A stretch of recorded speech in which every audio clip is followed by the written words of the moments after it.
that a long journey. Yeah. But ufi kokomlemle ha oko borgano. Udu achimota hano. Obisu fi kokomlemle oko fi wa Tantra Hills. Watone bu boko eno diwe ni boko oboho na no we ne sa no ebisa asa de o kwan but onim say uko borga ukwan wa enti Omunim said the journey is far. There is so much I need to accomplish on earth. No, Omon Tom Obon said they are in a hurry to get things done. If we were school 10 years, you tell me you haven't gone back to school this year. Go and pick an application form and go back to school. A big desire, mayor lawyer. Are they saying na union na ugusu nyini? We are lawyer at age 40, at age 35, and yet the same as wire lawyer at age 50. So the things you need to do, obi no nyanyanko be a PhD, go and start this year. This year, as we begin the year, we are here to fire you up for good works. Say near a shower kumem na unyanyanka be obi person ye YouTubing, obi person churo book, obi person start a blog. A few way is the year to do it. 1 year this year, it is gone for good. You will never have the opportunity again. You will never have the opportunity again. And there are potential directors, pastors, politicians, CEOs, sportsmen, journalists, musicians, and then they will never become because they didn't understand time. Because you prepare yourself, you know, opportunities will come with time, but you need time to prepare for those opportunities. And in Tassamana said, sometimes you to me try will be so. Obi awa prepare when you to me do to committee be so. Do baby crank say so be a year show, so be a program. In the BBSC, near try what a challenge when they step in for the person. Nipano went to me and ma son could be preaching last minute and they kept breaking down. And then Nipano preaching went to me and ma. Can you try it? Obi awa prepared no. When you give it your best shot, it opens the doors. A free honomono opportunities will keep opening to you. Anytime you buy a product, Ubehu best before.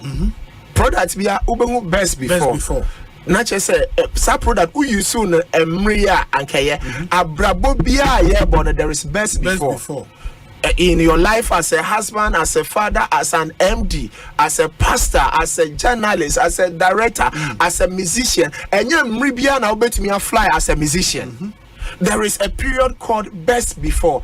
Who will be away 50 years? I call class 1. Yeah, boss, mama. Why are DSL call class 1 at age 50?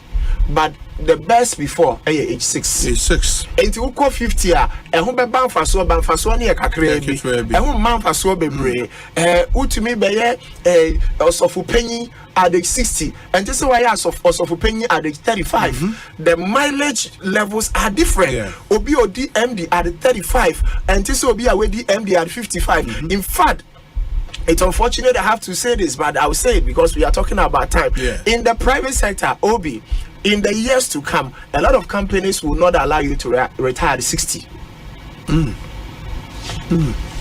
By 50, you'll be asked to take going. They'll be asked, one prepared, they will ask you to leave. They will pay you off to leave. They want fresh ideas. They want young people. What the non-sexual appointment are companies here. What they watch it. Managing directors, CEOs, big shot, watch it. 40, 45, 37, 36. So say I'm from 55, 60 and I am here to fire the young people up. If there are things you need to do go all out and do it. What is this? I say I'm pentem. It's as if we have all the time. Look, if there are things you need to do, you need to do it. Anybody occupying any position, I promise you, enter your best sound. Now you need to understand. Say once you have that position, you need to give it your best shot. Because enter your best from former whatever capacity be one. Whether it's 7 in your company, 7 in now almost way I say no, rise be head of department. That's true. When them say position be where you vacant in a company be where there is no debate. Obvious. Because we're prepared approval position be so better why I say will be apply. You be for both internal and external. You can't say not just say internal no you can't say much. I say internal and external. Into my point is prepare. Look, when the stage is given to you, don't use it for rehearsals. Ekosiisen On Asempa FM 94.7. Ekosiisen On Asempa FM 94.7. Ekosiisen On Asempa FM 94.7. Ekosiisen On Asempa FM 94.7. The CIMT Radio Program of the Year. Ekosiisen. Are you ready? You are listening to the CIMT Radio Program of the Year. Ekosiisen on Asempa 94.7 FM. Let's now do the 27th award for the Night Radio Program of the Year 2020. The sponsor is the Ghana Journalists Association. Let's welcome the presenter of the award, none other, yours and mine, Mr. Athol Morny, the National President of the GJA. Please, a round of applause. The winner goes home with a memento, citation, and certificate. Ladies and gentlemen, the radio program of the year 2020 goes to Asempa FM Ekosiisen. Well, the host, I don't know who he has not interviewed yet. Congratulations to all of you, the entire team at Asempa FM's Ekosiisen. Congratulations to you for emerging the radio program of the year 2020. Ekosiisen On Asempa FM 94.7. The winner, radio program of the year 2018, I beg your pardon. Asempa FM's Ekosiisen.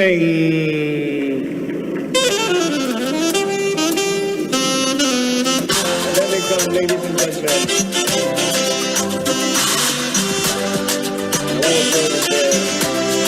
Presenting the award for the political program of the year, radio, going to Ekosiisen of Asempa FM. Ekosiisen Asempa FM. Political program of the year, radio, Ekosiisen. How did it end? And the host of the show, OB, steps up to pick the award. Congratulations, Ekosiisen. Well, I know that Asempa has gained a lot of experience. Asempa is one of the, not the forerunners, but in terms of coverage and listenership, you stand tall. The new FM stations that are coming into the arena are not calling on you to exit, for them to survive. Is that what is happening? No. They are learning from you. They are learning under your feet. They are also trying as much as possible to find space.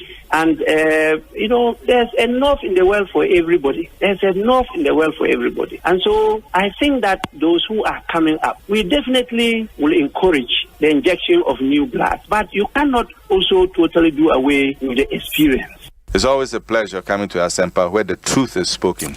That's na me fa kunya osu enchia etifo nyina mutie Ekosiisen dwumadi no na ebedo so ase because Asempa Asempa nyina so etifo and me gigi so fa Ghana fa na nyina obi a radio eda a wuti na adwuma pa maye da be premise amrenti me sama muni yo muni adwuma fo mpenifo nyina ma me kai Ekosiisen ma mutie nkwa na no and you nyamwa yedi ashtam eduma pa mo yene award ma monya mi gidi pa se dance efe Ekosiisen Asempa mo so Ghana ebi ma men kebeno mu pia mo ma kwani titru sani amodi akan kasa ye eduma ebia wo de bia otiti ase na ansem bi tu kwan konenam America New York abonten taxi am fire na dipakon otie Ekosiisen ewo taxi no emu eyeme nwanwa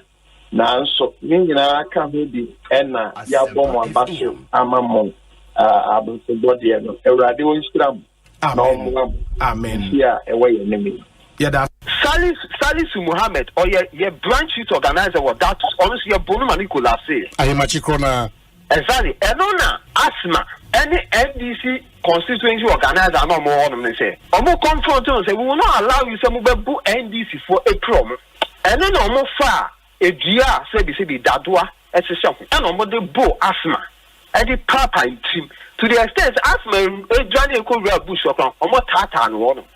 Or also be Democrat or Budino every abon. It took the police to rescue Asma. And you ask me, or the second I will be no. And you know. That is the NPP version of Mokastro, and I'm but you are telling me the NDC version, but exactly. So when we go by when they are alleged, we are just a community.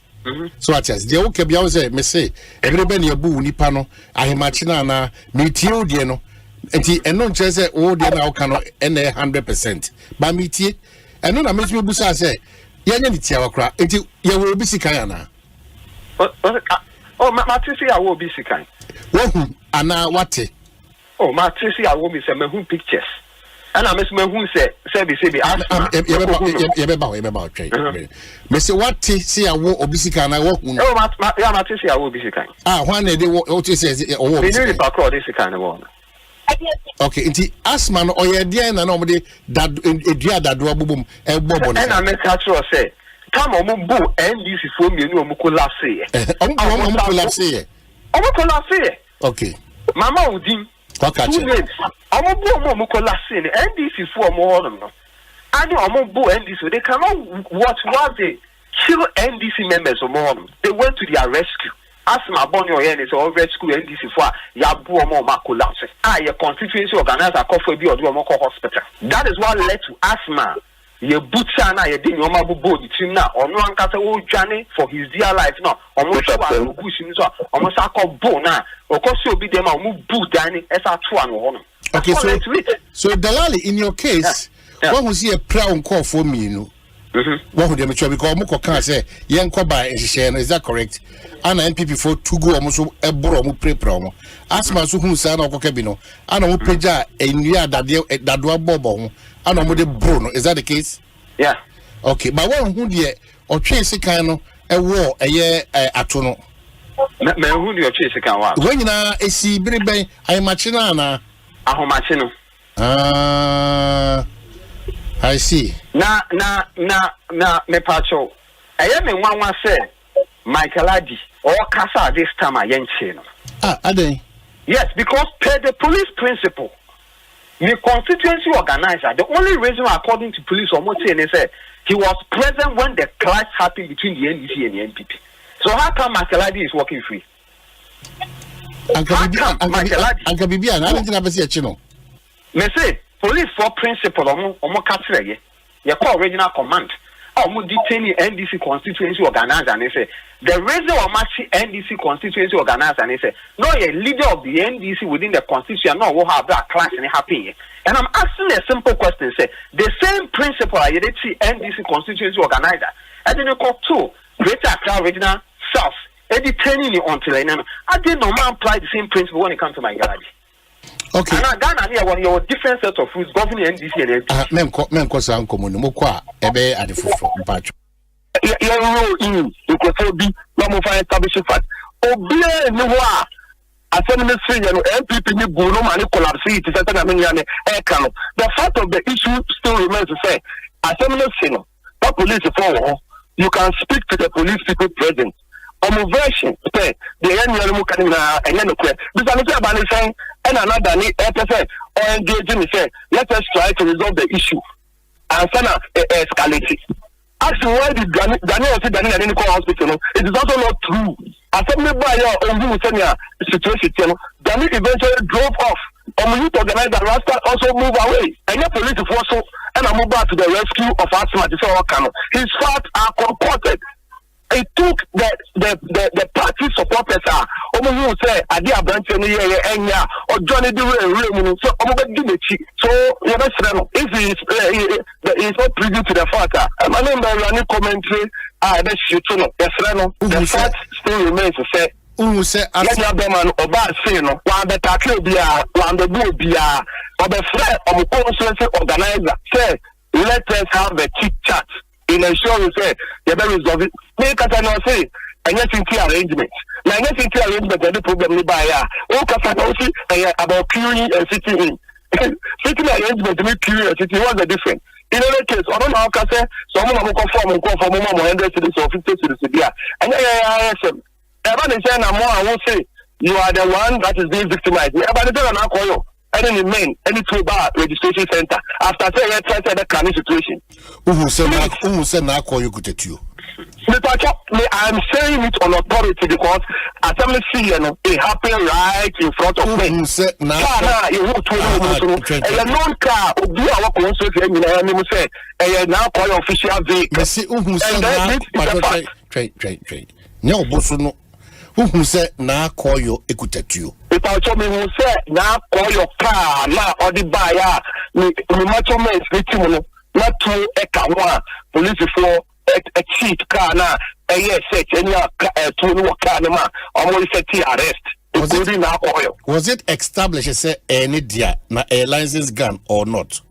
If I saw police for report on the Babon thing, Emma say pump action or Mukita without any authorization. So I want to presume say once it is without authorization, next say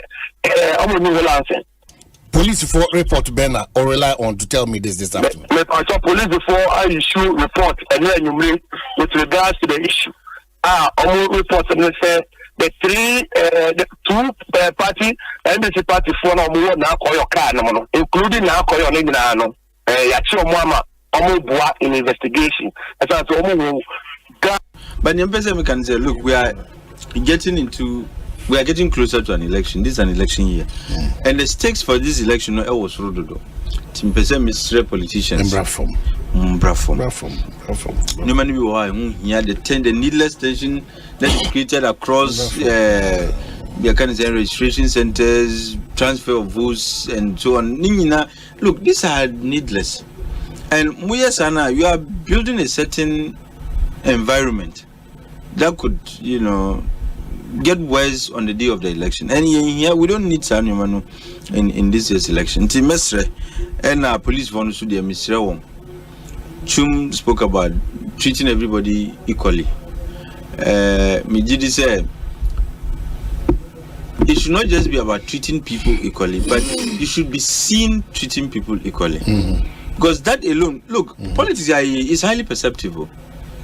Sometimes the reactions are obeying a free it's because of a certain perception they've created by dint of your actions.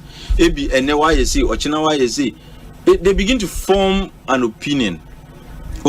And Sarah's opinion is founded on the actions they've seen you take maybe over a certain period. And to Mr.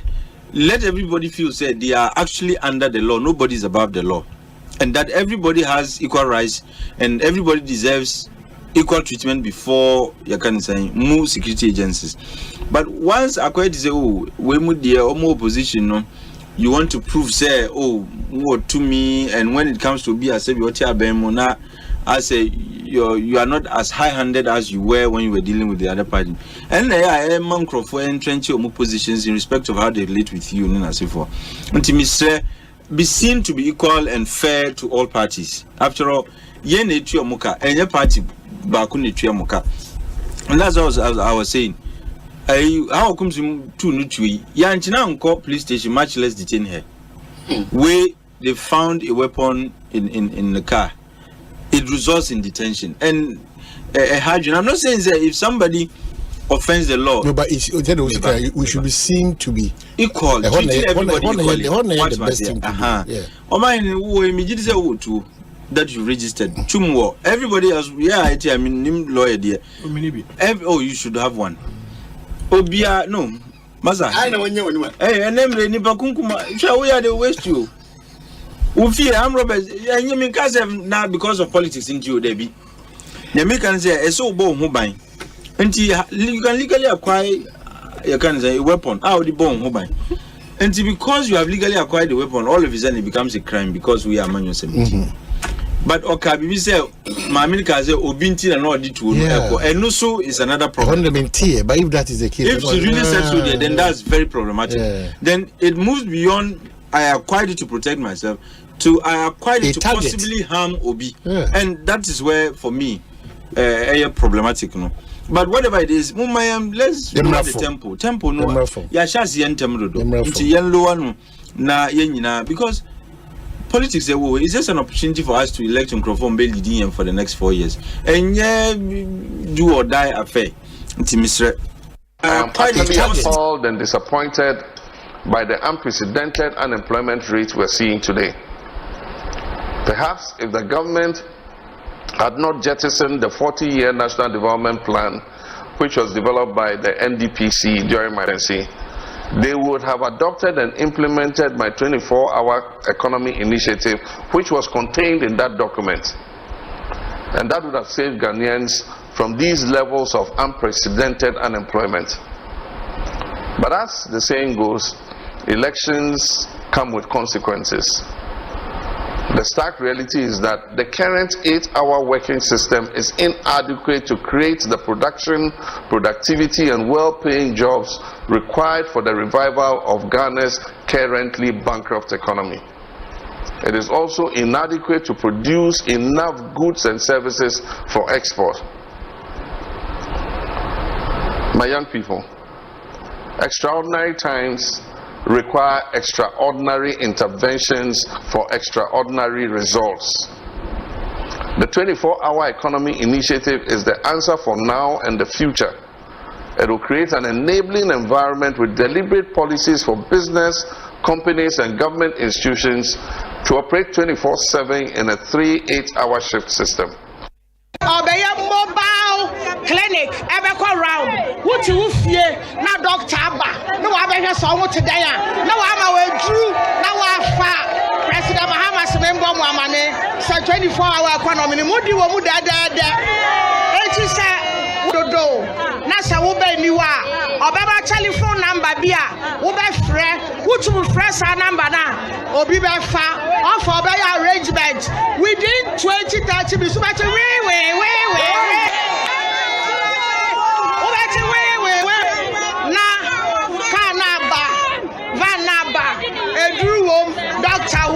Nurse wom, pharmacist wom, no I show free, no I'm a do free, now I come out to William, and then cry also by me famamo.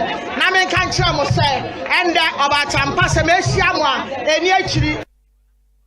Ekosiisen On Asempa FM 94.7. I tell Fufua Adiachison. We are transforming Ghana, changing lives and transforming Ghana. Changing lives and transforming Ghana. Yeah, advancing. Omanhene Asante. Yeah, quiet him, Papa B. Omanhene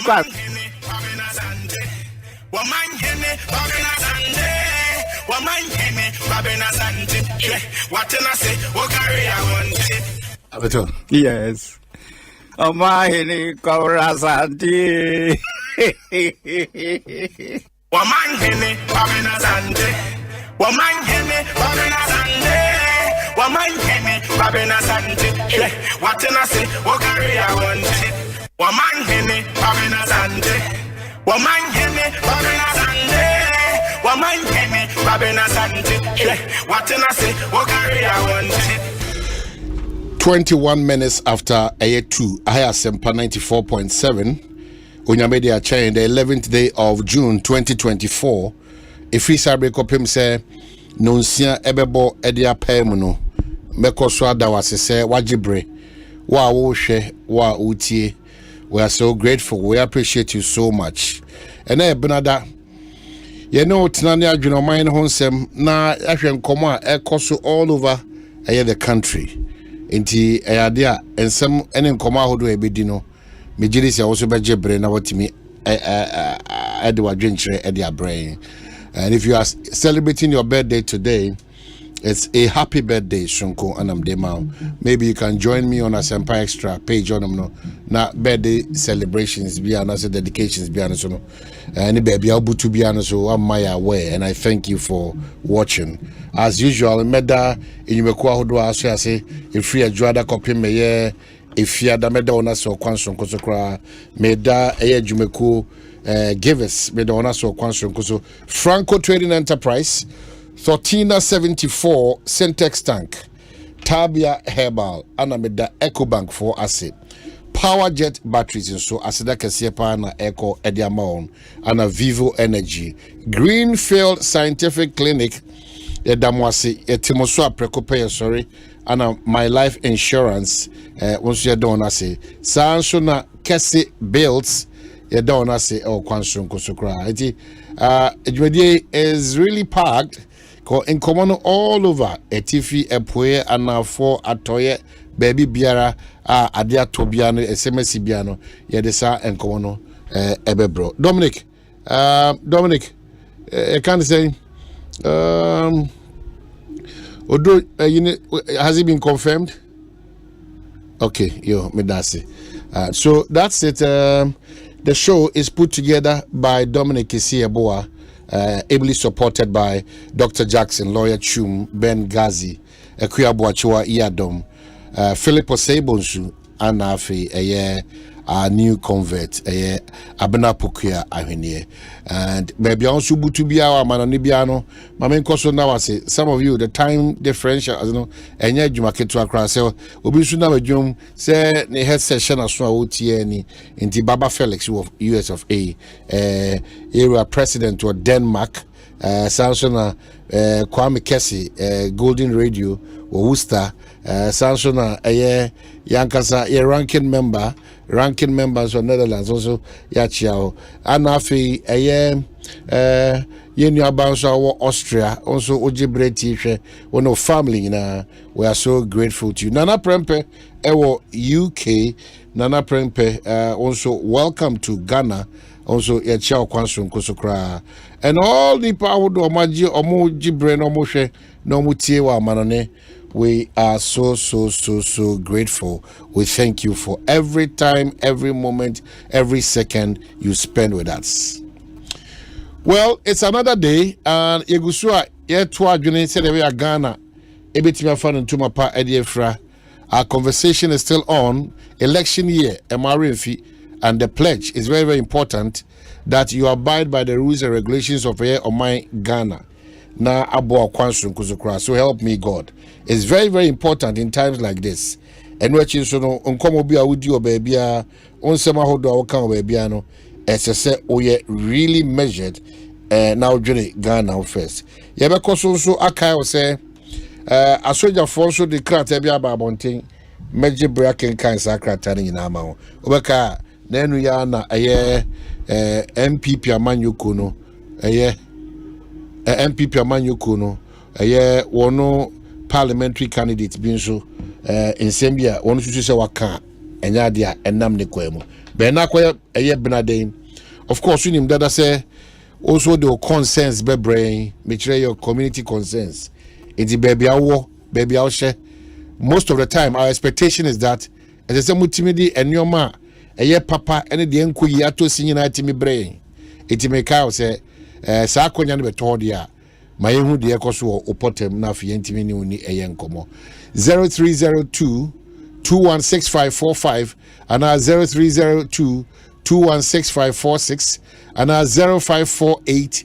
955947 na enkomo bi ebutu obiano oso atimi ni edi aha community concerns the bro Benada ene yawo de bia on Asempa 94.7 Ekosiisen Jimmy.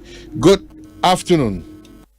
Hello, good afternoon. Sorry, am I coming? Yes, sir. What you saying? I don't empire, but I actually know about. I know we have them. Na hamwa for the capacity as boy. Okay, no appreciate you. Of course, and counting as well full na our studio. I mean, here income for the local area. I will my okay. You don't say the kapu. Or the local area include you about the local lawyer come the Senate MPP.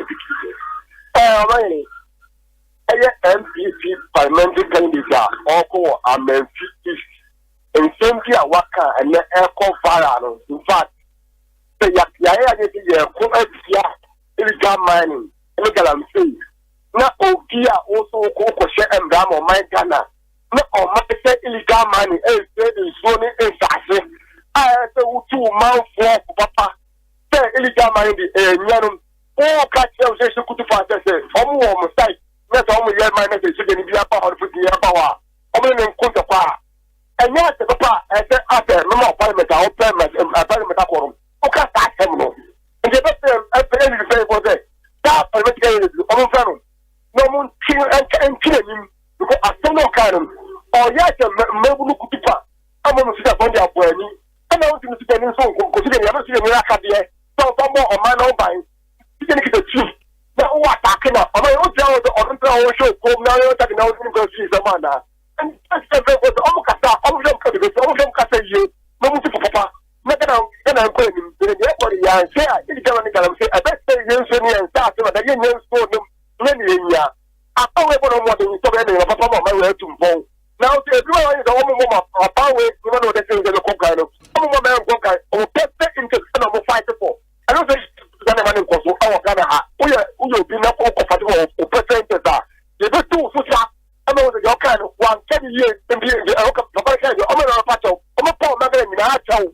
Oh, that's okay. And take it back. All right, Mammy, now I see now for your Mounia show no member. Good afternoon, Apom to say. Hello. Yes, sir. Apom to say. Yeah, good evening. Good afternoon. Yes, sir.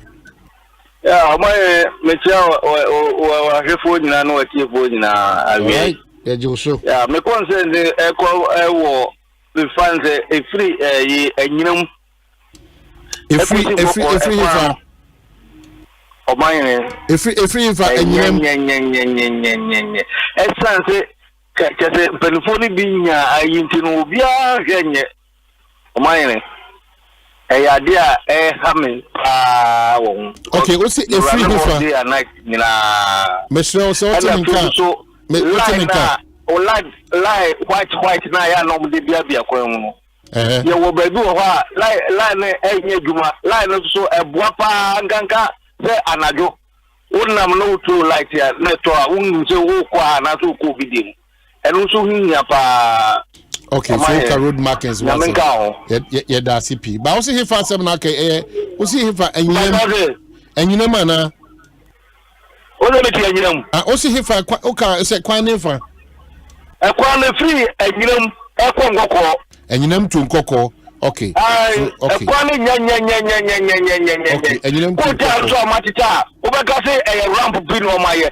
Okay. All right. Mama now.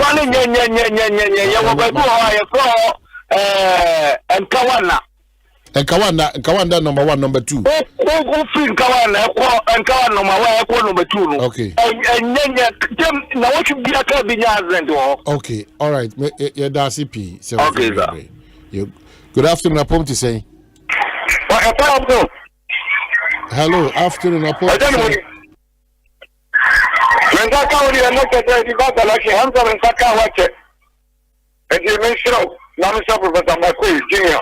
Kwabena. One of the Adonoko, that's Abama. And what I'm for to book a car on the power boat. Share your point, one is a man, if it is named the shop. One in Antonio, Dodo, Maria. Eh? You, Mr. Quedia, my car was a mouse over Basma and my home. Ah, the animal food and push your brain and one better. If you will be Bima, Anglican school. Anglican school, there were Nanda Obakaino.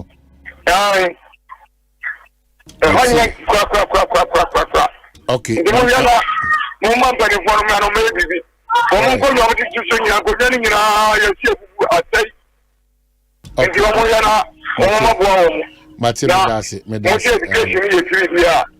Now, I'm going Ghana. You don't want to take your Mafradia and a walk at the end of my own. All right. If you are going to be 7 days of Uncle Berry, I don't okay. All right. Bye-bye. Yeah, that's CP. Also, I didn't shout their brain. Sometimes you're asking yourself, so some of these things, I buy what should you? We also have to start acting patriotic. Now, you should be putting in 1 or 2. Sometimes it might not necessarily be any big amount, you know. through a committee or potentially also Bomodia something small to push your constituency, your community, or your village. Good afternoon, Apom to say. Good afternoon, my name is Asante. Yes, sir. My name is Apom to say here. Oh, Nyamia don't be behind. My name is days. Yes. My name is Kwabena Asante. My name is Kwabena Asante. My name is Kwabena Asante. So what can I say? What can I say? What say? Oh, that is the way you do Ghana. Ghana. We say program now about one hour time we will be having Yano. I don't want to see you. I want to be here. We say what from here. Onyamiadum. Onyamiasi. Say more from here. Omanhene, rather than Omanhene Kakrai. I Asempa 94.7. Mebafi. My sure Omanhene. What is that? Yeah, that's how they do. Yeah, that's the president. Honorable Goku Okwa over. Honorable Kopuku Mami. Why? Okay, I do so the Ajumabra. How do I the time over? I know I said the young projection in Sano. I got to go here. I know you. I put out to make my son that can make a. Some say, oh, so Honorable Goku American not in this year. And I don't know my room. I say, come on, come on, I thought we would do a phone out. So we got found. It's a better plumber. I find out air question now. See, I'm the son of the child front and no money. The meaning you can history of Bamuno. A couple of 8 years, the front and the combat said, 5 years, I can't 9 years. Oh, I just find out your mind. It's a chap. Maybe the mama in the demonstration. That's the best of the country. I find that they are. Don't get any yet. Final. That one of mine over there. And in care to the Chima, you can tampo Edico. We don't know one original hospital, one military tampo. They said, no, do I probably want to form in the rest of the Namaso. Never say, Minister what the kid will use with Wadarma, Amwakwata or Free Ministry. What's it, my name? So, Era Sabuachi, Mamwakwata Dinda, Mr.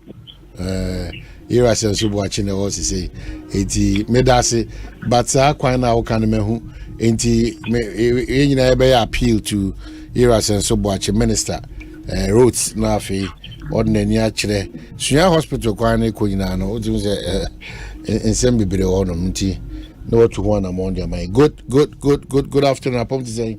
Fantastic. Good afternoon. Come on, Omanhene, Kwabena Asante. Sir, it is saying. You remember my Irano? I'll be hello. Hello. Yes, sir. No, good afternoon, Omanhene. Afternoon, Minion, let us say. Oh, Yamia do be able to. And let the American Lady Bruna, some make me a France and Pam in Sarcasm. I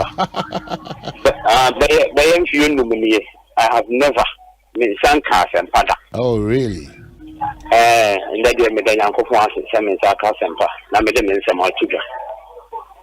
Among them, within the Adam Fufu, the free Agonanya Kurum. All right. Omanhene me paso de gre masama no se ya kurum zongo contractor bi baba be ye kwan e de mayen ye de nyame ase otimi baba yi kwan e wo ye community ni mu ama ye nya kwan na mra wo baba ye sa kwan no na ye old gata na ya ye e wo community ni mu otutu ni nyina na otutu ni nyina no ma ye bi die di se sa old gata na otutu ye ni nyina wo ja ni nyina e wa one versus a semi-king or minor semi-panel Juma, yet Yanaka, the sin ne. Old gutters no go among 43, among 4 dying home. So good dying Kura, a young man, Penia da Homa. The baby see here at the Mayan, I am man no more tabo, down more you see, cake before for the monk, Alano, Moko school. A dining movie, not done in Bofia, and Quadane school monoa, the Kenya men will take it somewhere, or Babico school, the Sabano, Nana Wapai. Wow. And Boba got a new go on my free area winning. Maka maintain one way, and then I may have my drum in Sarkon. When you two in Sarkon, contractor, within the men's week. Oh, ba no mobile man or the men's week. Okay, so Mate, we need to do a follow up near I said the Okano. Sa pepe penalty, then we all look out for the best solution. Good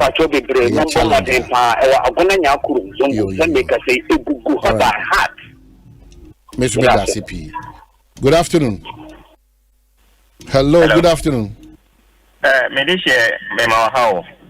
Majoso. Yo, we Nana Agenepa Hene Udia Asempa the second. Nana how you know? And then the 90 minutes here Kasawa, and then Yamiasi. Na na can I say Omanhene radio so unti and you na witi yes your media but it is one na yetiemu mpanyifo no ebi munum bi say na yetiemu an yen so yetimi anya kefa in the media and you know Omanhene ubo adwuma I hope that see so there yentimi entia oka di etere na no de abrani na no ommo wachidom na ni ahwehwe wa brabo mu bia no omunyema na Nyankopon ya adom so na mfi a otwedi ampon no de ma no eso na okotoa eyo Nyankopon na tibia obia so no na odi ama ye sere nkwa tenten ema oni utim ni na. All right, yeah, that's it. Na ewi onkomo ni say yo awie tawbekaya maybe militu ani de Amasaman 3 junction ediko chairman ediko do glugo no akopium agenkutuku awutifa okra kopi kaswano. In fact Omanhene kwanya obetimi di ebia be 15 minutes etwa wutimi eyuzu be 1 hour 30 minutes take bi se kwan no ase kra na sa kwan kro no aso no omadi kan ayefen na atutu na Nyankopon enchade endura awia mitakofa honum na mahu se machines egu kwan so a o ma shate a wo mu tutu kwan so.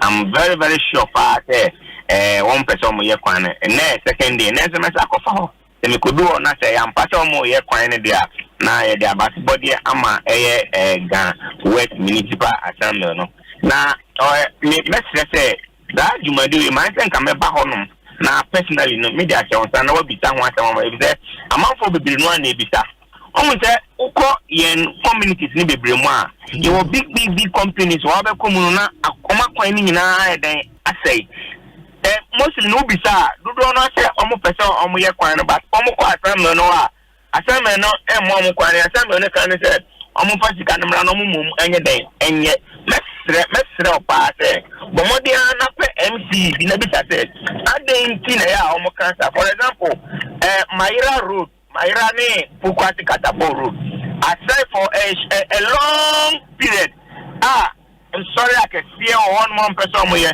obekom no mo te municipal ne say omo fa sika no mum mra no mum nyame nti ase eyemra eka Ghana ho ana na mi wie no Omanhene last week nyansa in the simanim unum say motor riders say ade omo ye ni say omo ye mienu na omo ti motor no so nti omo hwa na say utika mu na o miamia ofu a no mo hwim na omo de ko road no N1 no so no baby a Atimota forest no no last week Sunday abayiwa bi manitu say am drive manitu say na boys ni ehun phone no efi ni nsam ye be sre akramo onum say mahu repen ye be sre IGP say moto no obi ka se mo mu nso senia asenkafo ye de car na mo a eya won ha ye ne ye capital no ade na moto so no bebre no ani na ma Omanhene enni na ma plate bebre no mo na ma plate no so no anya papa ne bon ye be sre eya dia ekoso moto riders no won mu jim crofo phones papa ta u bie phone bi ta say amafo ensure mo testimony a Omanhene the same moment be to dan and on transport no nobody 2M Express but via urban via Kumasi minu kate drive via or drive kwan so no ne car number no de ma hu ne momu no number mo de ma no 079 2 p.m. car 079 mestre say omo hwe no mo ne nkasa Omanhene onkwa so yes that CP say what you do a dream share at the abrain Okay, say whilst we wait, let me wish my very good brother a happy birthday. And then Udiwa Wawoda. This one denka Yerame Rafik, engineers and planners. You are the special aid to Mr. Ibrahim Mahama. Enti wa unim Rafik Mahama. Oye join engineers and planners. And then I would wish him well on my behalf and say God's blessings upon his life. So Rafik of engineers and planners, you are the special aid to Mr. Ibrahim Mahama. Happy birthday, Shunkona Medema. June Bonds. Okay, so you're from good afternoon. Upon to say, Wafa. Yay. Wafa say, Abaya, Mikasa Fra Ashama Zenu. Ashama Zenu, the Oba now, the Quine was a nebana. Wafa. You said, maybe far. Meet Maka, maybe now, Quasiadano. Me buy be extra 25 na fi me komu deeper ba anu anu kra na me dey ban kra na no man fa me wani sa o eja ba na uti ofa okobra Asante na uti lanku samwana bra ma bre o sa kwan so ofa onmonya fo okobra Asante wadaruma mensu mpanyimfo so mami emayen yesire eye asama zenu konkatamansu kese mi ndim be bia obetimi a di ye betimi di yensa a kire se ekwan we die ye maye this said ye papa former president John Dramani Mahama be ye and now your friend say police station hospital presby eba under bridge eko I run about and no pede yetimi ye betimi di na no ponu omayini abai we won ye problem a ye ni wo e maintenance omayini abai we on maintenance kura na tete me ginu wo am ntiate se ekwan no photos ba ko baswa omu ye o mmese mana abedoso wo kwan no so enu so ka ho na ma ekwan ni dudu na atai no it's abai we maintenance so omu maintenance omayini wo de fa we ni to from nefa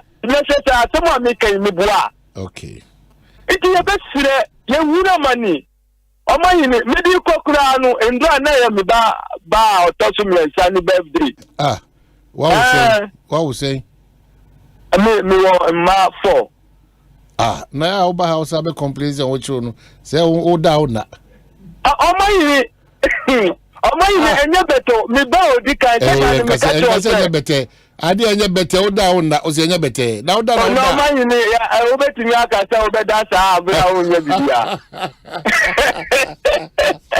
omayini ya me ka o wa that's it. Good afternoon, Apo to say. Afternoon, Apo say. William say lines no or so I say. Afternoon, Apo to say. Yes, sir. Ejabiti na onye. Onye die. Onye pa man na also onye. Onyame adom bibia eboko. Na me ya obi wa kwashe nfa. Obutu baby. Yo, nyame ka ye no ye dia. Nyame adom ne ho ye pa. Ye do ba dia so. Amaye no. Mebo NPT abawi abaso. Ewo efiki adenta ekoduduwa ekwaya abawi ye. In fact, we face figure aban ebi ye kwaya oduduwa kwa so mtu se enche omri sa kwaya no. Na nanu se me kofa kasoa ekowini ba ekwaya so no se no so omni bo so bi pa koso. Ye best say eye contract no me kwaya no. Omo mayen alternative route I be to afasna traffic e bo peso e wo ho no omayen no. Emu frem, ye best say no. Pa because you don't know you. Now the traffic the chisa o me ko na pa kwano so a ye wo be try here kakra. Traffic no end yen we let you go yin. Because the traffic the chisa go peso sa. Na ma da from one ya wo e pa so a enye kwa ndo me ma yen e fa so. The more you private that was what the dear alpha. In fact, I had a Japan, and yes, zero, I believe Japan. Okay. All right, yeah, that's it. Good afternoon, Apom to say. Good afternoon, Apom to say. Well, whilst I hear trying to make out say Kese builds for Kaya said ni so person sit down was asase mansun bi eni so na ehye egu akwemu abetimi atua ohemu ebunu 50 chedu no 50% na afi wonya kwan esi udan na won esi udan ma they can dey fie no machi no na wona spreading over ma no wetim dey atua Kese builds for from 054 3297 333 054 3297 now what team one edin kita Kese builds build your house conveniently with us. Good afternoon, Apom to say. Fantastic good afternoon, Omanhene Kwabena Asante. Yes sir. Master Planner Junior, Master Badu. Okay, so Master Planner yitio. And that's a young coupon show. Najumapa, Ajumadia, Ghana mining. About 2 o'clock here. No, be a Tamuchuku, with Yen Sampano, or Asempa FM. Omanhene, my main check and a man being in Abeduchi, Dr. Bomia, His Excellency and other Donkakopa. Omanhene, Mestre, Road Minister, Tamale Kintampo Road markings, no, a pepper cra. Run out this bay 8, let me free Tamale back. Okay, so Tamale Kintampo, right? Yes, please. Road markings. Road markings, okay. Very, very poor. And a tow boot one who could do a higher friend of Babato, who do tow boot to a nim, so be nice that be to 2 and know who am I in it. Hono my say basa. Who do a cannabis chia now everyone wants a cast I can see with why I'm more first or a class I honor into a best reno, one shall not make maintenance work. Now, my man Sambo Kintampo MC, Kintampo North, MC Honorable Isaac Bafami and them no say. Or organize entrepreneur training skills at the Kintampo North constituency. Na Yama Minua more cool to a mundi na be Gidon Pim, ever boss working Tampai, or Musia said they see a bees, liquid soap, a 3 year in the county of Bonabas was a parliamentary candidate at the Kintampo North constituency. Now, last one on my hand. The businesses they say blasters or no, MPP NDC Yana. You are saying Dr. Baumia Vice President or Assistant Vice President or pay visit to the players as they say on social media and they trouble blaster for some belusu and then so man paying a bed the chair visit to him. You best Ghana for and you be an idea politics. Ghana football neck came boom and then they may need you said politics you will remudo a hard game. The best the moment you politics is in chain blasters for pineapple. Paul, no big one person, or lose and I'm say Vice President. I'll pay or movie settings. All right, and yeah, fine. Do many Canada, US now qualify for no mouth for your bill. And you're Ghana now, person Ghana qualify. Oh, I see. All right, thank you, Master Planner. Thank you so much. Yeah, Chum, you're waiting for a friend for Nibia Kawana. Good afternoon, Apom to say. Hi, good afternoon. Good afternoon. Yes, sir. Omanhene boko there. Onyamiadum boko. Omanhene Baba Lami ni me friend soon. Baba Lani. Omanhene Baba Lami ni. Okay, Baba. Meet you. Me say obe spare mo social media because we wait the message back na Baba 6 times and Omanhene bako pe. Baba Lani. Baba mi Baba Baba now try my bro answer. Nenya na mwa yami aduma sabro nya na ubenya na muna kete because say nyechubo edin. Nenya na kwesi ana onya kremoni. Me kremoni. Nenya na kwesi da mu ku na ntwi. Ntina me chen say edu na ma bro na. Na baba o si bro nya afere o si edu ade kwesi da mu ku bi. Me ku mu nti sa me bro da na ade chen na me de bro. Me pede watch na ayese bo no. And no problem. Okay, any trust. Let me see when you say we young vice president. No, Omanhene won't say Nyakupo in Shiro. Let's say Shiro. Now, Mijina Sunwa name with the Michia, me parliamentary candidate, Prince Kudu, Adi Tebri. Ega Kano. But I say, won say Omanhene suhu asem how me uba suhu baby wo from council suhum council na ye circuit court ankasa wo uba Omanhene mesrew uposo no behwe say na the middle of the township etutu na pese na ankasa ugina opa no show court dan no say no court dan we no pese to form ya asefim intire bibi say suhu court dan pa ni ana suhu Milford and I say, "Baby, I work for court. Who is a quite to into the this is the township of Sunwana." What's your mind? Say, "See, okay, picture. No, the sending system. They are not so. The sending people. Munjina mko kwa watu mama buzi. Hey, I don't know kwa yesa. So what you say? What's your share tax or mine? Say what? Say adiana wokano ti. Adiana wokan. Adiana woyeno. Nokura. Ehu bi anim.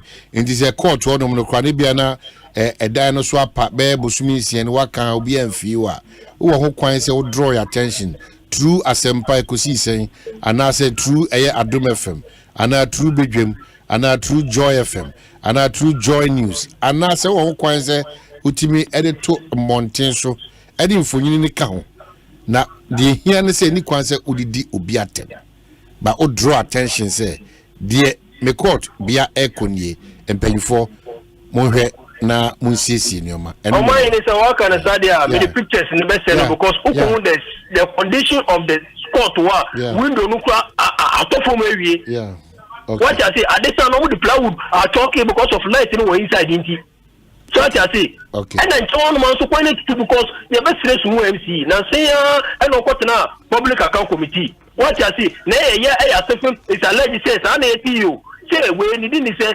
disability physical what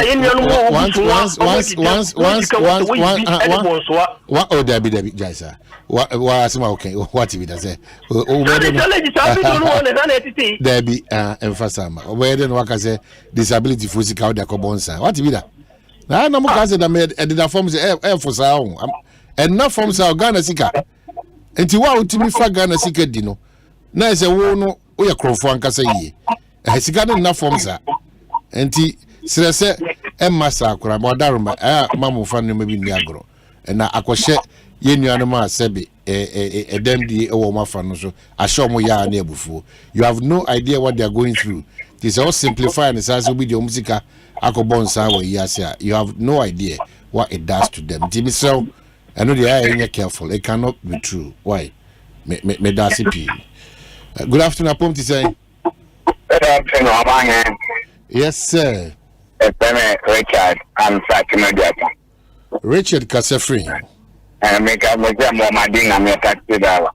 Oh, okay. Madina taxi driver. It is our Rofa Abeka Padama Avocacrana, one one and ten. Dominic, Chief Imam Hoye Fadama. I honor my fape. Chief Imam Honor no. My kid tax is 23 years. And you know, we hear my botoba. Oh, yeah, they Boama, Abotuba. Mona Batopa. Abosuba. Mona Bato, I'm obvious, Bonabato. Yeah, Bonabaso. Yes. And then same nan about the car at Tambonia Forum, Obia there. That's all. Me who say my other minister out. Then so offer Fadama Abeka while the powder of Panya at the Daho. Man is about to Papa Dominic Patrick Boam will be contesting. Will be contesting Patrick Boam. On the way. Baba said, okay, the three guy no. Oh, okay. Men to about the camera to about one, go 200 tons, not 12 man. Man, yeah, the papa, men to about I also central, yeah, and Kili and Quake. But man, my pen at them. Okay, I say, so, yeah, me cool my MP. Can it go to any outcome? Or not so I had it. Now, when you're in here, then I had him said, so I had it. Can you actually get that one? Yeah, that's it. That's also a team there. But Dominic, Nukreni, Patrick Bama, what she said the constituency, no? on teaches all Casa or Brasil. What she shall go why? Sylvester on Trato. Sylvester, media way. Dionya a Nancy, deputy a hey, Aquay. Baby more head, I will Dominic Dean Algage. Chum, or the Obama Sylvester Gaza, I'm soon Trato, but why? Hey, Radiaco, more 2 million Asempa only in this country. Good afternoon, I hope to say. Hello, Oman, good afternoon. Naboko there. I don't name Paiboya. I see. Oh, Nyamiadum, Bibia Boko. Your friend need to go table. Ah.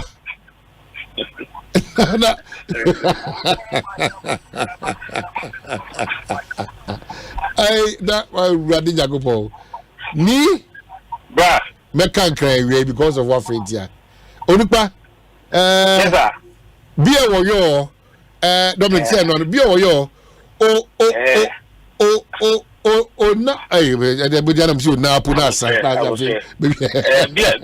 a warrior, Bonu Hiagbeno. Oh, no, honey, I want Quasso. And my breast, I know. But wait there. Let say, a branch about friend now or King Campus Tamale. Yes, markings. Now, the best Ghana Highway, any urban road. I say, now saying, I say, yes, street lights in the BB and said that and so papa. Into road markings, na a boy, ye numbia, ye ni, ye share space. Into a banner say, una, na street lights in Yejuma, not road markings in Yejuma. Yeah, na a drink a crack. Okay. And I'm near Tosin, zebra crossing. Hey, Omanhene, zebra crossing or a crack room in a paper.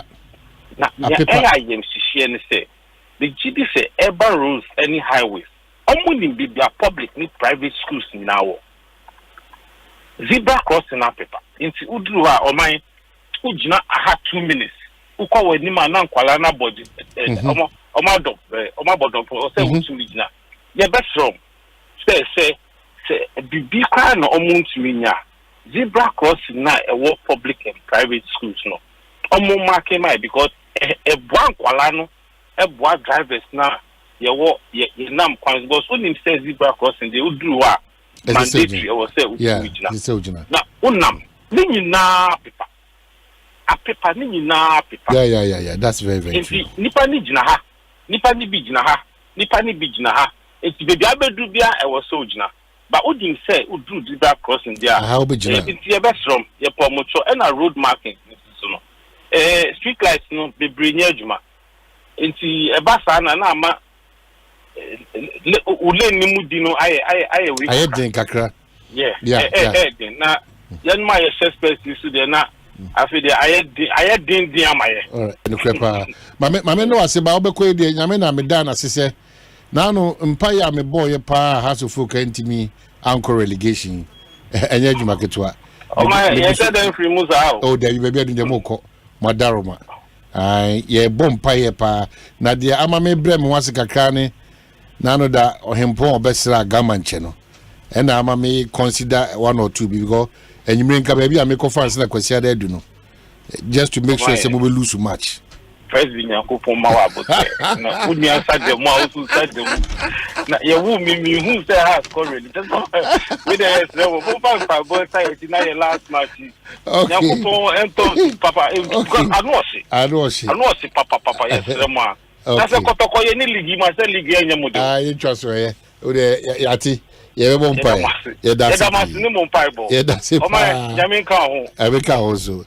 Oh, what a surprise. Nite Kutego. Good afternoon, baby. I'll to be a brass associated door master for Dinkomo. Chumsi any door master for Dinkomo. Menko. Okay. Chumge. Okay, Chum Mati. Tibeko Manusoba quickly. Sir, Oba Asempa page and Asempa extra page and Misia. Wa bra be show this one there. Malam. A year foot bridge beer. or Malamasem na making footbridge or no oh sha the esuso money to me crop banyina na ehwehwenzi from into the furniture there baby yeah now from near pe kwanda crossover baby nam no ade no completely echo off into no em say chumwanya MC yana na yemo modern asi benya MC na whilst we wait some of your text messages are about my major breaking kind ebi maonafi yaba back in MC abetri eye enkomo. And this one says that good afternoon, mine. I'm watching you live from Kofrodia Jumapo and Jefferson Nanado Kansas say good afternoon, mine. I'm watching you live from Kofrodia Jumapo. Nana Kuyamwabwa say Dr. Baumia is breaking the 8. Good afternoon, Omanhene. Okay, so you better back to your home street, your bar, na makinkai.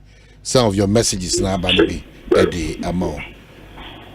Mensin Krachi Kofi Ofuri. Yes, oh, yeah, dear.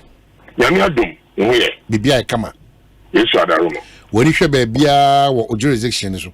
Baby, my son, many now. Who baby, baby, we are in touch with the Ekoso. Baby, Ubi Mamma for cat trouble, say, oh, H. Roma 2 1 Me office card keep around now. Be at any point in time. But time be how did you to on Kakra assembly no? Kakra almost almost IGF no pijem Kakra.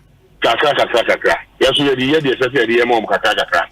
What they address the concerns e honum. Na when you do baby when you baby you the concerns bro. Na one who say your footbridge now malam no ho asem aya bibi o. Saturday you keep out of the boy. Oh, Saturday we are. When you bring on a keep out of the machine. And this Sunday na make here and I call okay. The Monday and pa and I go there actually. Because no na keep out of no police wo aba be twa police station. Eji yedi actually call police wo. Eko police go keep that case no MCG before odoko. And you know almost and now no pay ana keep up for number some person call repair and I'm so we repair this because there's an expert and the could actually and you will say a highway for a moment of expert yes so you free highway there's a momra traffic order for no highway traffic for no traffic safety highway omumra ho na fe omunka na efese ye and you say what is the state? Because one we are now and also Asempa, my bar from working on it, and I say a manageable for about 1 or 2 days. And yet, food bridge, like a signboard, a food bridge. I understand the make us a signboard nice, you and be who, but who are not danger now, coffee for Cradia. And we did a free a Monday in the edition, and there, we are so the bedroom, you're in a highway for actually acquire a fast on bay. That's my worry, Kakrami Busa said, no. You draw attention to some safety measures be a guaquema. Yeah, you need to tell the train the bank here. Say, be put to pra, and then so talk where you see from a bo at Sadno Manon. More consider all these things. But I, a bedroom in the highway for no, I my solution to it. It is a mere and you may we. By all means. No, see, now highway for no my solution. It's actually we are making this uncle the Ekosiise because we engineer so the road engineer no one should get I see. But when you are by there and you could feel free now also IGF no page kakra now do ye say oh yeah it will back page man but other on of just me oba Asempa page extra page am sia won say sa ade aye kan uhun fonyin ni wonom ase na ayi pa ya wa ya. And also, but the good news is that MCC and Benfo 2 and more and you may say nano memenda, is that correct? But I memenda ana CNT Benfo 2 and more and you may sipo na a china you and church made in common. So IGF no and they say could feel free ed that a year an impersuasive for Asia. I didn't have a catch room. Then I'm the Bekayo. Oh, Yamiadum, Yabaya no Yahono, Akoya old place ye ni in Sasi Bibri. The Kakana Bayano, yet me among 36 classroom units, 18 on our Kwashima, and 18 our 1 and 5 our Otati, 18 classroom unit block. Yes, see. What's your answer now, BC? Yes, I'm a Kwarakus school from last year now. 18. Nazi ni sikaba ona usi sikamei. Okay. Ese sikaba ona usi sikamei. Oh, sikana bagaka. Aji e fena common fan kaka. Se ye kaka etibom kaka die benye bia ne dia emputo na mom. No hu se sikana omutu ya no enye sika bi omutu ya ne keke. Eti sa nyoma menu fru ade de beka o. Ye ba ye hu se ho government ni hospital bia wo ho. Ni na private bia bo modern amom polyclinic ba ko so Otati hona ya polyclinic wa nyame aduma enche be 2-3 months time no ye be bua no. Why you from the scratch? From it was as it was standing in your people yet or any iron scratch.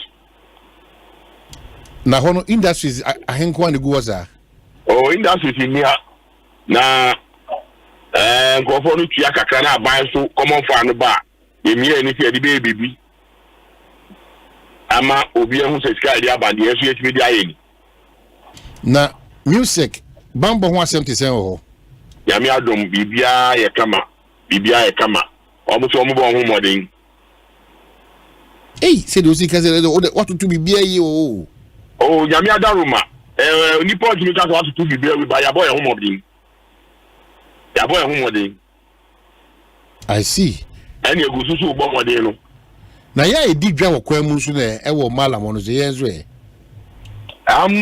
Eno na ayasem no ye no maka na akwense ma eti Saturday ba e Monday an pa ko kaja se die sije e ka tipa no ka niema wo mu a ka bia be tipa ko metrom o mu ko inside wo tie no mu ka ma wo yo mu girigiri se si a e be ka se wa nye human face tie no mu ka ama e free e tina kono ye be ko so anyo maka mama afi e kwan so wo say but the hard really say Oma bakwan na nkasa ahyen nam so nyese de omde si pavement na nipa na mono nipa de ne nyanka wasemi ba we de oma tie si kwan na nkasa mu e ho no asem say number 2 assembly ni betima ya hihye bia mamonya a particular reserve place for one eba jom one ebe nyoma ojomo no bia ombetimi apake ye gano emu nsu bebresa na akwese edupe na edwa ye wo ho jama emu nipa dot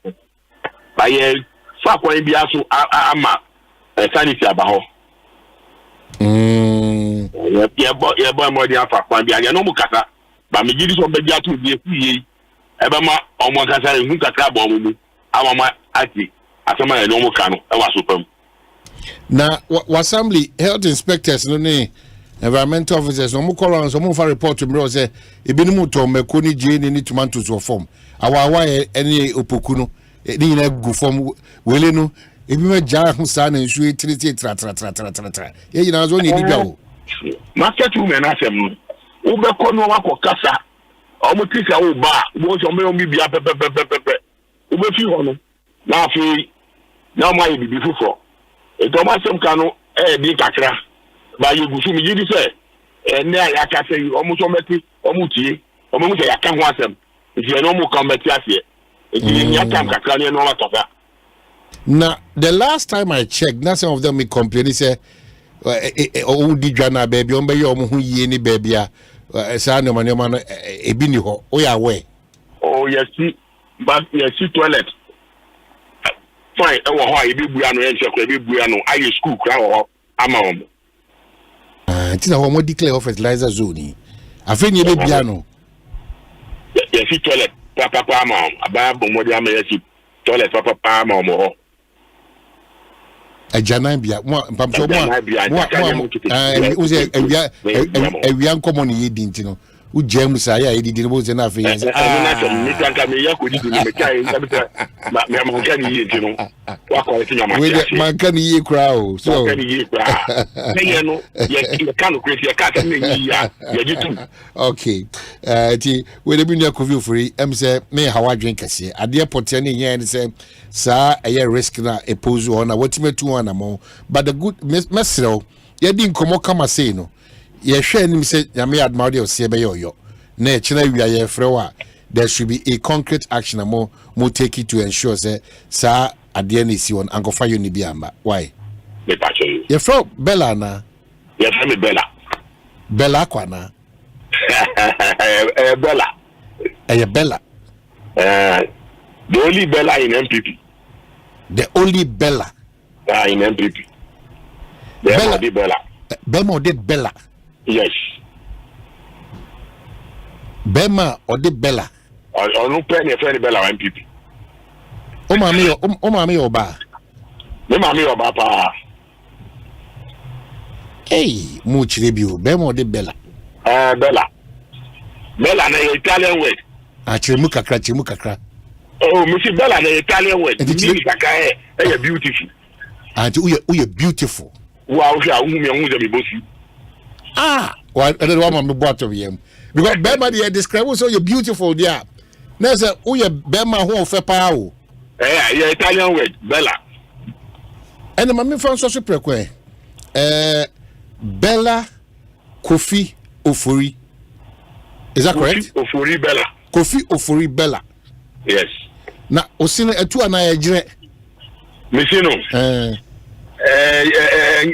years okay and me fancy Dominic Bella so chiao Dominic so chiao Dominic but you Asempa papa nani che all right okay so yeah that's CP MC na no yedin komo kama now come alam oh okay so MC ni for you know Bella the only Bella in MPP from where Dormaster from where one papa no bo no Kofi Ofori MC Ablekuma North Dominic also say a Jemensa former deputy rules and oh Bella Italian beautiful ne ho so afa na funu mu jire kama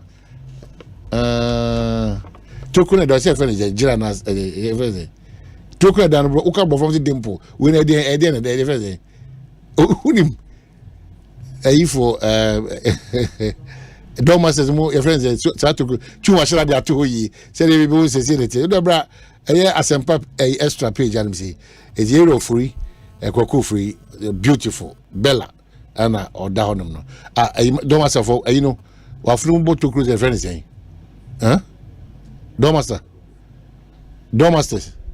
say money abre Dominic Mpacho see we enkomo ye ko Dormasters for mama hamon ye dey na be boko nyamia dom okay meet a Dormaster Bella because beautiful said at the end as a chance they're beautiful you know Dormaster Bella bemoha yasa ba ebeton doors papa it's sanity Dormaster it's a door papa fee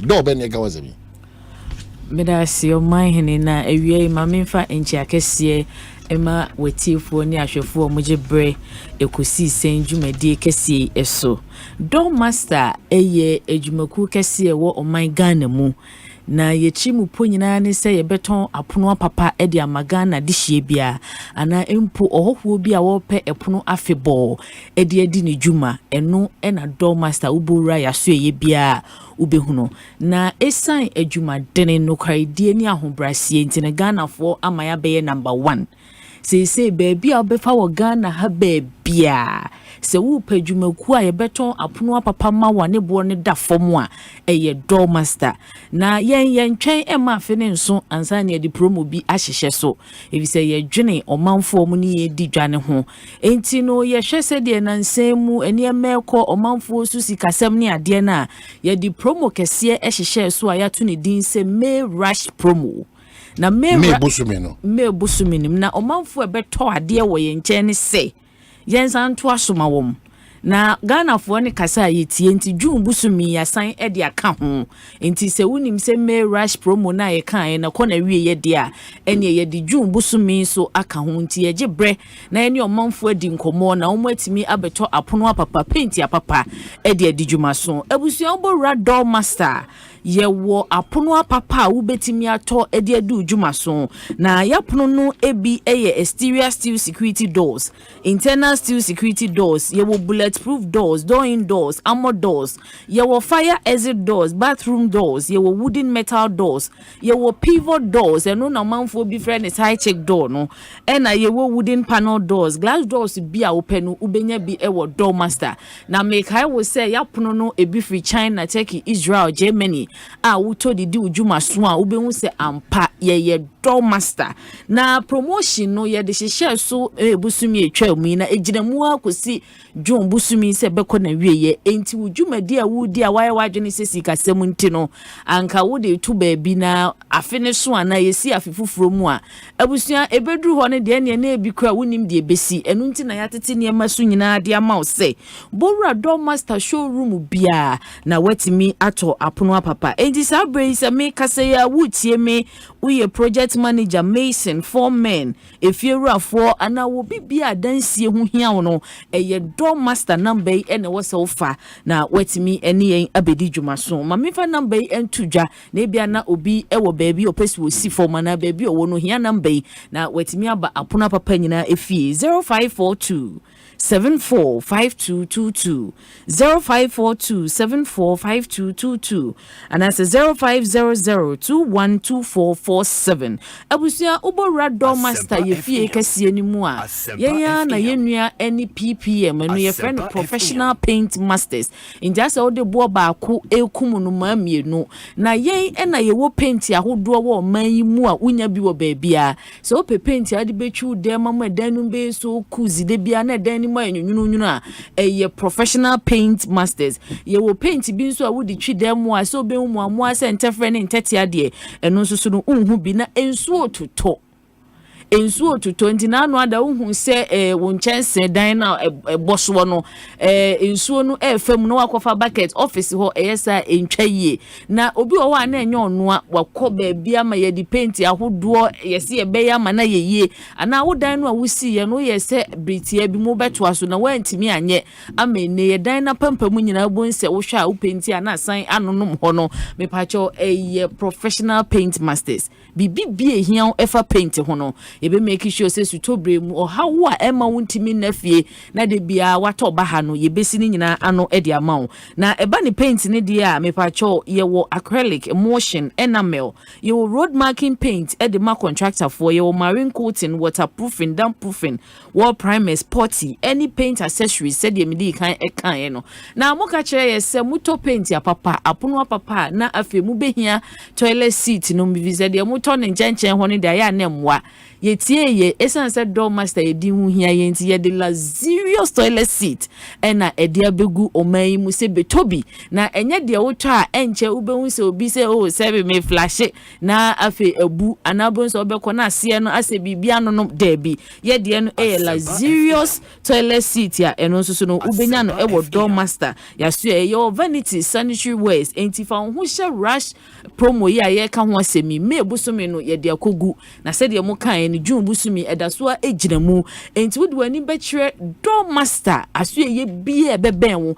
na wo amanone na se opese wo nso ye o purchase ade hia se oni ebedi nkomo na sikatua no akọ kama baabi a opese ye deliver ekọ baabi a project ne wo Ghana ha bia no ye beye ede amount Omanhene companies be wo krom hanum se ye omoton apono na de enti American for door master ede ama obi bia wo tie ye ne se yen no sebi enye usika ne nko awu yedini hu hia yen na eye professionalism ene yedi dwuma enti ubeto apono wo ye ho atufu e ba ye ho no se wunya ha obi a ye be make sure se ye besesa e de ama wo ye sanso wo warranty e wo yapno no eso na bibibia auto wo ye nchen no se wodi kodi dwuma so na wakoma to ye mu a e na door master ye nso ye da ne ada baabi wo ho a wo frɛ biem kra ya gi sika na wie ne ye mfi wo ye mu a door master de we give you value for money e na de wo ma ye simple ani tekuno munyina musika no ye ni eso enti fa wani echire mu door master promotion yi mu jumbu so me na ye de akona wie ye na ma me fa ye bebia obenya bi ato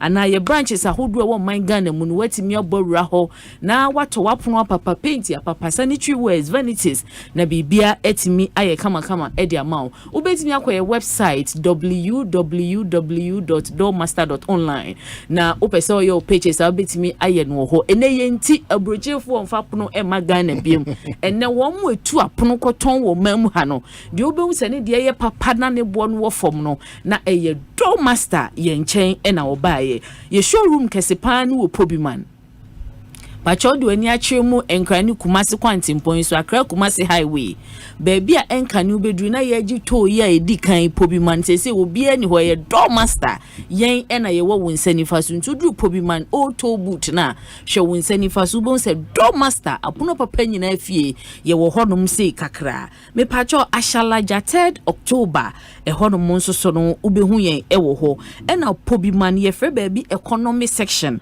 e honom nso so no ubenya yen Inti Pobiman toll boot Accra Kumasi Highway enkrani Kumasi Kwantimpon so no wonsanifa so a ye Doormaster ashalaja 3rd October suhum fianko about 500 meters away from Islamic Girls SHS honso so no ubehu Doormaster showroom kesepa bibi ehia efa pono any paint luxurious toilet seat sanitary wares no ye Doormaster me pacho obi ye hono nso so no ye wo showroom kesepa na obi o ho a me wodo me wo Christian Village me wala pass na me pe Doormaster mo branch e ben me ne esi etiewu enti no ACP me pacho pokwasi ACP ye ne Beshem Temple no e na edi enhwani mu Tema Community 25 Adepa Junction enti wo pram do wenya ashama po me pacho Spinches Lashibi ubetimi akọ Tema Community 25 Adepa Junction nsawam adwagiri ubehu Doormaster ye showroom kesepa e wo honom e na nsawam Hospital Road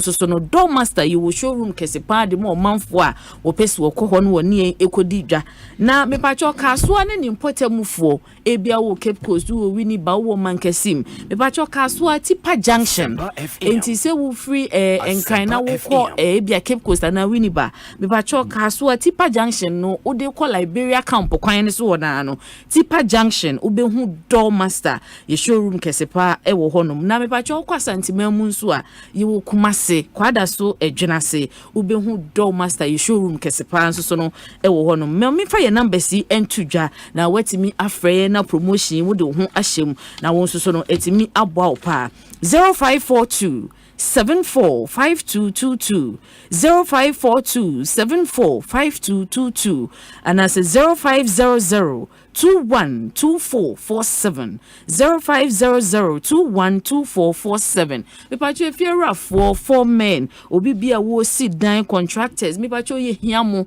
mumra na muni emedi dwasa abre ya yatete ne maso evi se ye hu se de enema esi ko enu nti na ye di promotion we ehihye so na wanka ho adwun busumi we ye de kwawie ya na Doormaster May rush promo no ye de bibia akọ na wiye 0542 745222 betimi so ene edi nkomo e wa abefo ntentan kese no so uko Instagram uko Facebook me pacho eye Doormaster na person ni edi nkomo ye website www.doormaster.online right yebeda ACP mba de na ani nyame se you can say we are cran na say we are sorry and I say we are Jumakobia mo share to say payment system let say enu so no obi bia opese ebia we said dey wo kana cran bi asori and institution bi me pacho bedru Doormaster said dey ye kan yesi obia apono ho nsem hiawo adanse ye ho nsem hiawo to ba wodi wahi asem betu yanimu a said dey wodi ani tie bia no ye won hyehye edimu obia see mama na say Doormaster for rep Akosia Paradise so about now this come we are brain na me adman now just na see be share okay thank you so much Francis Adra baby abutu bia no so awie ya chia some of your messages I but my man can come out why isn't there any warning sign posted around it to warn motorists? This is another time bomb. Mebusano so odinchire mobile. And Richard said that Ablekuma North MC Kofi Ofori is doing a marvelous work in the municipality. May God bless him. And Wilberforce Kojo Abuaje say Bella means beautiful, meant for a lady. He should have called himself Bello, which is the male form of Bella. So that said, Master Planner Junior Walking Tampose, happy birthday to Madam Howard Tiwa, a teacher at Dr. Sanders KG School, Kentampo. May the Almighty Allah bless her abundantly. Don Cobb say, Oman Pa, you are funny. Papa, Rebecca D. Lancaster say, I'm watching you. I'm watching the show live from New York City. That's Rebecca Lancaster. And Brookman Annabelle say, Kofi Ofori, Nyamin Shrao P. And this one, Prince Kankam says that Omanhene, Bella is an Italian word, but it's used for female. Bello is for the male. Thomas Doche, and so say, Omanhene, is goalkeeper Lawrence Atizigi. Are they going to give him the definitely Ombeman also the Fatano? And on this note, you call for a break. When we are back, more conversations coming up. In a world where only the best survives, you need a fuel that can match your drive. A fuel with unparalleled protection for your engine, superior efficiency, and unrivaled performance. A fuel so unbeatable. When you get behind the wheel, you'll focus on what really matters. The journey ahead. That fuel is Shell V-Power, because no other fuel gives your engine better protection, better efficiency, and better performance. Be unbeatable. Drive unbeatable. Shell V-Power. Shell. Go well.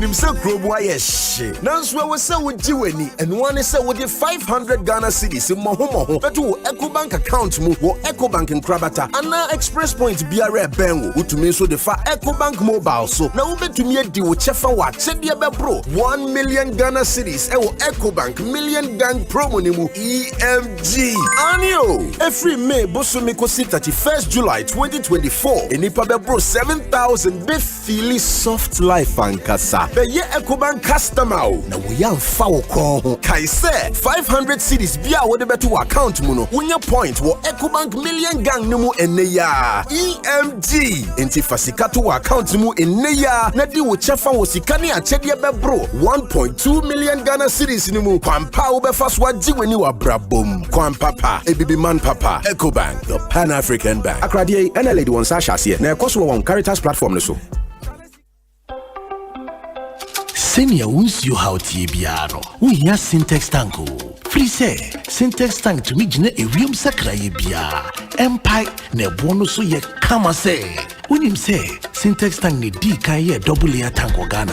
When him also say, Syntax Tank Korea, any D can ye tank muda hokai. E mu fita. Na say siadie, ubeti match size, color, type, biara wope. Syntax Tank, beyamau. Na nini ne chino ekita 7 years warranty umpewe na open dien frakra e 0244 335 168 Kumasi 0505 555 666 Syntax Tank e muda hokai. Syntax Tank e strong e tough.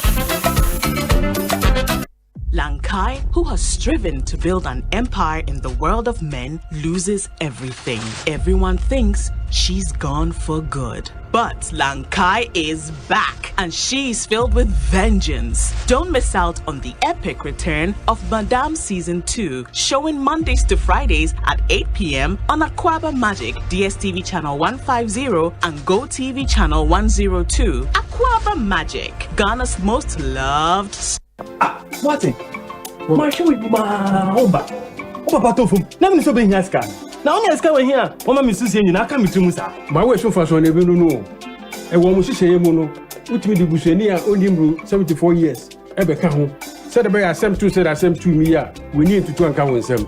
Sikafia me tua no busu mi bia no. E so far so no.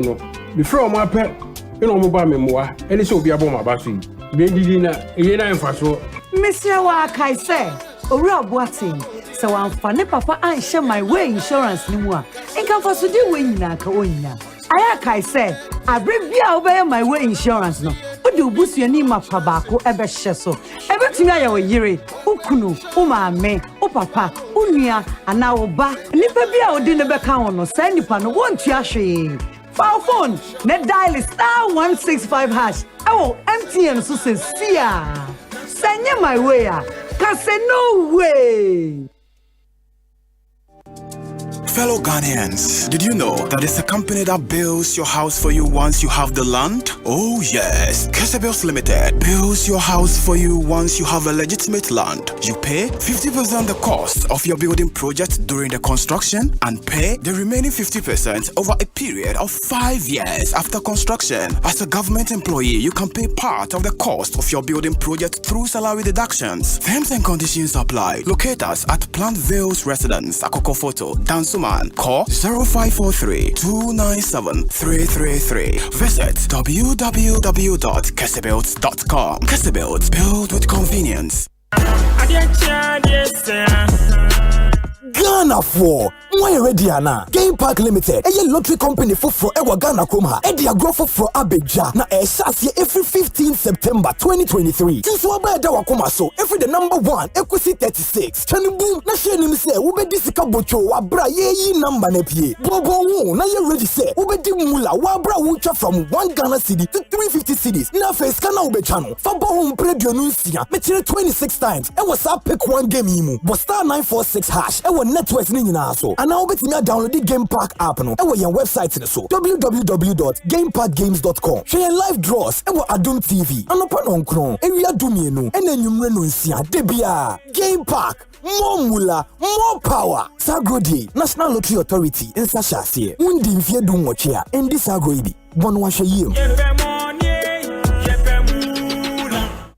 Hey, say the Mako who Greenfield Scientific Herbal Clinic no. Me who crave you say enunti no manya award wa. Eya world best. Obi an trance Emma Dompem ya de ka say anase mo boya de enkan to dem bio. Greenfield Scientific Herbal Clinic. Asanya wan to say ne ekuro etu no. Ne enkan ewana num. Oba na be mo pa wo. Ene enyar wan kaye. Nansi ma me ka say ene spinal cord ho ekaye no. Greenfield ada romanti ene wasa so de jana na so epiem. Greenfield Scientific Herbal Clinic. Our ultra modern laboratory and a diagnostic machine sir. I should share the pedie mu ankasa. Greenfield Scientific Herbal Clinic. Ewa Nungwa Dogon Estate Junction last stop. From 0243-983-906 and 0261-651-898. Greenfield. God is our healer. Greenfield. Your last stop. I believe. Father's Day abo. Father's Day Papa Ayiko Asempa FM Adum FM any Adum TV and the Father's Day celebration sronko bro emra so say papa fo a omwo do abadae any akoma pano ye bom abaso we share papa bia wan ya de amana ka wakoma dana e bi kra nya ono no wo nanso nya wan ya ma wo no e chen se ono no wo papa bi say e na ye ka woni mo bi te sa wo pese ye bona baso and ye 1 minute video send the brain e wo WhatsApp number 053-100-3813 na kansampa efa papa yi ho hyereyen wo ho kwanya se wo benya chedie bebre ama papa yi ebo eda kwesiada 16th June 2024 na sa video we deadline no eye wukuada 12 June 2024 enyumre no sia pepepe na tum at beka ye ho any presenters a omo ya papafo no mo ni aduane sonko no mo ntimi nkyere wo se papa nso timi ni aduane eno ye fortune margarine cooking competition eya no pa non du pepepe ne dia hihye so na nya no nko o be hye papa fo mutimi sinya mama ni ti wan eno ye jama wash and feel washing competition minia ensiwara fa ho bedomie na ye free prostate health screening emma papa bia obeba ho eno ye executive prostate cancer for ewo multimedia car park kokomlemle peni be show agrodie sonko na beba ho kai se obema wo fidie ada Asempa 94.7 FM na wo bete papa fo ho nsem a eka koma bebre papa ayiko from where hot narrow soft drink palm me the quench in the test narrow You want the cola, orange, lemon, vino, Nero. I'm all feeling cool and refresh your body, Nero. Non-alcoholic flavor, cola, orange, lemon, vino, Nero.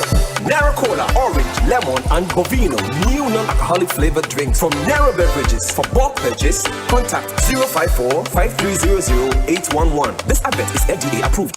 Tontonte yenno nsane e fadwen ne fadwen mpa say na nim say brebi beba ama tontina 74 upa ye ne simple T74 abeye adru tontina 74 ana T74 asa twe yadwene asina nanom dodo so say de na dodo bua ma nanom enyare basabasa no saa na tontina 74 ana T74 ebo nipadua no e mo immune support enti obi onum bie no abrebia ne ho denden tontina 74 yinso yaye no say nsuo krokrowa kama enti baby a wonam bia obetimi de wade akọ samene wa ankefi na ekroyi eda no nko na wie ye wa bra mennom T74 samennom tontina 74 menya hoodin mennom ne dabia T74 yi eye hahama ene ye de aye na DHC ena aframa na ye kama sa no T74 ahoodin ni apomuden ko a wokọ pharmacy ana baby to nno bia ubenya tontina 74 yi biato T74 yi enye ma oba wa fafuro ana obi a o manufo ana se obi a onya mfie dumienu etu phone 050-162-8931 and 0246-073-498 FDA agi adwedien krat. For 15 years, Quick Credit has been your trusted partner in micro-lending, empowering lives, and making dreams a reality. Today, we're excited to announce a new age. Quick Credit is now Bills Microcredit. Still committed to serving Ghanaians and changing lives, Bills is here to show you that everything is possible. Join us as we embrace a brighter future.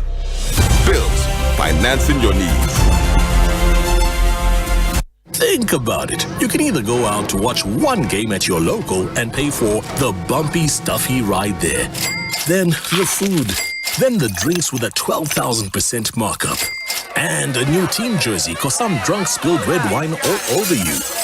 Or you can pay once right on your phone and watch 42 live Premier League games over a whole month. For unbeatable value for money entertainment, there's only one way to go. Go TV. Love it. Walango! Hey, Walango! Hey! I asked him to buy me original Polita. Hey, please don't make mistake. Stop the papa. Open the back mouth. And ye no gala. Hey, papa. Papa, can ropo. The Polita is original. The first and the best. What is? Ukota also for dear acrobat to use me. Polita, yes. You only cough, never cough, syrup, class, away, class, away, don't come, we ain't here, get up, I've got better, Namidia, me, only in Kinda, late brush and muscle, long pepper, and violet. You only cough. Effective for relief from cough, sore throat, and throat irritation. New Honey Cough. Class go away. Manufactured and distributed by NS Chemist Limited. This advert is FDA approved. I like my mind peace. That's why I go get my Bampo insurance from Holland Life. Just yesterday, my Abusha Penny asked everybody to pay 1,000 Ghana cedis for a penny funeral. But Masa, Nukreni, and Moshomekora. My Bampo helped me cover cost of funeral and any disability cost by paying 2 Ghana cedis per Bushumibia. A simple crowd. Yes, with as little as 2 Ghana cedis, you too can have peace of mind about cost of injury and funeral by simply registering with Mibambo Insurance from Holland Life. Just dial *269# on MTN or Telecel and follow the prompts. It's really that simple. Enjoy peace of mind today, knowing your tomorrow is covered. Mibambo Insurance, made for you.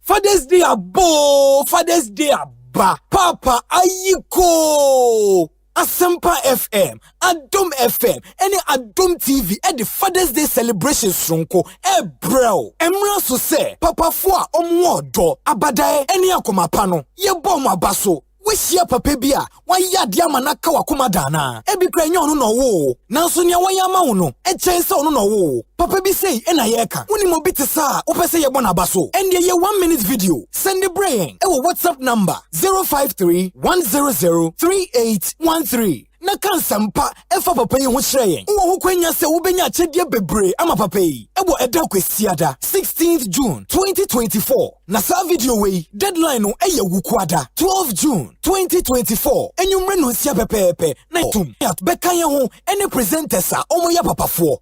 No mo ni aduane sonko, no mo ntimi nkyere wo se papa nso timi ni aduane. Eno ye fortune margarine cooking competition. Eya no pa non du pepepe ni dia hihye so. Na nya no nko o. Be hye papa fo mutimi sinya mama ni tiwan. Eno ye jama wash and feel washing competition. Minia ensi wara. Fa wo ho bedome na yenye free prostate health screening. Emma papa bia obeba ho. Eno ye executive prostate cancer for. Ewo multimedia car park. Kokomlemle. Penny be show. Agrodie sonko na beba ho. Kai se, ubema wo fidie ada Asempa 94.7 FM. Na ubete papa fo ho nsem a eka koma bebre. Papa ayiko. Yenim se grobo ayeshe. Nanswe we se wo jiweni and one is se wo di 500 Ghana cedis mo ho. Beto Ecobank account mu wo Ecobank nkrabata ana express point biare ben wo. Utumi so de fa Ecobank mobile so. Na wo betumi edi wo chefa wa chedie bebro 1 million Ghana cedis e wo Ecobank million gang promo ni mu EMG. Anio every May bosomi kosi 31st July 2024. Enipa bebro 7,000 be feel soft life and kasa. Be ye Ecobank customer na we amfa wo kron ho. Kai se 500 cedis bia wo de beto account mu no. Wonya point wo Ecobank million gang no mu ene ya. EMG enti fasika to account mu ene ya. Na di wo chefa wo sika ne achede bebro 1.2 million Ghana cedis ni mu. Kwampa wo be faswa jiweni wa brabom. Kwampapa ebibi man papa Ecobank the Pan African Bank. Akradie ene lady won sa hase na ekoso won Caritas platform no so. Lankai, who has striven to build an empire in the world of men, loses everything. Everyone thinks she's gone for good. But Lankai is back, and she's filled with vengeance. Don't miss out on the epic return of Madame Season 2, showing Mondays to Fridays at 8 p.m. on Aquaba Magic, DSTV Channel 150 and GoTV Channel 102. Aquaba Magic, Ghana's most loved. For 15 years, Quick Credit has been your trusted partner in micro-lending, empowering lives, and making dreams a reality. Today, we're excited to announce a new age. Quick Credit is now Bills Microcredit. Still committed to serving Ghanaians and changing lives, Bills is here to show you that everything is possible. Join us as we embrace a brighter future. Bills, financing your needs. What? My show with my own back. Papa told never so being here scan. Now only a scan here. Mama Mrs. Yen, I come to Musa. My way so fast on the no. Sikefia, Michano Busumi Biano, a so fast one no. Before my pet, you know, mobile memoir, and it's so be a bomb about you. Maybe dinner, again, I am fast. I say, I bring me over my way insurance no. What do you boost your name up, Pabaco, ever sheso? Mistress of free Munquadia, ever call more. Now, one now we hear my way insurance, no dear. Yebe ko umwa abra wo ko yade kwankro yade anankwanhia abubu abuwa wo ye wo ho hwea enye impo wakoda yare sabia ebro namienu se wadi 18 ekopin 59 a wo apomudin a wo betumi abeka my way abusia no phone ne dial *165# ewo MTN so se sia sanye my way a ka se no way. Walambo! Hey, Walambo! Hey! I asked him to buy me original quality. Hey, please don't make mistake. Talk to Papa. Open the come on.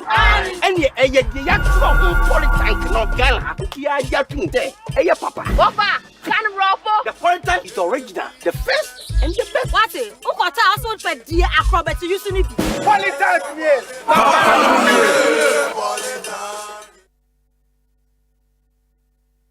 Asempa FM. Asempa FM. Omanhene, Asante. Omanhene, Asante. Omanhene, Kwabena Asante. What can I say? What carry I want? 47 minutes after 3, hi Asempa 94.7, Ekosiisen On and also Ajibra Uti na Oshebi, Yada CP.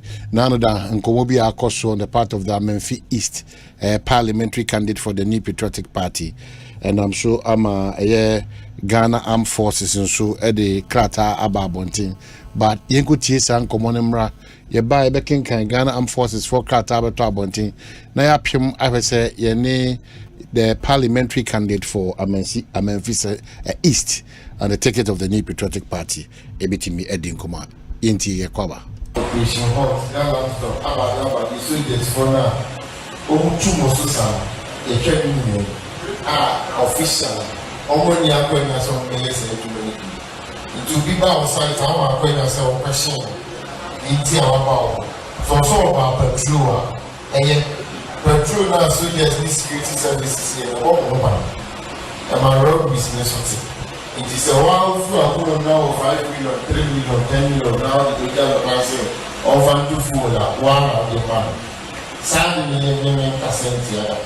Because the police for these soldiers going out around them at the office. Actually cases are more way about the local or more who you have from you. And in Zimbabwe, Obiba Petrol. As I said, only the young high. So while from money, the wild person of the man on board in Mama. But so the paper said, or you saw your naked pay too much pay, but too control what my own and track and years or more Mongondo Pamela. Oh, yes. So my patrol or my patrol. And the Akase authority on the end you must have natural. Yajeff said, you don't know where they are no mature, or also here they are, do the thing. I say, but the women is a woman I got for. And bravo, we are mobile, so here you make you know. Or no, I want to move a bomb. The moon is high, as seen to be done. What you are not doing, as seen to be done. Meaning site only police for Kenya or Malaysia, you acquire a poor time or more, and the police will know who be. But the open you or what be out about a week or about 3, 4, 5. When you have Mama police, or when you want me, I might your mocker. When you have Mama Sujani, or when you want me, I might your mocker. And it also done a year or two go to soon. And before action, I to go, there will be better to feel police. Maybe, what you go, the one you see as you go. And the answer, picture me a cracker. And Utina, almost getting the list, and I'm watching with Nina or number. Nina, watching number wrong with the critique platform. Platform and medals, PNC, medals, the regular minister may deliver to you. Now, yeah, say, what they say. So, what site the video we bow down in the air here? Would you prepare Asempa FM? Nine voice message, Asempa FM. Mrs. Vicenzo, Asante, soldiers will be Abaha. Almost say, almost then say a march on the fair march now for him to see. Saturday, so many better friends, he said, on Professor Easy. Asempa FM. Well, so that's Memphis East, parliamentary candidate for the New Patriotic Party, na Edisa Nkomowe. No, this Nkomowe is Uba Asempa. Page Asempa Extra Hanim Siabonse na regional minister so Tiwon Biana Onusu Tinkwe. And immediately the Ghana Armed Forces Department of Public Relations General Headquarters Burma Camp, one of the Krata Ababonting. GAF cautions against calls for attacks on soldiers. The Ghana Armed Forces has taken note of viral videos on social media calling for attacks on soldiers and other security personnel. We strongly wish to caution the public against such utterances. It is instructive to note that such calls are not only unlawful, but also pose a significant threat to the security and stability of our nation. We therefore condemn any form of incitement or encouragement of violence against our soldiers. We wish to assure all and sundry GAF, that is the Ghana Armed Forces, will continue to perform its duties of safeguarding the security of the state and protection of civilians. It is also crucial to understand that personnel of Ghana Armed Forces and sister security agencies are committed to upholding the highest standards of professionalism, discipline, and respect for human rights in the execution of their duties. In a situation where a soldier misconducts him or herself, the soldier should be reported to the nearest police station or military barracks for the appropriate disciplinary action to be taken.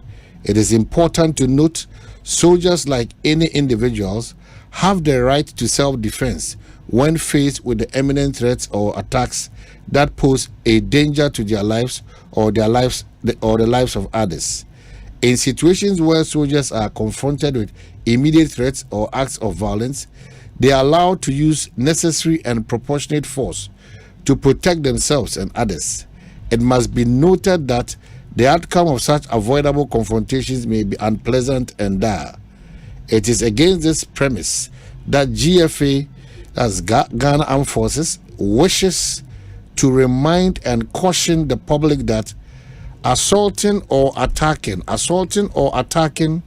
soldiers is a grave offense punishable by law. It implores all citizens to respect, cooperate, and support our soldiers, and to refrain from engaging in acts of violence or incitement against them. Once again, Ghana Armed Forces wishes to reiterate its commitment to upholding the values of professionalism, integrity, and service to the nation. We will continue to cooperate with our sister security agencies to protect and defend Ghana's interests while respecting the rights and dignity of all citizens. Ghana Armed Forces operates an open door policy and wishes to encourage the public to channel their concerns or grievances through the Department of Public Relations of the Ghana Armed Forces, and is signed E. Agri Kwashi, Brigadier General, Director General Public Relations, Ghana Armed Forces. So after a video abomu in Samachrewi, the parliamentary candidate Ernest Frimpong Amenfi is MPP parliamentary candidate Ewa Omanaso. Ernest, good afternoon. Apom to say.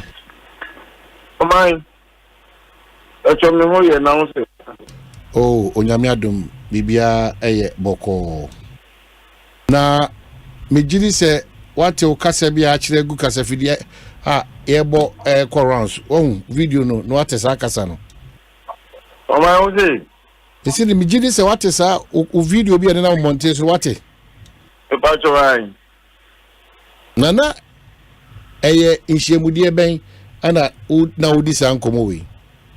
Omai medasi na mema wetifo ni ahwefo nyina adwo 5th of April 2024 as part of the engagement with stakeholders war Amenfi's constituency no me engage minus war Amenfi East ene omo edidi nkomo eto adwen eji omo consent said the Bayer means so as a parliamentary candidate, you know.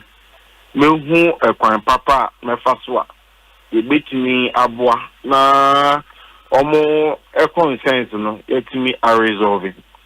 I mean our engagement in video nibi and a number bontia Argentina or my mua. Yeah, my passo say. Okasa Argentina ha and semna okayano, do you stand by it? My megasi said mekayan sa meeting 2 hours and over engagement regional minister the colleague parliamentary candidate war Amenfi West ene me paying fubi eka homa ye be ye bekan luntino Enkomodidi animu concerns libre ba animu anuye enenma saa kasa no ebaye na ohwe ni release any asemo amaka with the greatest of respect my main kwenya ntia me papa CDS any me papa IGP na me mo wona baso ewo house resta omo ati emra asemi baye any response ahodo amodiaba to caution yenyina ewo adwuma etisa ho make say me a victim of circumstance because the contest me can asem no any the intentional ewo asem no achi no ade a ekire say media ne papa mu enana me ka no ekosi say yinya ne pabonifo bi a wo hye akiri na wo de manu mu sem no ekọ bone na wo create impression say mimi momuna me buana on adwuma koso na me encourage wo mu no mi mom na mababa ye nipa afi de mi mom na me site won say wundi ahuru kasem ene abonefo sem a etisa wajibre tie tape na nkasa wangaza me pacho say eyemiema nu masem ba sem pedodo na no yebetimi adu nkomo yewia na bia yerefi ye ho kakra enyoma ni bia ye kan enti o se hoye yi bei wasa nya bre etie ensem a o kan na na me pacho an and do you still stand by ensem na wakano mami empower eni kakra asamu a me kai ni nyina ni se woni a woye operations ahodo a ya sanction no mo I am more authorization na minus no menu omudi nkomo at a time no enim no omumpo bi omoba mon sanzo encourage wo mo no mumra bebri efise so ye jai police for ni soldiers for nyina ma omo tena offices na oma anya adwuma anko patrols ahodo a mo ye mining wo nwura mu no you will be left at the mercy of armed robbers. And intino, more encourage you, say fool, say a tip.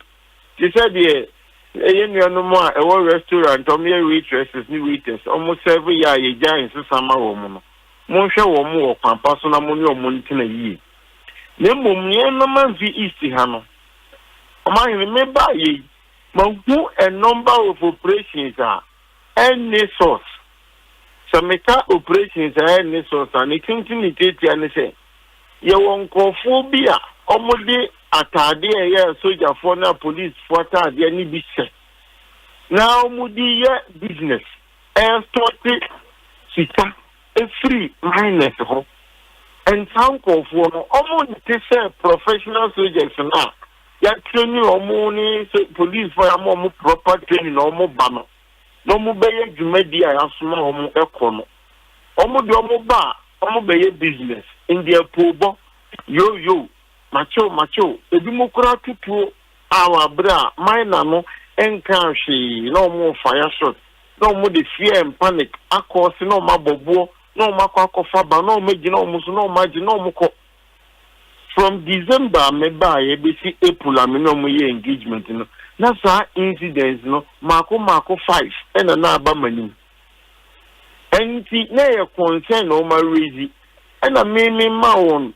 items bia at least obe identify baako ewo sanction and authorized operation ho e bit say omo be use formal vehicle e bit say omo be uniform da unim omo ranks ni ade e bit say omo be armed e bit say operation at least say you regional minister could be sana obey aware of any operation occurring in the region. And unti me sa ko so to on for say maybe a platform the munina gusu na many regional minister ni MC account so that operation bass ana o dey can report because of sabon the phone nti na yen hu say sa operation we awe ma confirm say e yampa ya bona manese nkofo bi ya illegal wa ha na say omu go contrary to the mining acts no and until you see a measure of money and palm or moon through. Nay, now, where, and no dear any moment.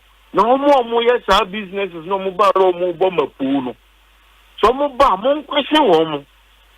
Name so no contrary to Emrano, a son sense or bone, no boa.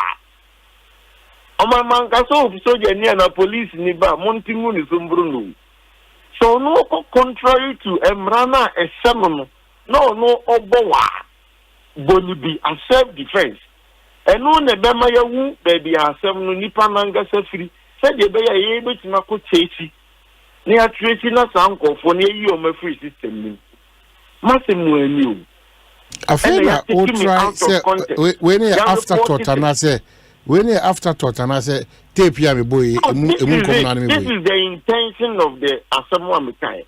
So, chase our party view and make us name so ban or boa. There's no way I make us say, or moba, mom, bro. It is the video is there. The video is there, Omanhene. I never incited anybody against our gallant men and women in the security services. Never. Are you sure that's what you just said? Oh, tape Amaboisu. But yes, the markers here say so. Obiba, no, boa bunibino. It is the thing I said in the video. Oh. Na illegal miners and what show one as a large scale miners and as a what kind of miners? Small scale miners, community miners, legal miners. 1 year warrior legal mining. Omuna misia womo. Okay, so my minute back. Then we can settle this matter. My minute back.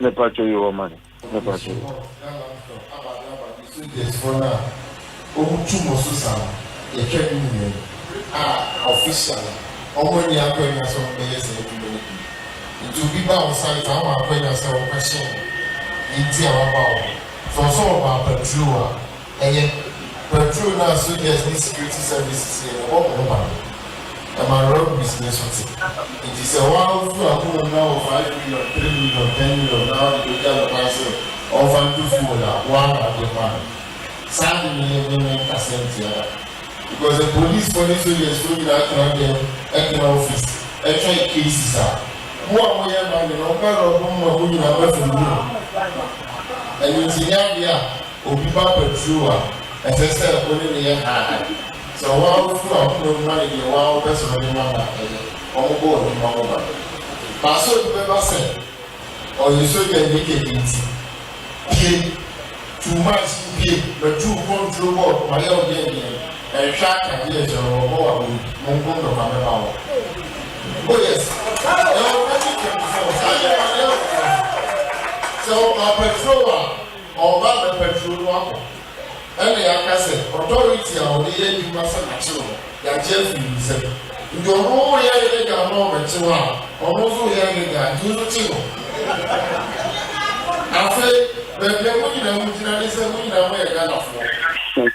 Okay, so say Obano betutu nyomana obowa now so why then wabonibi. That's what you said.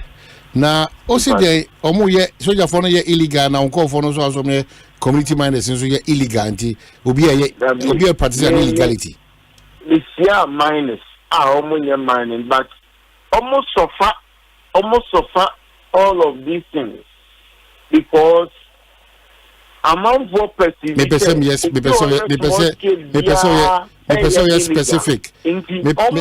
person yes specific so just angasa for no mobile operation no in fact mobile operation no nim there be mobile it no ni sa minus nimpu na because you no kran say there nya encounters papa ba na ebe pesita adisa abone no de na ni say ba no makiasi obi o lines is obi oni lines o mo ye frasa no mo ye ko enunti na nature o mo say people anka o ye illegal ko no nipa no kra na oba no no so be ye illegal if you win ya say say o chewa o chibi na you report it to the police station so make us a chinibi ni say report Emma police station in fact asem we na meka ye no meka extra minus almost same language afi I say you are taking me out of context and come my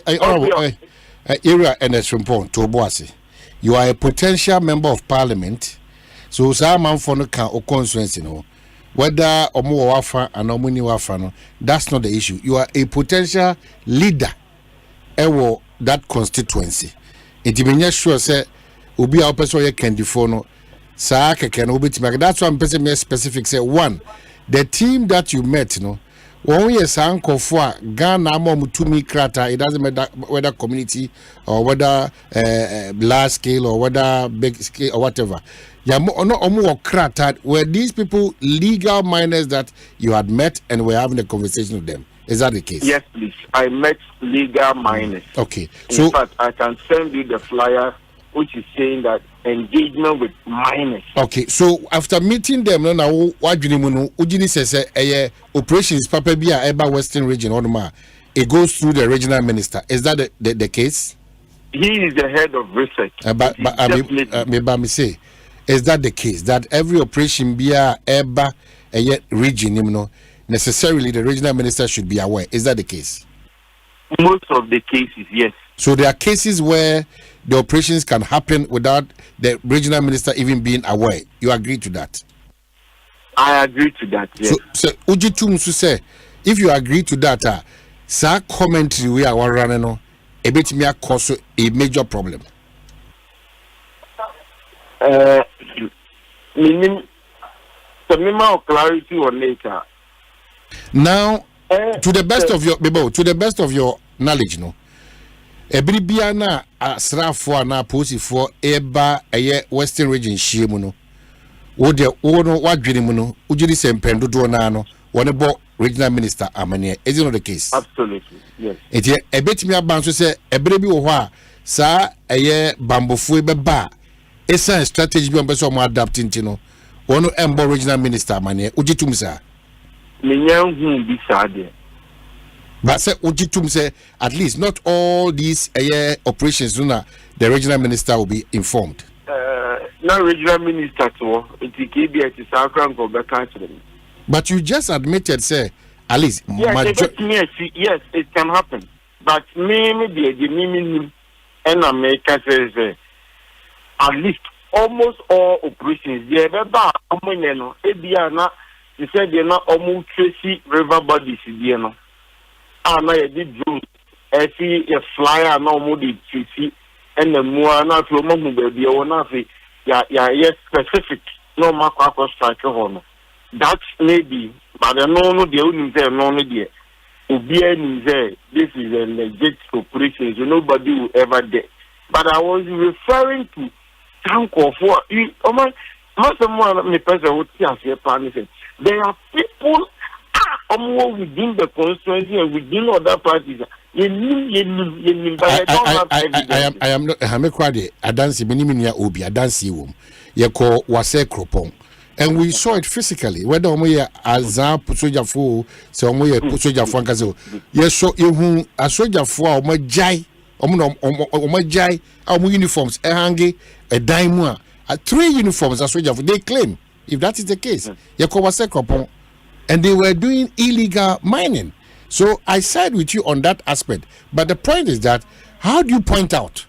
So this person is an illegal person or impersonation Juma or only Ghana Armed Forces and Wabana because the Obi Betimaba officially no betu to no maybe because your money to me say Obi Otu and Amombi and the Ghana share for mine or Brano. Once when you to me from a headquarters at Obano, he might necessarily not need you to stamp him before he gets into action. Intermibusa sa okasano. Se wo nya opportunity over 10 kasano for frana. Main person may defend me because this is an opportunity for me to make amends. But mame enche in the agency at the business. Maybe can akasa first one. Me can items back me libya. A dear dance here only about operations are sanction one. I agree perfectly, Jesse. I agree perfectly, Jesse.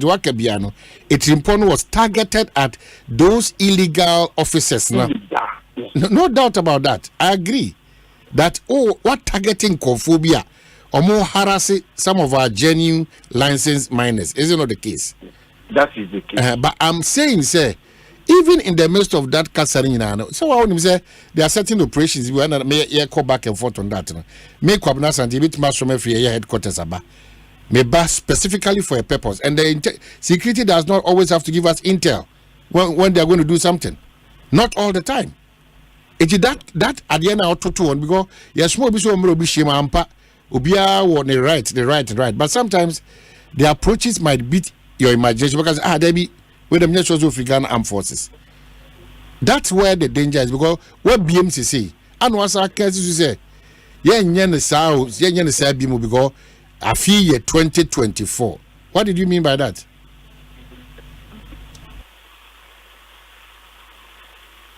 Hello.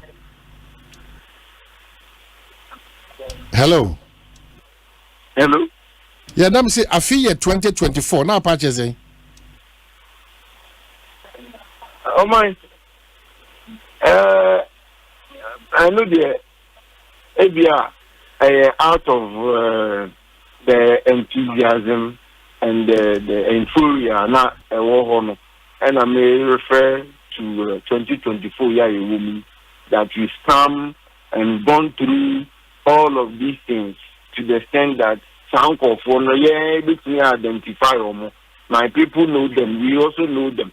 And it's a bit more identify Mona and her said the Saha only Paboni for now, almost take advantage. I was also causing disaffection. Emma minus no at time a particular political party because almost to show more precincts.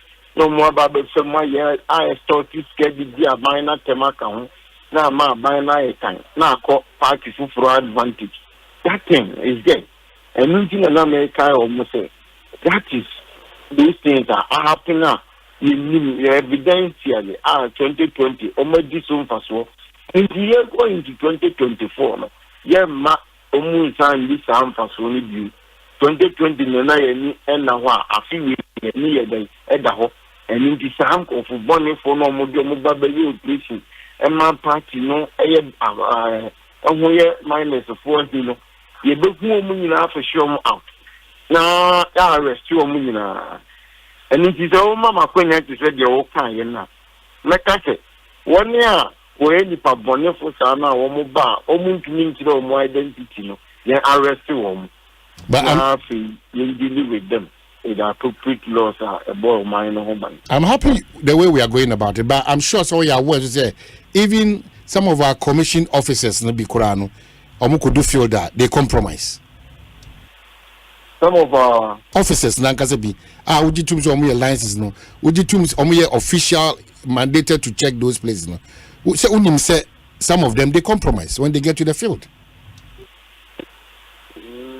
And because was a Cropon Dominic, we had 3 or so 4 soldiers, right? Yeah, so them such as only be opposite only be they compromise, and you read it in news. Joy Ayaka, Asempa Yaka, Bedroom Yaka, some to the extent that we show videos and pictures. Where your news?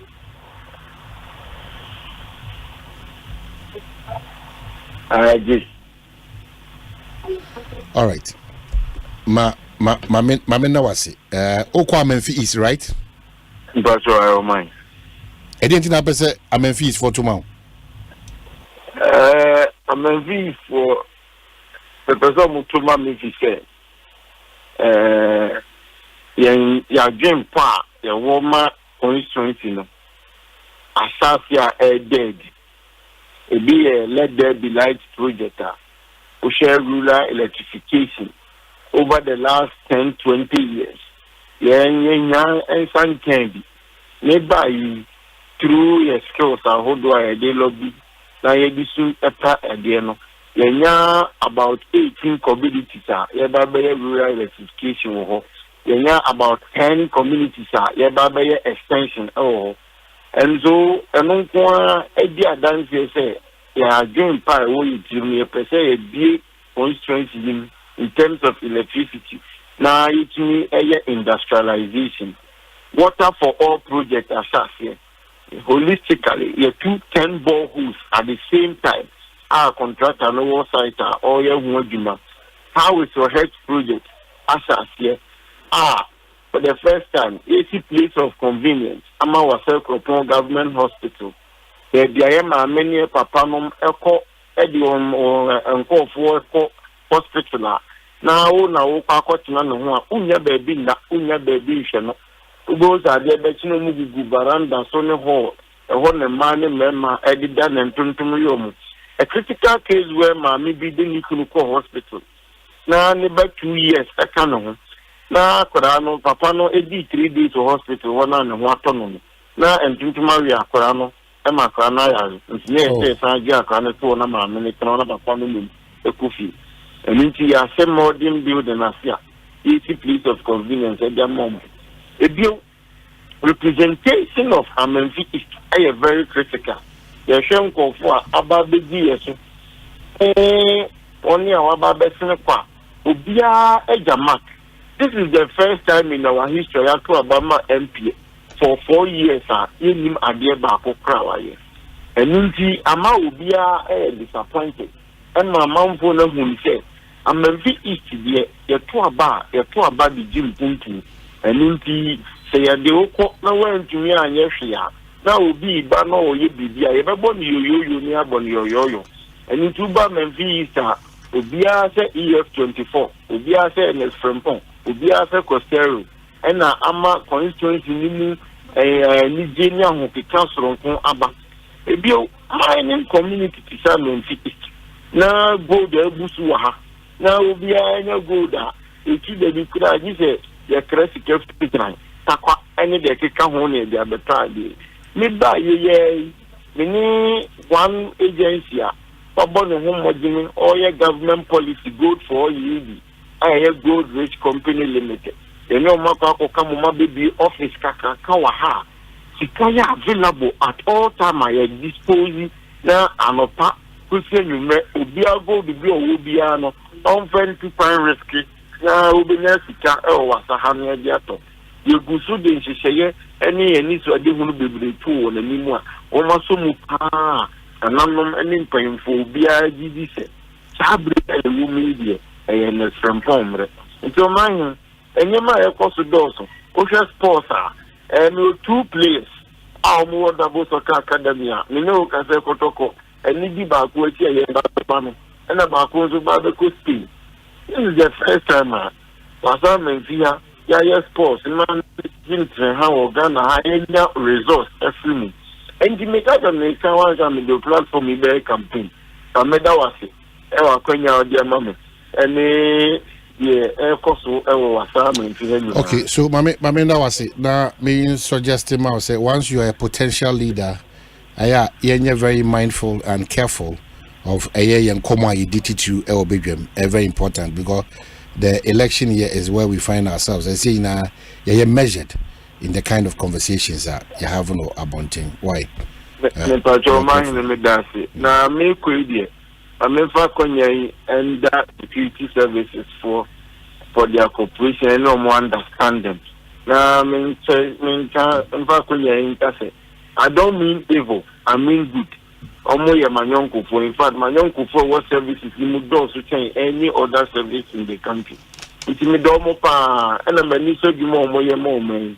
Now can be also they show Amobia who say you renew more and a young for papa per se omoya you my papa boy. But the almost so far I would your more year and then how on my pharmacy or my respond appropriately. Mamendase, Parliament PC for Menfi East on the ticket of the MPP. Franco Trading Ekoso Kaya say Yempe Nokia ne Samsung ne iPhones and a smart TVs ranging from 32 to 100 inches in free. One side of Franco air condition and also ranging from 1.5 to 2.5 horsepower.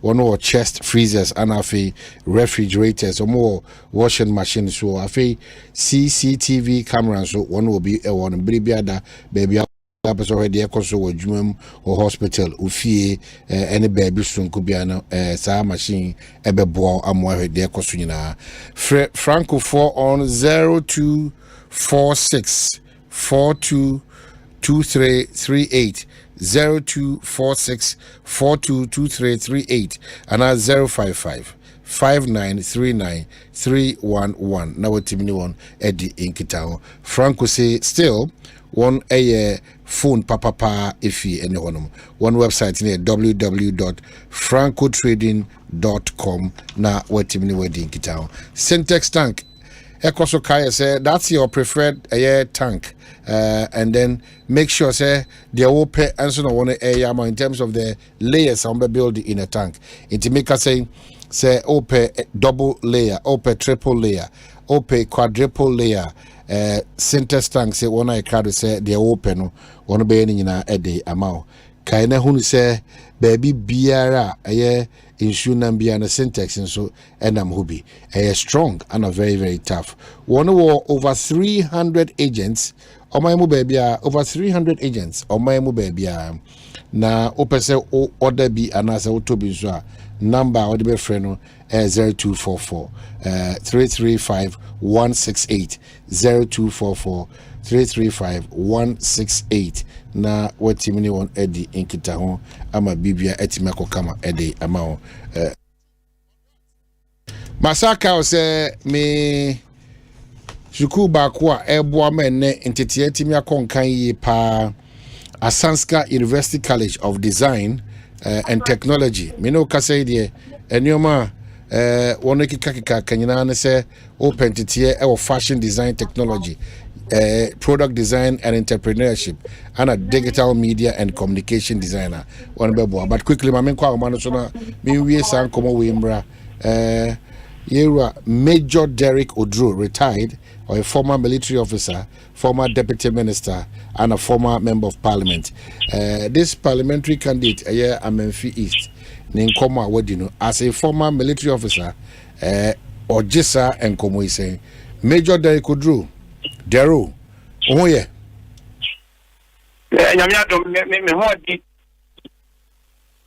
Bibia kama. Idia de di boko me wo mafuma asun to me wo le burase me wo na mangwase me get confirm get preku me guy ene na mfie enti mani age wo me farm se apa asun to me e wo ha. Well, remember some commons, but is it that huge farm bina almost 10 years back ye ko hona na? Yeah, 10 years back no say na now from kra na be 1 or 1.5 kilometers, and I'm sending more than 2 kilometers because the Ekosiise. Okay, so you are now into agriculture. I've been in agriculture for so long a time, since 1990. Only so what happened? Of course. I agree with you. Okay, so yababa san komono so maybe one of these days na ya twasa mfonyi na ba ni abedi san komono wo Asempa Jumedie so but ya dase once a military officer still a military officer yen share in some of these conversations as an officer are you worried with maybe how that perception around military in terms of certain operations are you worried? Yeah, me that's it. Make sure what you phone now. I'm worried if you say that you once a soldier, always a soldier. Your former military officer said you yeah, former chairman of Defense and Interior Committee in Parliament, and then your former deputy defense minister, and of course former member of Parliament from grounds of 4 consecutive times. Enti se woka bibi anase bibi fa asra for ho anase security ho na yina na ya na bie ni bie atonso yi ensemo ametiye enura ni aba ko waka temo aba social media no enye asemo a ede emse no pano eni eti se director of public relations waba abekasa afa ho se ai amanfo enhwe o manu so yi all transit bi abo efa ehye amanfo kutupa so mo enye ni mebie ntia asojafo no o mo hwe ni yi mini am said abre o memu ye womra ha ye womra ya hihya eboye nyina ho ban ena ma obi anya asomdue obi ayi fi se efamra kwanso ana se ye do famra kwanso ena koziboni everyone say due process of the law the meme ye boni a ye wo kwan a ye faso a ye de eka asem no obi ayi boni a ye wo kwan a ye faso a ye de eka asem no yamfamra ehye wonsem yasi obi kura mpo efum ekumu a wonso wonfum enwa benefo akasa eyi edi ato ho enti no se ukoti se obi ayeboni bi anase obi yamfonso obi a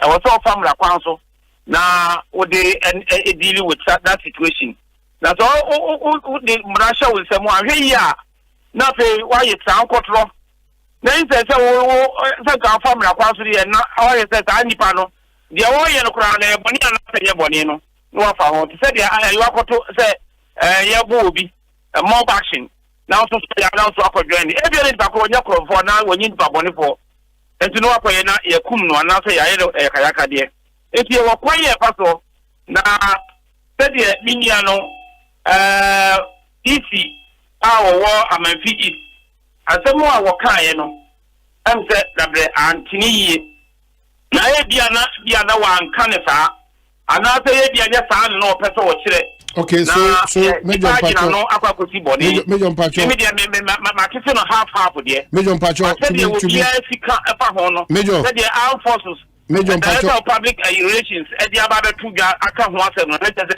enche yi soja fo enye o mabojo. Okay, so major pacho we say we kai say soja for na nsen soja for ho taba wo mo a ye bu wo mo a ye kum wo mo soja for e to bobo o ma no ho ban it cost heavy sums of money to train a soldier and this ye di etuo ana say ye obi ma ba so no de kokko boso je ni no kuna o ma na hwere ejapade kese pa nipa ba ko ejina ho ma nipa bebre civilians bebre wo hwe UN ratio of civilian to police kura at least 500 civilians except agunya police ni ba ko pe that the police ni ba ko pe represent 500 you can imagine the bambono said the city and this obi ekoye tio e di boko jeni said the city bia no na okoku to ni no ya hwere ade pa de minua no kan ye no amanfi east parliamentary candidate no e kan ye no incitement or incite civilians and now say ordinary civilians they work themselves for woman say a soldier for or may you a soldier for two themselves for so ever and you could join us and share a man for kutupa now one more the worker swap you can see a soldier for every that's why you should a soldier for review maybe a soldier for a shaman dear soldier for free now and not be every so abeti ahumem anka nyasa anka battle anyasa anka baby e bia those days one now you can't say military brutality ni no anka if so da ko metia faso abaya ayaka dia and to say ye enti ye politics no and in campaign no makweni be tell the people what they want to hear. Tell the people what they want to hear. Your community be a. Usha ase de wakuma so. Woman ni swadi hunu. Na what can one akira woman. Woman ni beji ho. Na we tell so I know what your woman kutupa wa mo ho di bi. Say your papa say your boni. no mo hoden dem mo class am wetine asamo obetimi aye as a member of parliament or parliamentary candidate the obetimi aye am se wutimi wi ni kura na wo ba the one timi anya the obetimi aye no and waka no wetimi aye no se wutimi nya so ado to one among se de be ya obetimi aye and na ama member of parliament ya wo ahuyehie mu a obi atori ado o twu se ayi o yanam enunti no ye be ni alkoka no emfa wa kan yiye. Okay, so na emfa so kan ta so be parliamentary candidate na so wa not any we a public figure nti wo go share about 2% so jafo na ba wo area na wo mo emu no wo munku no wo munye se ya enya de ekayiye ahwe yi ane ni party ni ana se so jafo a e ba di wo mudwuma e wo ba bi na ko akwa ho no ma akoye ni be bia ense se ye na do sa ko kan wo mo obi owo adwumadie e wo ho do sa ko kan wo mo a na di operation a so jafo be ye the soldier for be yet operation no innocent people also ehoka innocent people eka intimi ade oka no enye enti na sa general kwachi awoye director of public relations eba krache no abokoko se amanfo hwe o manu tiye na civilians ni mebi wo a politicians ni mebi wo a se de ombesi aya we need support any admiration free one constituency ntino na one more consent bia ensese one more kan.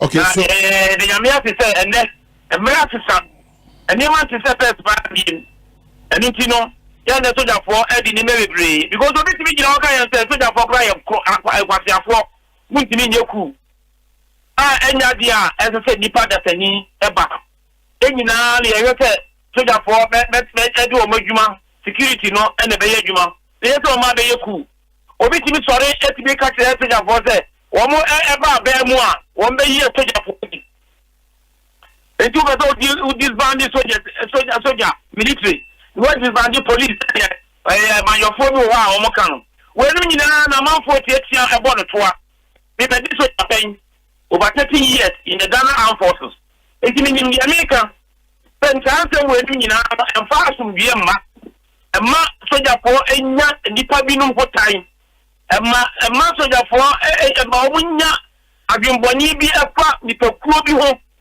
a wa hwe ni ya ebetime di basabasa aba enti amanfo hwe o mkasa yiye amanfi parliamentary candidate no on samra bi Ghana de nyina ni say oh we say say brabe pacho na fi amanfo do boy yato nanso no ni papa mu para ne de o say you take action and etia no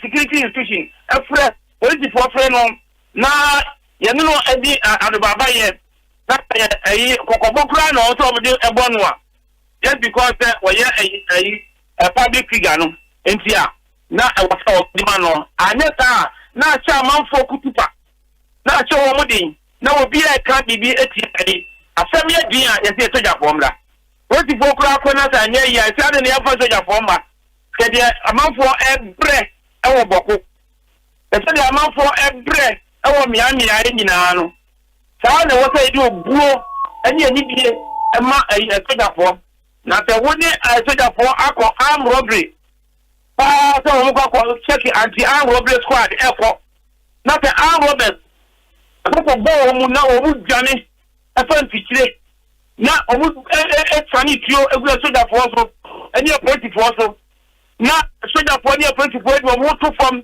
area and both so 7 players na wo mo di wo mo etete dipa janai pa wo free awa na je no wo free wo emrefie no na wo bo kan e bi kura ti otimi ka bi no na se utimi agina ba bi obi a wo bo ho ban wada we condition mu na wo bo ho ban na wo che dipa kutupa ye mo yenkum wo ni ade a wo mo di se adwuma no ma ehye wo mo pa de ahye wo mo e wo bema camp a eye current issue no director of public relations e di aba betudwa no e na me den adie no ti ye ya no suye ye se ya no suye se ye nka kan sem bia e di bata beba Asamla o kan so nim basa ba and you can what in who ye.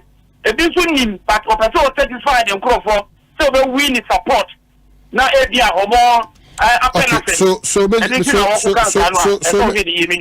Major, maybe as I see this way, if you have been part of the process, or say you didn't been commosia, or when in commodinima, in abem, but or that's what you say, ni trim pono nya boni, you say, so tape na, asema all can say a soldier for ya shall move free headquarters. Eba ebetu saa na mona information bia no na oka asem based on the number of complaints abedu nanim say enipa binim boapayom ehya asrafo atade eba saa mia ho ebe harase wona etu from agudie no eti saa de na bo manima eti wona adwene mu ne de se wo soja ni mapa ya small say brana betu esawo wona etu from ade agudi a ontu ne kwan so na oni ye no bibia be dia dance yes ampa 2 empendo do na so sankofo no eba eye region bia the regional minister most of the time is aware entino ojidi se equity regional minister eba ni shame betu sa na mon bia na eya ye an illegality eti hono no all how kakra se esan se ya chiri pa ba ko mienu miense bia wono sha asrafo atade ku wiechi na onya asrafo no onye careful and to the extent that on a regional minister and other relevant persons a creative platform ebiribi ada no na dwene mu no sankofo ni bi ba omonyi na asutire but the osio kan ni say oni sojani ni ba na se obowa onso body bi ho ni gina say okay Omanhene say office sojani papa any sojani a wanya papa o as civilian no o mu gina ho ma address ekletio o be identify o say we papa we bone. It will be difficult for me. It will be very, very difficult. You play this soldier so over 30 years, you know. So we go address it. If you know your former soldier or your retired soldier, and now to a travel pay when you soldier when you're now. Over to your soldier tare, and you trio up with the body do already. You can be a new answer. Just be a tribata, and now almost like clean. A operations are organized operation, authorized operation. Everything you have, baby.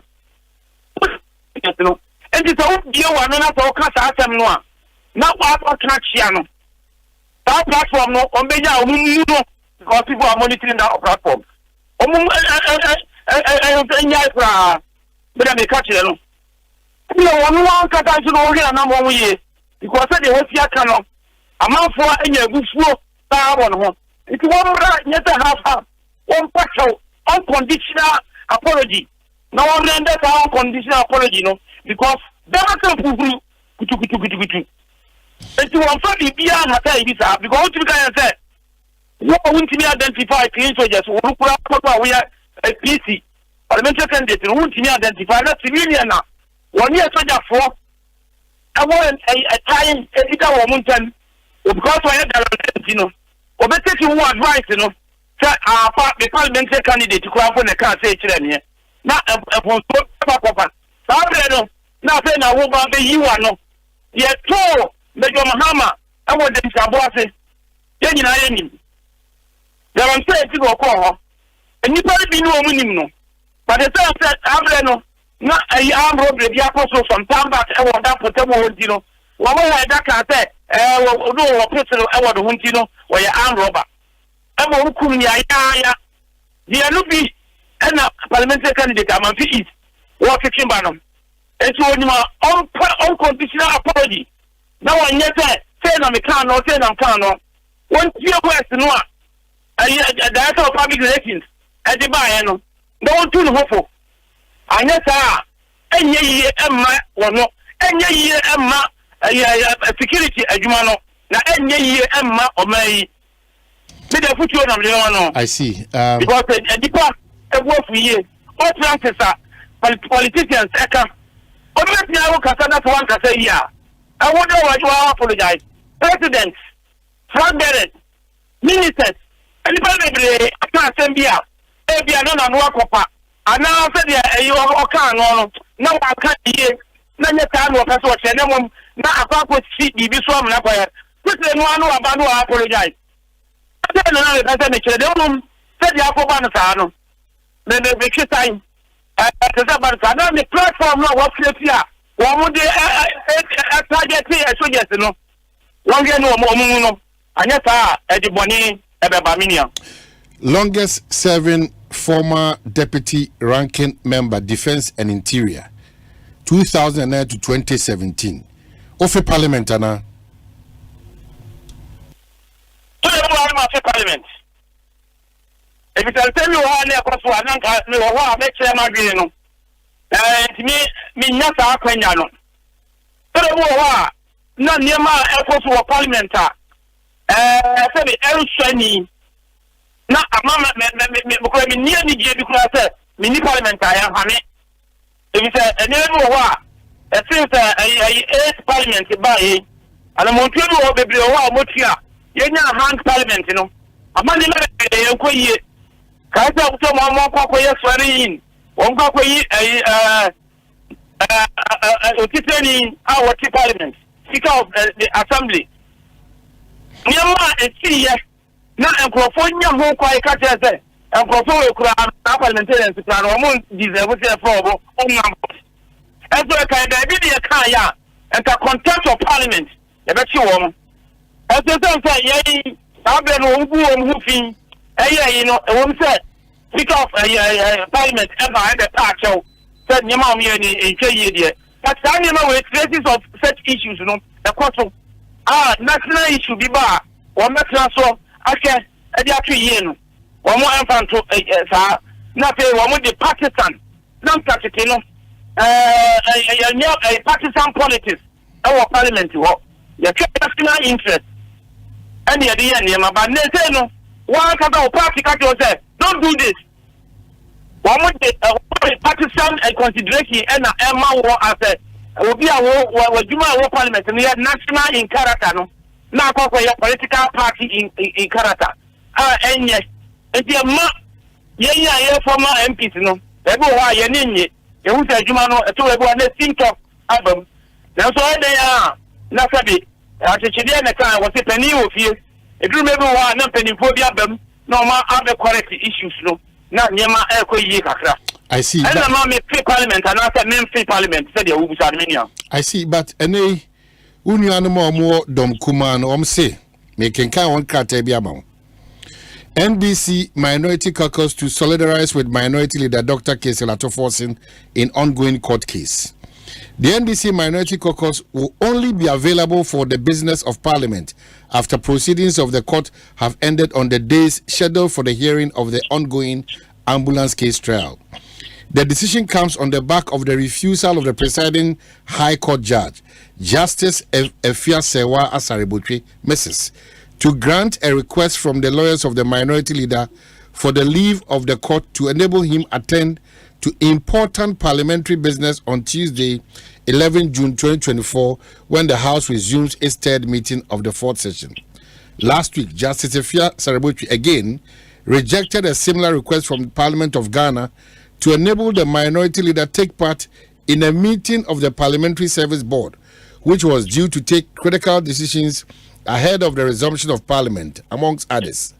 The NDC caucus was left with no representation at these important meetings.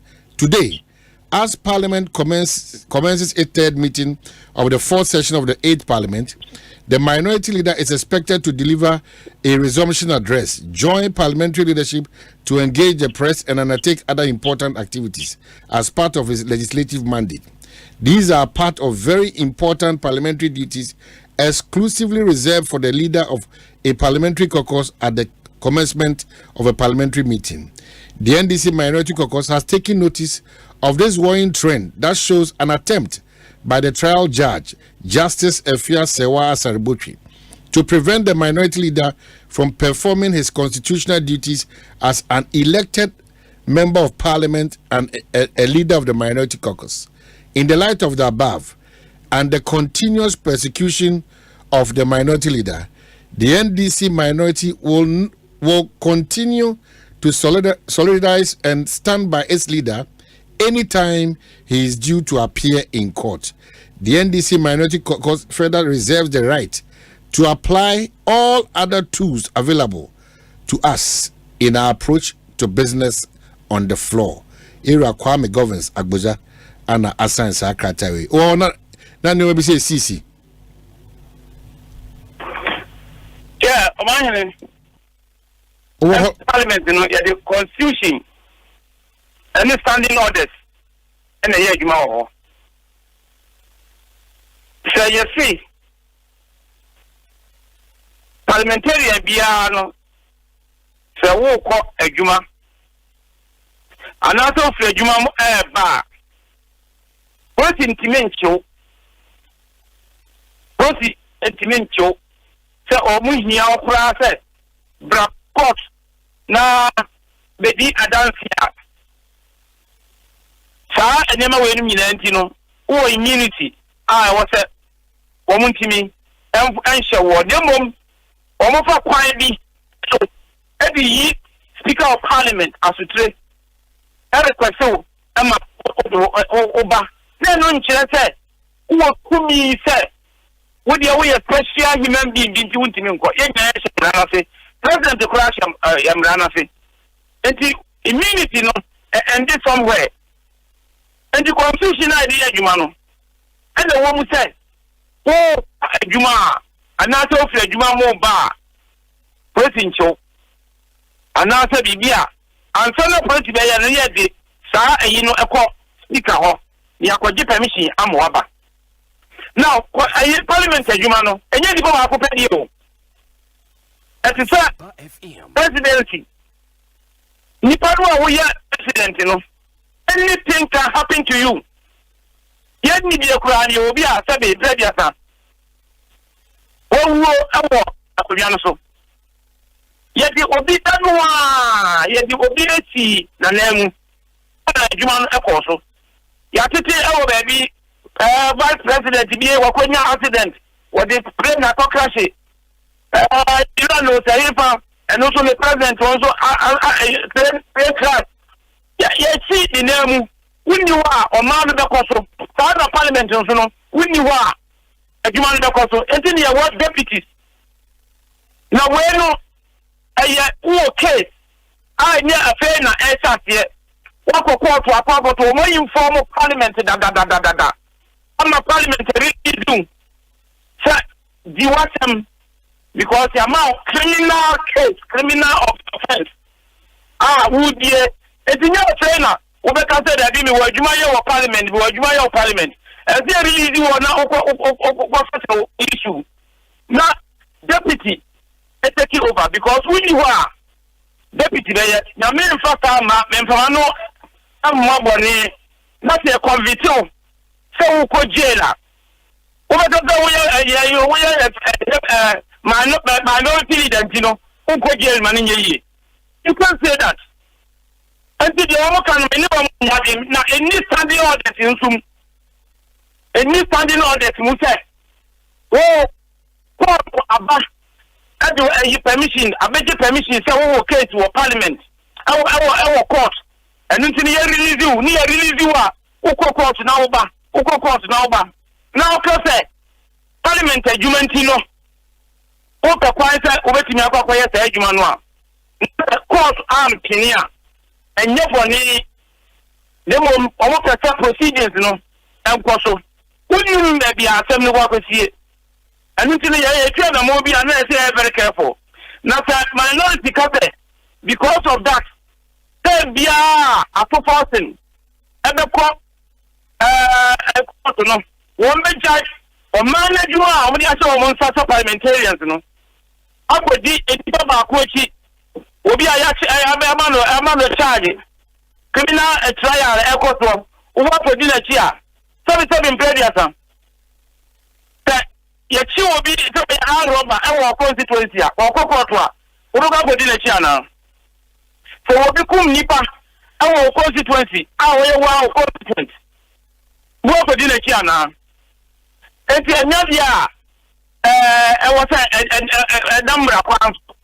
The Anthony and he cut somebody be up to her.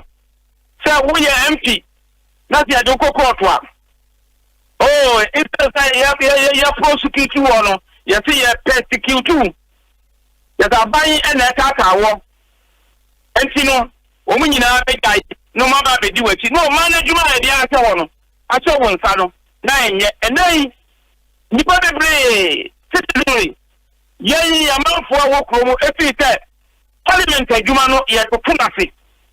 Now, according to the parliamentarians and quality any power of about Gromatayamians, executive, judiciary, and a parliament for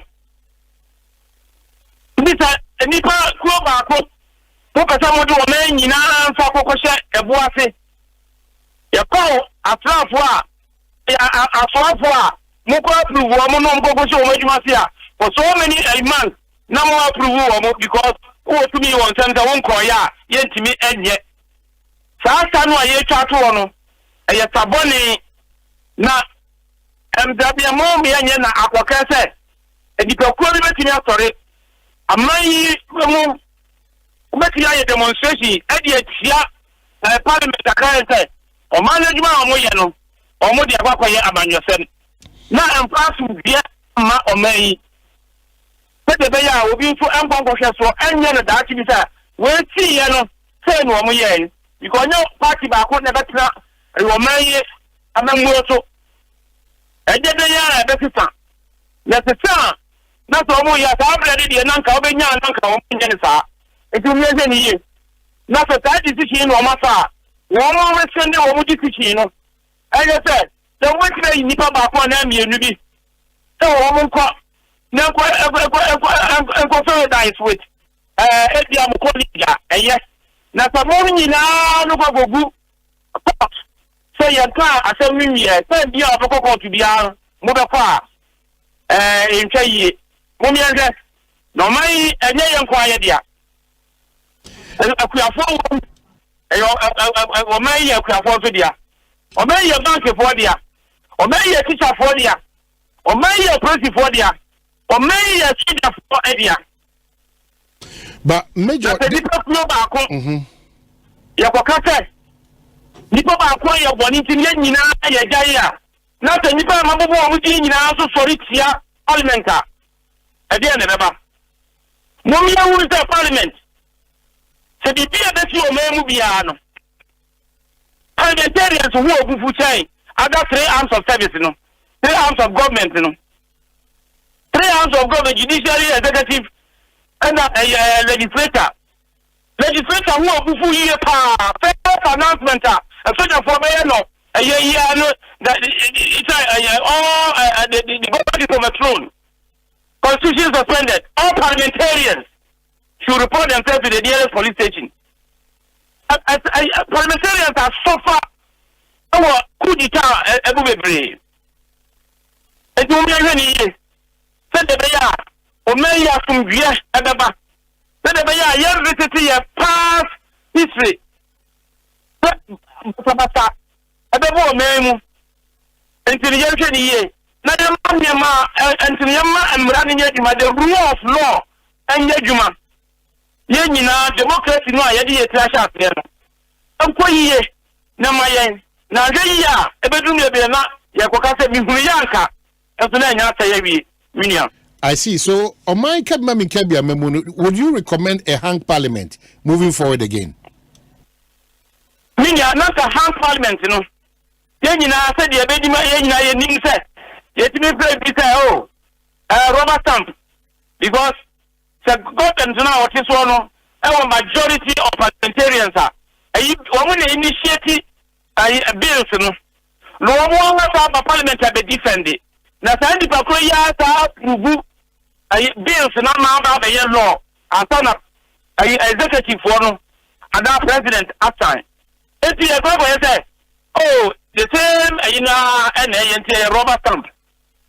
It is a hard parliament, but say Nipano, a prepare and answer almost prepare so here Nipano, the Brebena, our through Nipa Kukra, Uniwakra, the Betty Yawa. The deal of the local parliament, bill biya free any ministry abeko biya no wo mu tutu hu ye ekwato ni ye wo de kokoma committee mo do so mo nyina agitum division biya nim consensus mo nyina abelde eno no emma parliament adwuma no ekoso emma membuo no to ekoso ye se bibia no mo atutu ni ye na nso no Hans Parliament I work Ghanaian Parliament say ya no ya bo mpa ye say bi mbabiem because abaye adwuma atutu ate for so many weeks and months na ye ni ministers mo ahwe other sectors no why because of Hans Parliament intino so and intino ya ko say ya busudie pa say Ghanaian Parliament ye benya Hans Parliament ade ya na wo bia faso contentious issue bia ba Kwabena Speaker of National Assembly oko check up the bia omo asubeti na wo ntimi eni dwuma no enye ayi papa enti Hans Parliament entaya die se de bia nyema betu tuye yenya bills and laws yeni ake huama omeyi yes your parliament womo ani adwuma ye no omo na mutuo kama pa nanso no akwa ye purely say purely political consideration our party need to make sure let the kokoma parliamentarians say yen anamu ya minority yen finese mbe ko say na muko na sa muko kwa yen say ya ibete action ama pampa ebiru hu say de omo ya no eni sani auditing eni constitution mu eti omo nso no omo credibility nso no is at stake eti omo kwa ye de omo ya no ampampa party no ena yi leadership ntino omo timi yi omo free ho I see eti na parliament wo hwe de ATC ya enye papa say ye benya House Parliament one more Efremu constitution no enim yiye pa se House Parliament be ba Ghana amamuo mu a emma amamuo no enkoso enu nti na omo ye ne say majority of the parliamentarians no to be made ministers so they be ya aban enyuma because aban na di manifesto aba aban na di plans programs ne bibia ba beto abonten so one na odi bu o ma no na opposition bia so fi say gabano when timi anya especially Ghanaian opposition if he say oh tami yeri say na when timi anya ne mani age ba no to from say ne mani age so say na kwa ne mani age amafo ye demonstration na opposition ne mani age aye emwa o ma no emma o ma no nko nanim tem bia no ne ya tie class wa ya tie ABC mu ene na ma emma African Parliament and not African government. What African government? Yen tia na mo nko ye ni wono. Ya na say we say corruption kwa but partisan political considerations no e to hu ye pa e ma empuntuo e ma o mayi mu. Major medawasi but medawasi pebrena free efum Jachima Manfo area ba compensation bank crime. May dear unkomo yepa because I've been with you on 2 trips to your village. Me wo hopa na wade shiri bi ba se wona ebesresika. But you really told them say you better empower them ewokuyayom and addition than to give them money. Me refi especially at your farm there. It imagine say at the appropriate time Obama yedi nkomo kwanya anabreben na yeni ama ye ho so a sikasem abeji hini ene ewo yamanyo sema enye ne bedi sankomo ba what monitor constituency the ekoso won say in terms of abattoir no oh me ho unim say electoral commission ani mi fie e da ye opposite e won kransa dokuru anura me ko efie ko za me kura ti abeba o grad wa kidin ahanya kura wa high city eba Dero city yes because and me kro mo e ko kransa me fie wa kransa me ko ya e wona entokwa principal to bury a few more bianco. Aday NDC for air basin crofo. MPP for air basin crofo. Sa party me ni na so twa mo hokom. Boni no obi na ye bio. Enso mo twa mo hokom. Doctor say oh transfer no mo ye no mo nye new people. We so accuse we enti eja dem. Me di me ka e fa ko fa obi a so ni me enkranka dey road e ba no. Ari e ka say me MPP ni enti na me di MPP for achi. Enti me twa ya ko di say boyti for no ti me ajo entokwa no. Antana me kwa ko wrafie. Ma ko di me juma e wo bia ka say me fie directly opposite. Me fie kwa no no mo sisi tent. NDC MPP wo nyina sisi tent ya.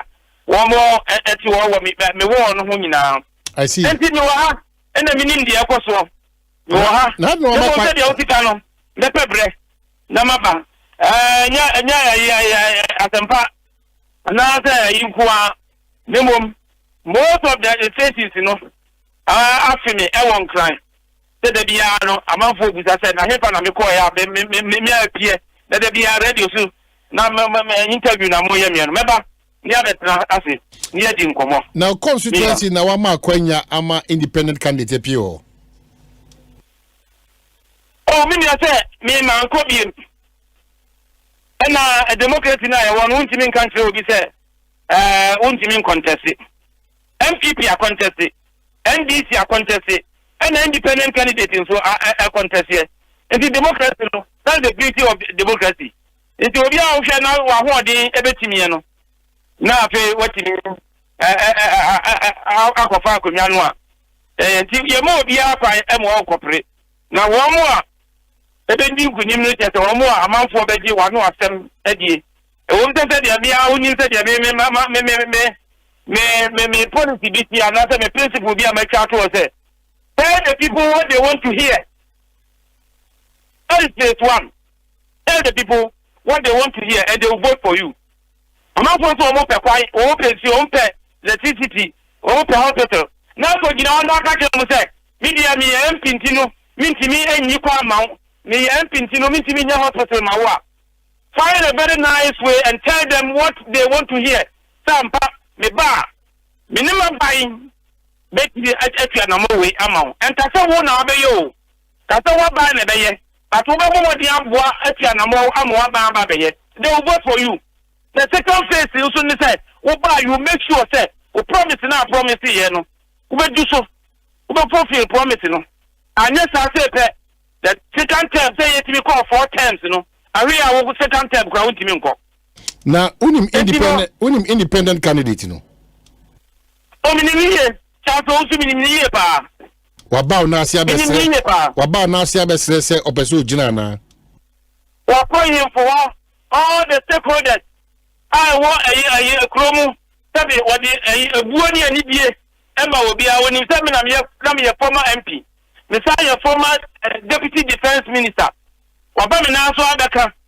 Ama me say dia okọ hini wa bia wa otunufo no me to metunufo say yes me baba be ye dia mo baba ye no montoa dia papa me ye no so atendidie nim akutiabo nim entokwa nim so mo ye sa dia e de ye obia betini aba me ntai abeka abeje sebe afutuo enti waba me ntai eni me abeka sapen ama metunufo na mpe na mefutu yo so amede ma no no wo de ye adwuma yiye pa mentie ne ho boni dia dise ta de ko ya de betri ato abademom party atia enkwada no wo mo na de bia ya no mo de sa trouble no eba ye ko mo kuntokwa because say me wo parliament na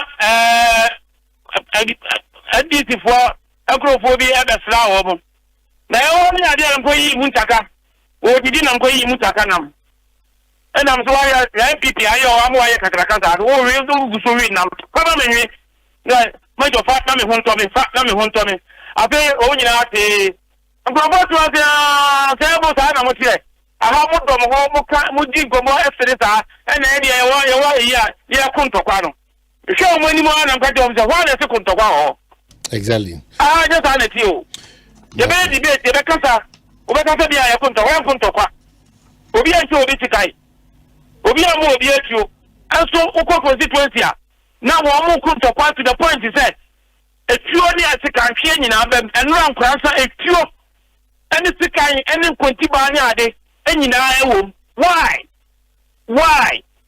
so was it anyama we nyina neba na wo yana say here leader no he will be there leader ben and what is say yeah about what say ye try to tikai ya body tio pay and you say a food soldiers and the paper na yentimi fa again ya di yentimi hin who are party no ebeko so e dey ya food yo ketse pa de ma ya party food soldiers no so omonya bibia ne kwanso yes you can argue but don't crash no violence this time no obi officer obi in the monopoly of violence etu ya wonu to the tiani boot for boot now be ni pekunkum ni prepare ni ade na ba na the leader the PC parliamentary candidate no what wo oba go twa na konwa no what wo oba na sra oyire no ma obo ya ekunafo ne ewujafo major umi yenti ho fote ye no a empa kwa mu ataka bensam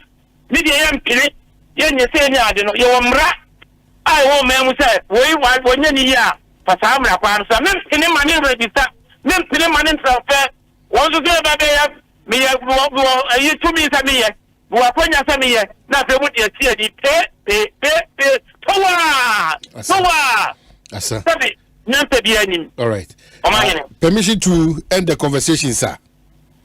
Permission granted. Permission granted. Now, assume you out there. Why quiet now? Benjamin Bedasi P. Thank you. Well, Doc, Akwaba, me go break quickly by Akwaba. What's in Komonaka? What's your breath? Me damn pa. Bibi wa biti mi atumana. Oh, dear cobra. Me komra. Me ba. We could try what breed back up. But me for when tram quickly na meka chum na meka Asante University College of Design and Technology for one sema actual na meka say ende open entity of fashion design more na say open entity of product design and entrepreneurship digital media and a communication designer Asante University College of Design and Technology say July 2024 admissions is in progress. Enti kan hu so be from on 0540 012 4400 na ono wona din kita wana say aucdt.edu.gh/admissions na what we know na kasa Asante University College of Design and Technology say design and build a nation. One was any. You call Abba, Eba, you try and come on show a one say.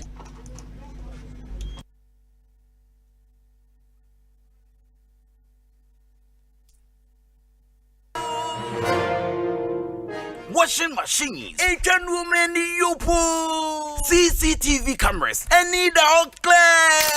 I be you know that. Seba mobile phones, this are iPhones, Infinix, Nokia, Samsung, any the Kika, anyone says you see now. Franco, in Albania, the papa, ne water foam say Franco air conditioners, every 1.5, adequacy 2.5 horsepower, Samsung Franco TV, every 32, adequacy 85 inches. Franco, SSO tabletop, double decker, any chest freezers, and chain in a mahoden cry. Franco, Kwabena be a benwo, name of head office, a water braka, one in Roxy Cinema, and the enemy. Friend 0246 422 338 and a 055 5939 311. Franco, electrical appliances, papa, if he.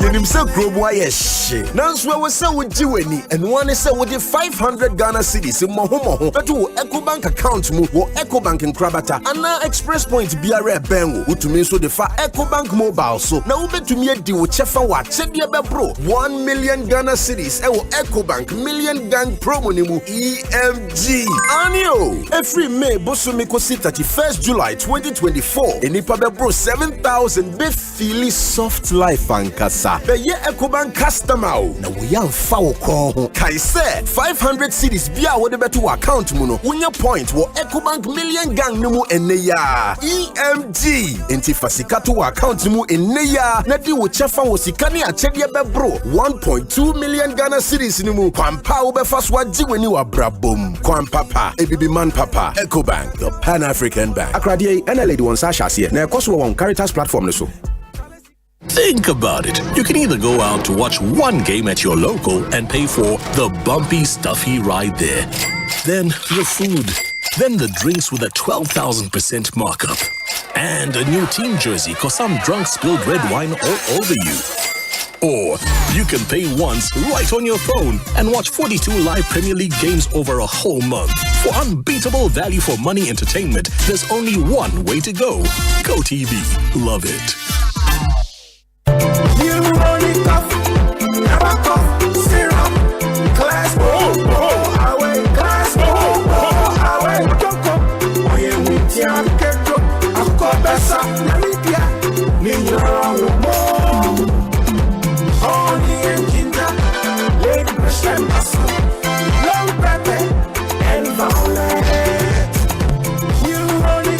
Effective for relief from cough, sore throat, and throat irritation. New Honey Cough. Class Coho away. Manufactured and distributed by NS Chemist Limited. This advert is FDA approved. OneXBet the hyper bonus be a bit dry a broad draining tiasa so my grona ye dekeke. Kinyani so be accumulator better. We couldn't give who bonus and quiet 1,000%. Annual 1,000%. Umpe way na upe change. To trumikako OneXBet.com.gh. They use the promo code HyperGhana. They now 300% bonus. It will do 3,445 Ghana cedis. Now also nya hyper bonus. Gambling more true to try to wash a year. Yeah, man, what would if you do work? Hear me come.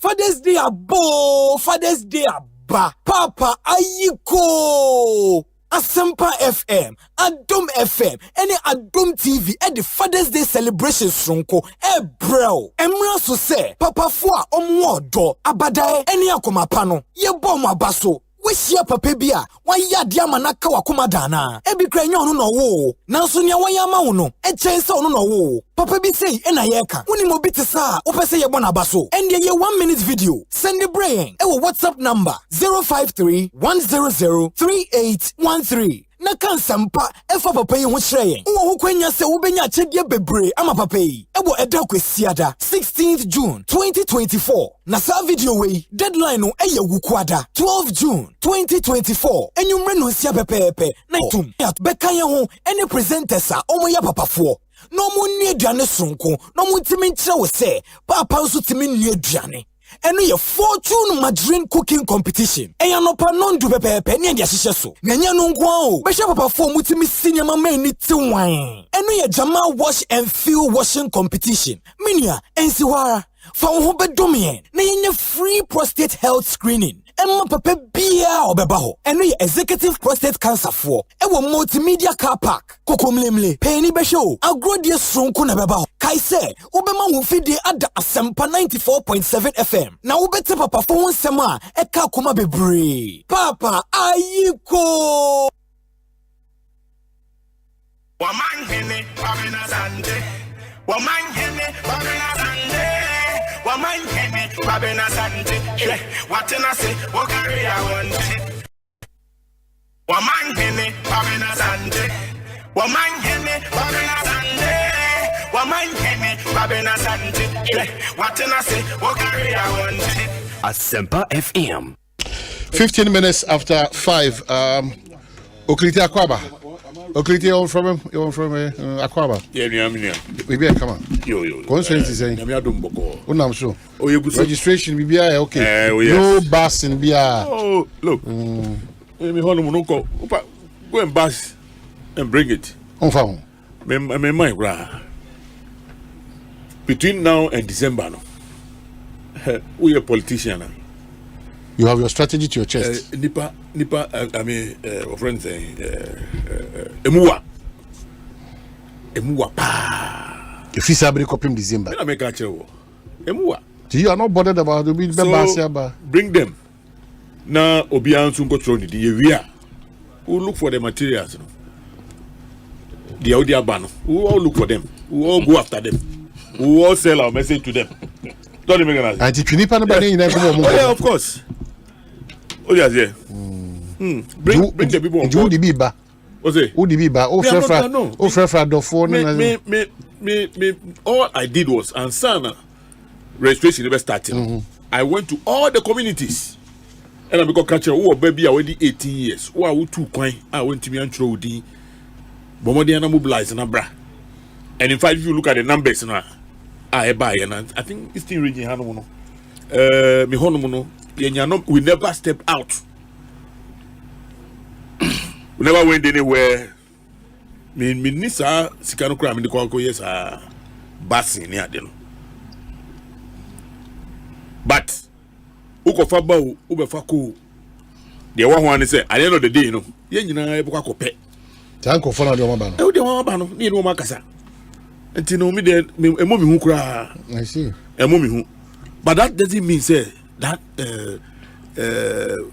gerrymandering doesn't exist. Oh, amount for between I calculated.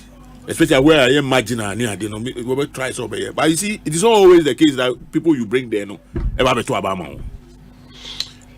Deputy Minister. Akwaba. Bejoso.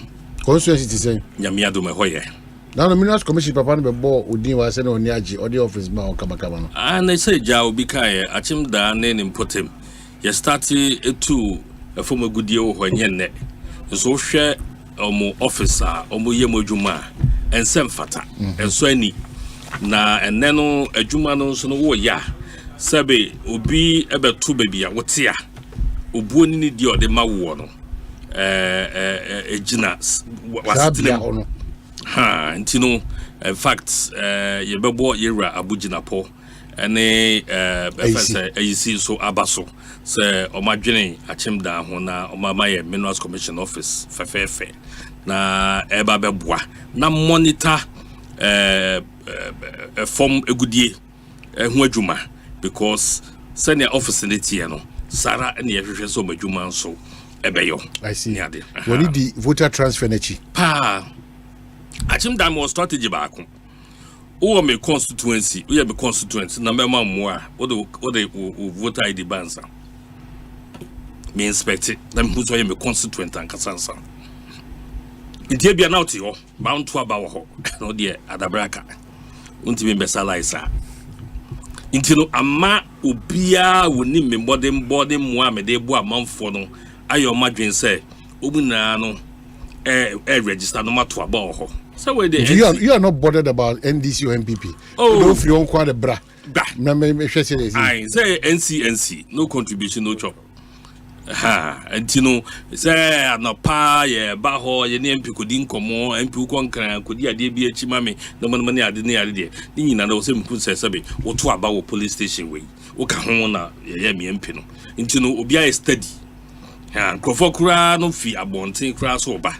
Abe register is also muhumwa sabi ya de man for no be wa de share bi ana omo nkasa wa de share bi o free chromo ai a o mahu se enne no achim da peja nti wo mo nso mra embebo mi chidom na ye mpeja kese wa facilitate ya mo so mo ntimi mra na o debi willingly wo ho ado for MP afie dem person beto abama be board da me hu so da peja ti me ba no mabeboa na se mo mra agro no ye the vote na ye intino ye ni abra ye peja ye ho na ya ye na my so ba mo kwan a ayi 14th June aye fie de ya no aye dakese na ye da bia em say ye ni eni so wiase afada nyina no ye di World Blood Donor Day.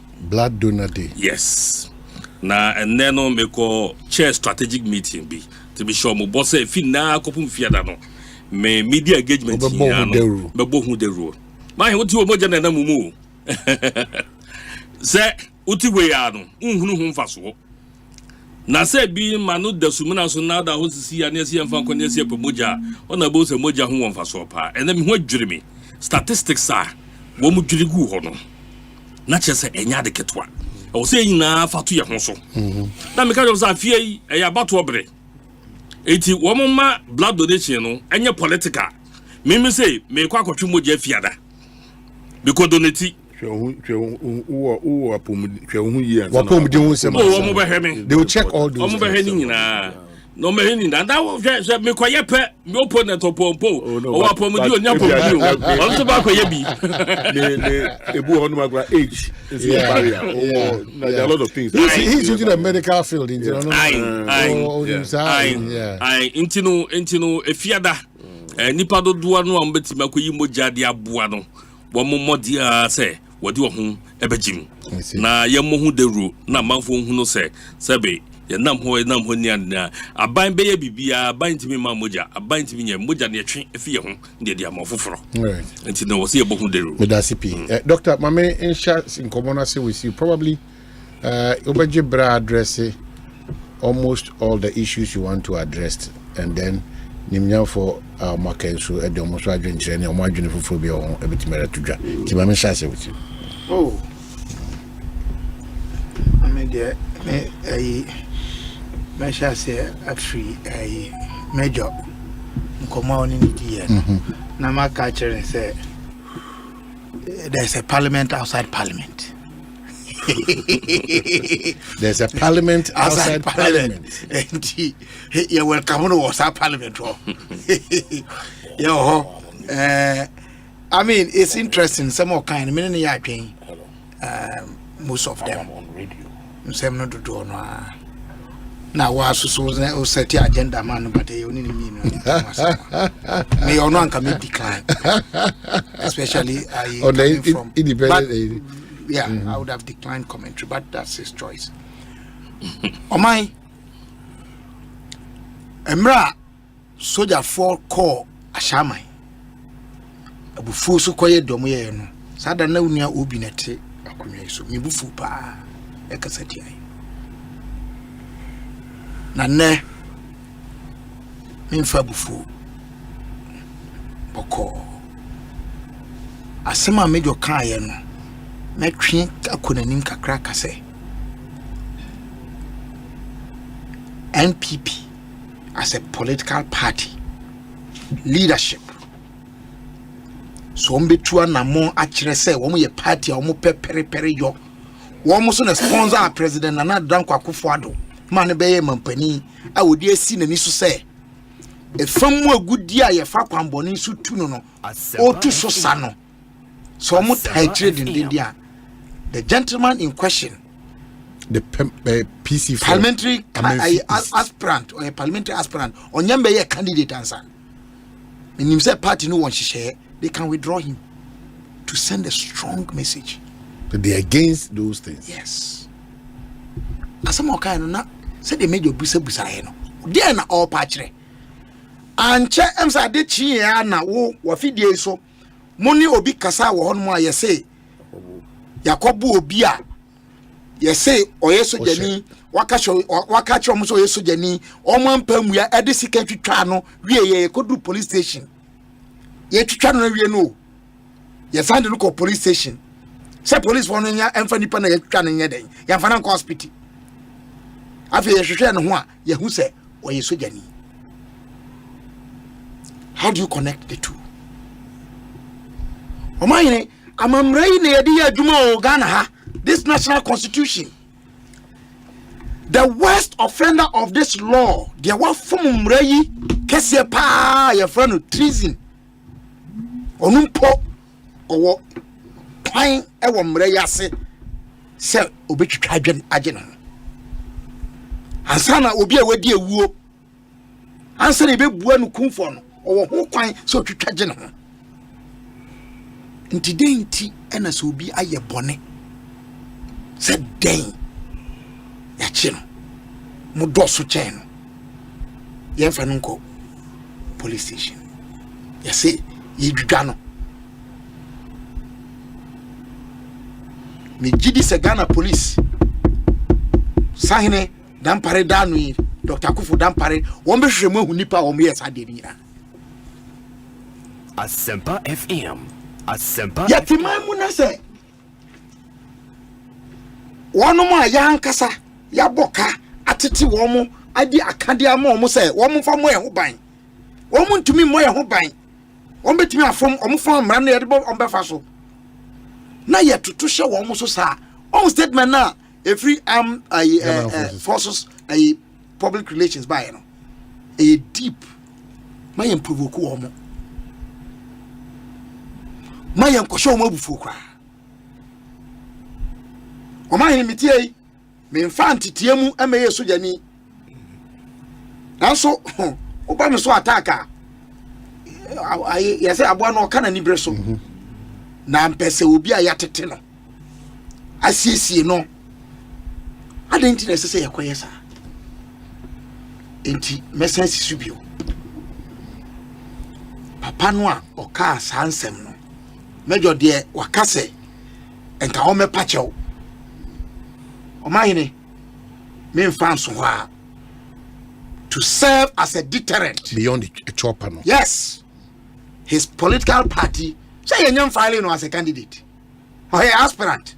He's not yet a candidate. Yembie nominations and I be MPs amotia mo filing and you be a candidate. Minyini say ono so nko an free sama ayi mpeso ano so ono a obetumi agina. Even among thieves there is honor. Akronfo mumpo omudi ni die ma omo ho ubetumi abokro no oba bia fa ho adi na ko wia wo yonko kro no mo chiwa amai na omo yodan omutwa oti.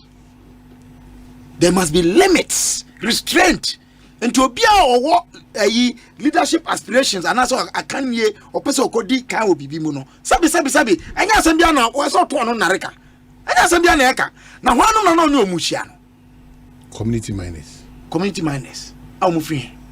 Nimpeso. Amu established community miners. Amu legal miners. Maybe say whether he was dealing with illegal. No, I'm just saying. I'm making the point. So you claim on Obey. Let's establish that the identity of Nipa no Mushiano. Amu community miners. Amu legal permits. Amu de mania. Amu concession. What is their identity? What is their name? Let's see those things. Otherwise, we'll be able to make us a mini Nipa coach. Amu community miners. Now, community miners are there no crown. How do you reconcile it with or minus sa or see O2? It was hard so. Look, a bribia can sometimes I don't want to talk about this mining thing because Omanhene can be 2006. Any movie don't say we should hold a moratorium on mining in Ghana. Nenye cost benefit analysis. That call was never heeded. And the Ekobasa. Yes, say yensu. Yes, say yen-sasi. Yes, say yen-frama. And Omanhene, a bomodin so be Ghana Health Service. Omo report on areas are mining areas. Any MPs are more interested say some mining activities become one. Reckless mining, irresponsible mining. The state of children with disability are high. A woman's reproductive system echo high. I say more. Omanhene there you can say metal substances are you won't conform with jamu and ade a costro ewo some mining enclaves. Now ye kwa pay a one dear any be then nam. They make confirm. They to be a year MPs prayer across parliament who say, look, my boss kakra na mimiano you MPs that here. More standing orders, more a new one, we are amended. And the national constitution and mudi ejuma. Would see anamuma mpeswaso enyamanuku. They represent constituencies. Not political parties. They don't. And nobody should show me in the constitution how they represent political parties in parliament. They are not. They got their They are elected on the tickets of political parties, yes, but they don't represent those parties in parliament. Mamin Chodi Ntia, say who free I have for constituency as enough. Say what to aba constituency one more, and I will feel constituency hail from Colonization and constituency or MP. There be and now Bano. Say what to Abama Bano, one to Abamano. Once I to Abba, do no, and you first pass the post, MPs. Do no, honorable Telabi or Tian Musisi, or my free lower man, and your Munyana to Abamano. But he represents all of them. Antibano or represent you. Say what to Abamano, one to Abamano. Once I have to Abamano say, only Gina Sam Peswano so. I won't Rashebe Jafino, who can be. Enti say Kwabena say sabi minia Alexander Kwasiakwa otie odan hormo MPP for nkwana o gina MPP dimunti MPP for nkwana okwa ko gina ma wo mo na okọ constituency one mo busa no ye ne ade okọ NDC for de nyina okọ bi na ebi busa okọ ezie ninya yes sa okọ Roma ninya yes sa okọ Nkramofonia yes sa okọ ujina ho man peswa no so. So what is this? Unfortunately, one more says omo kire no. Hwede omo kire wo. Maka what happen? Ekame akoye say minua Haruna Idrisu ene muntaka mu a yesesa wo na me ofanse du nketia. They were foreseen and na omo person omo create sa problem ya aba no. Say yanka so ayi atofo ye minority leader nti say waye bibi na se so kofi simra FM sabe no washa si o who say he was standing trial and he be minority leader no so me in my analysis my dream no it was to create this problem say na ma shebe dwa form o gina omo ye to obayi omo NDC anamu no womo nkase enam say womo ba no dani ana say womo kanifo wo yasha say prosecuting the dada no asem kwa yakia kan wie no yankase nti ye ne na shebe dwa fie adwuma no ye diguo na nya bia minority for no mumu ha na ye to aba ma wo mo mpeso so on mo no ye de ato forcing etache mo which of you had your elections tied to ato forcing no please. You are there as a caucus, I understand. But you are also there representing individual constituencies. Don't deny that. So how can you say, Omanhene, I to force minimum. Sententia ne didina, I will talk against it. Se kangaroo court ne didina, I will talk against it. Minia penny Dr. Stephen Kwabena Puni, me feel say case achedodo. I've spoken about it. I'm praying, sir. Obey friends say vindicated at the end of the day. That's my wish. But I will not say tie case na charge and to be in kangaroo court. And into my court say, hey, man, nothing. That's absurd. That's what we've been used to.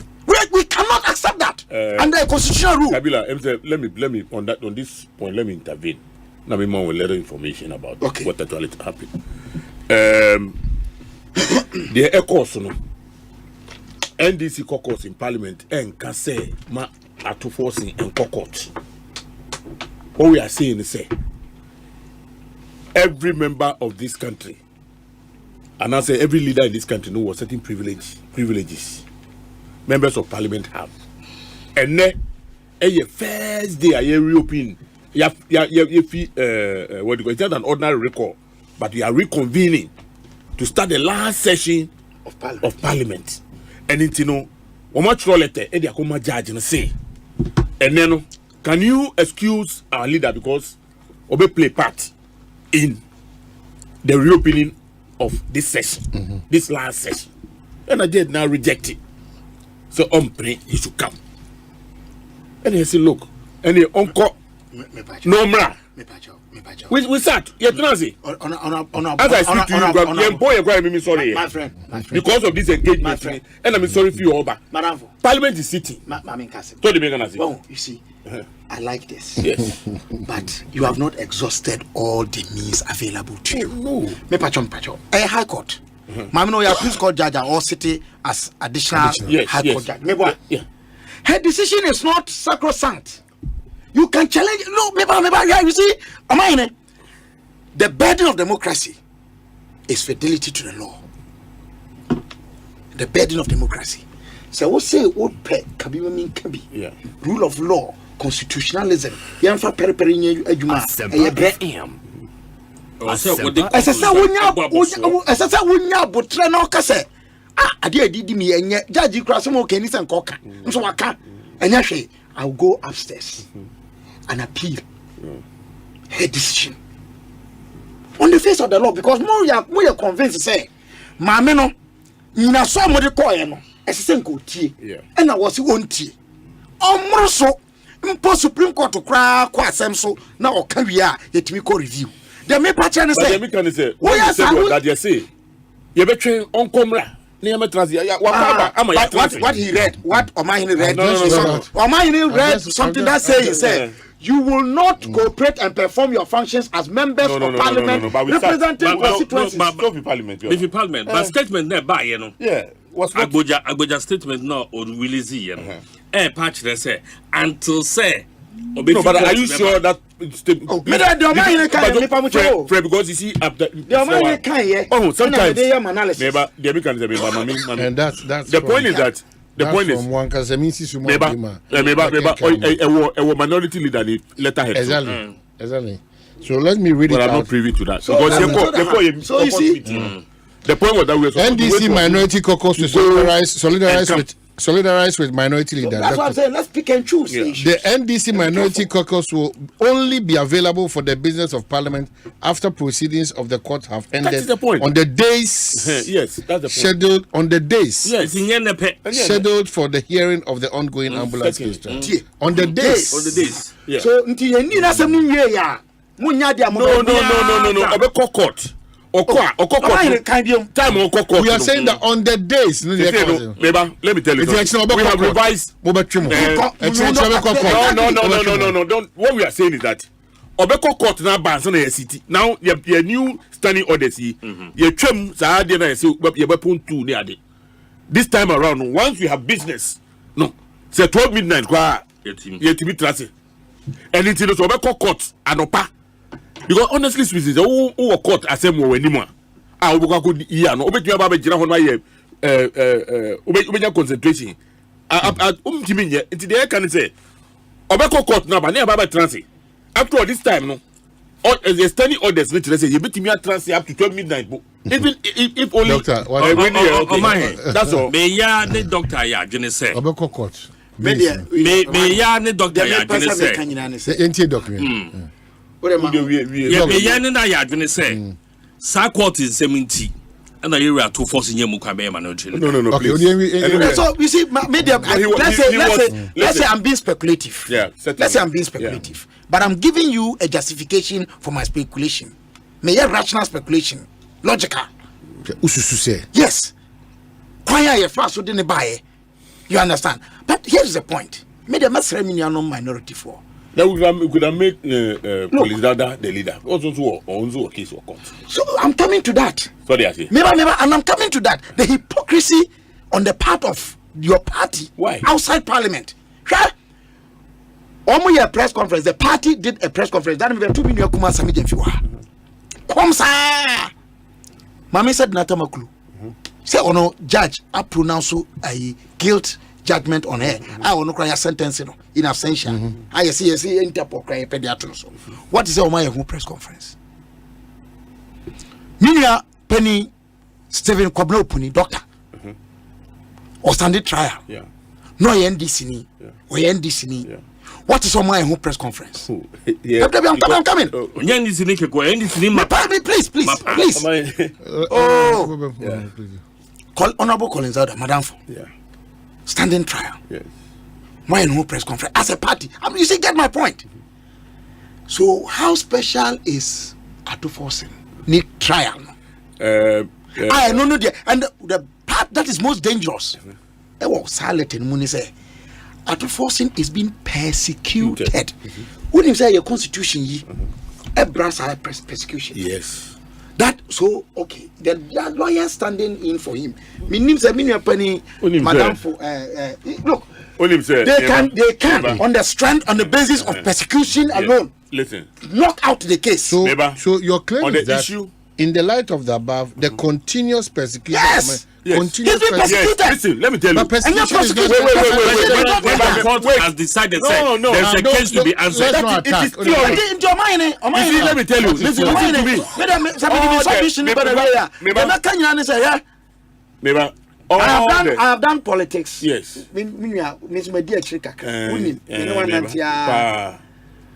Politics. Yani I say I jai partisan politics cry and still politics in the womb and the papa go for say you have got a time. You decision. You want to grant it. A man for the bebo. Yayama politics. The government of the day. The party that sponsored the government of the day. Minority party people. Yenia ye among yourself. Yena yehu yon crofo he wakana. Adentia. Me say a conforming po. Omudi nidi ma wo. Ubetimi abokro no babia. But uko boy yonko krono. Oyonko kronfo krono. Yes, hade ye mfamfa ho. Let's set limits and set boundaries. And establish some restraint. That's leadership. Oklite. Yeah. The American is persecution is the word. Listen to me. The Ekos war caught on until say be boa anono ninya ye theory. I will propound it. Say ebia ye ma ko ye see and ko ye see and we could see here and the probability say we yes what dream so ko bokro na wa bokro no ninya ye theory. And it is because he's being persecuted based on one few facts are not to crown. That is the kind of theory more advanced insofar as this what do you call court case is concerned. Until say a case, I'm a court, I'm a judgment. All that is going on is just theory. No, but is the theory? Can the theory be described as conclusively as? Yes, somebody's here. That's what I'm saying. Because I disagree. Please, you see, based on the facts that are available to you, but that's you will also conclude and go ahead. No, but that's why a work court. I'm more jumping to say. Yeah. Say no. Utia, the economy say. We cannot go into the details. It is saying, but I can also say that you have just come out with a certain, a concept to be based by a certain theory. A rational, speculative concept. Yeah, which is it's theoretical. It is theory. Rational, it is theory concept. What do you mean? A theory. It's on paper until it comes into being. How does it come into being? Oh no, after exhausting all the facts. No. I don't think you're right in saying that. I have a theory. A case is speculative. Yes. When you can say facts have been established. Yes. Facts have been established. It is no longer theory or speculation. No, it is theory. No, they are theories. No, they have not. Listen. Proved. Yeah, that's what I'm saying. Falsified. It is theoretical. No. Right now, no. It is. It is your word against my word. And it an arbiter.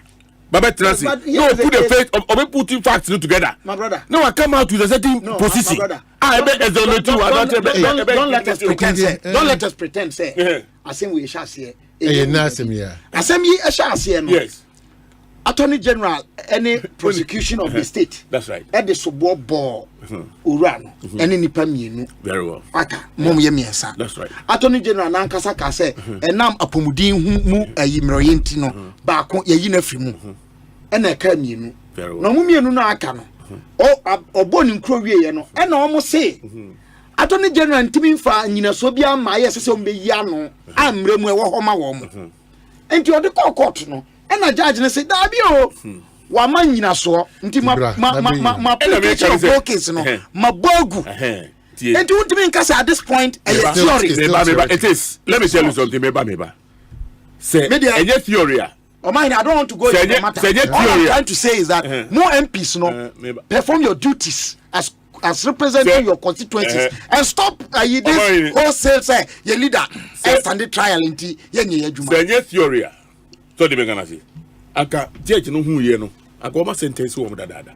But because tie case is not the buy no. Otherwise, why would they tell them Obaka Chom say o me yi ano? Wo me yi ano because this is what Obi Aba bekan wo. Because Obi the Asempa chose na say yes, depend say ma be hu say we be farm ade wo ha say ni. And that's a normal practice. A normal practice because until it is established, It is theory. Bita judges no, bita prosecutors no. Omeka chiro. Omanhene. And that's why they say nobody is pronounced guilty until found, until nobody. Yeah, nobody is guilty until you are found, you're proving guilty. You're proving guilty. And no prove. Now then, proving guilty then also becomes theory. No. Until you are proving guilty.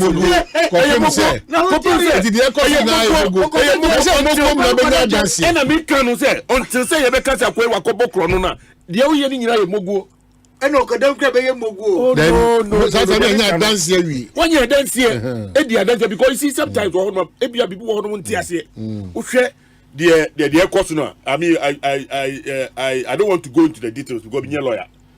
The course no, it has to do with raising of LCs. Ni we no money ade. Uhwe the course ni nyina. Obehu se obi nti ase. No obi nti ase. Ene ebo ebra. Enti no minister the American say. The American say enne no the can say yes ye leader e wo parliament. Da obekọ court no. Ye betwe am na court no aba. Na aba wa transit. Period. Fortunately for us no. You're standing orders here, say, am I a leverage? Ubet you go transfer out to 12 midnight. Providers are buying the business. Omanhene. And no. Yeah, me you king. Muko transfer out to 12 because I am extra. They don't. Yeah, me you king. Unfair to your majority for. Because Momo say we have a hung parliament. Momo say up to 12. They don't have majority. Na yes one no paye dware ababet na parliament ye be adwuma no. Na ye tete manhwia saa atwen say. Monko court munasa. Ya say no ya approve nomination. No more part of it. Ose. No more part of it. There be on count sorry. Why sorry? And so you cannot no, but parliament has approved. You see? Oh. Kabila say yetuma wo tie Kabila say let him advance it. Kabila say yetuma wo once a amanfo na kasa no ya kasa. So you believe in that principle? It is true. No, we cannot run away from that. I see. We cannot run away from that. Oh, cannot. But so you see when we talk about I say adewe kakafoni skirmishes and yeah no a game yen kasa yen kan. But they know in principle they are bad. In reality. Omanhene, asema me pese me ka esusu dia de say. Die nua no mu NDC for ye no. Wo mu nya hweye. Omo hweye. No. Hwe. Ehunu bi penti and asrewa. Ojini batata. Na wayi nani ato nchen. Huruye wa moja mpani tri ho. Huruye wo wi. Moja. Nye wo mu ye na aisa ne intimidate court. Of course. Na intimidate judge no emboa yen ene a democracy a ya bo ho bra bedu sa pempeso yi atsene asem no e koso no mo amu ye bua mo leader no mo ye bua the for dada because sabe se owo nyinaso se asem no obetimi ejina no na watwe ne ho afiri mu a sabe time kwota na chi ana parliament amoma ni nya adwuma akopim so be kokota ba no eno na be ye de wono ankasa momu bie ni wono ma moko akogina ho akoyi da no momu bie ni wono mu a moko akoto no mu nyina moko amududo no kwapo mo nhyen court mu wono mu enti de mu ya ne se mo panichi majority for say mo punish Ghana. Yet na ho no mo no pa ye be dwade akotena ho ne atitete manhwe saa atwen ya se mo be kokota ba adan anisifo e de na Ghana fa yam wako executive na ka kra bo hu enso fa so obenya time ko ye wadwuma no pa na se ma oh no I have a fresh it is no okay because you see we are minister we are minister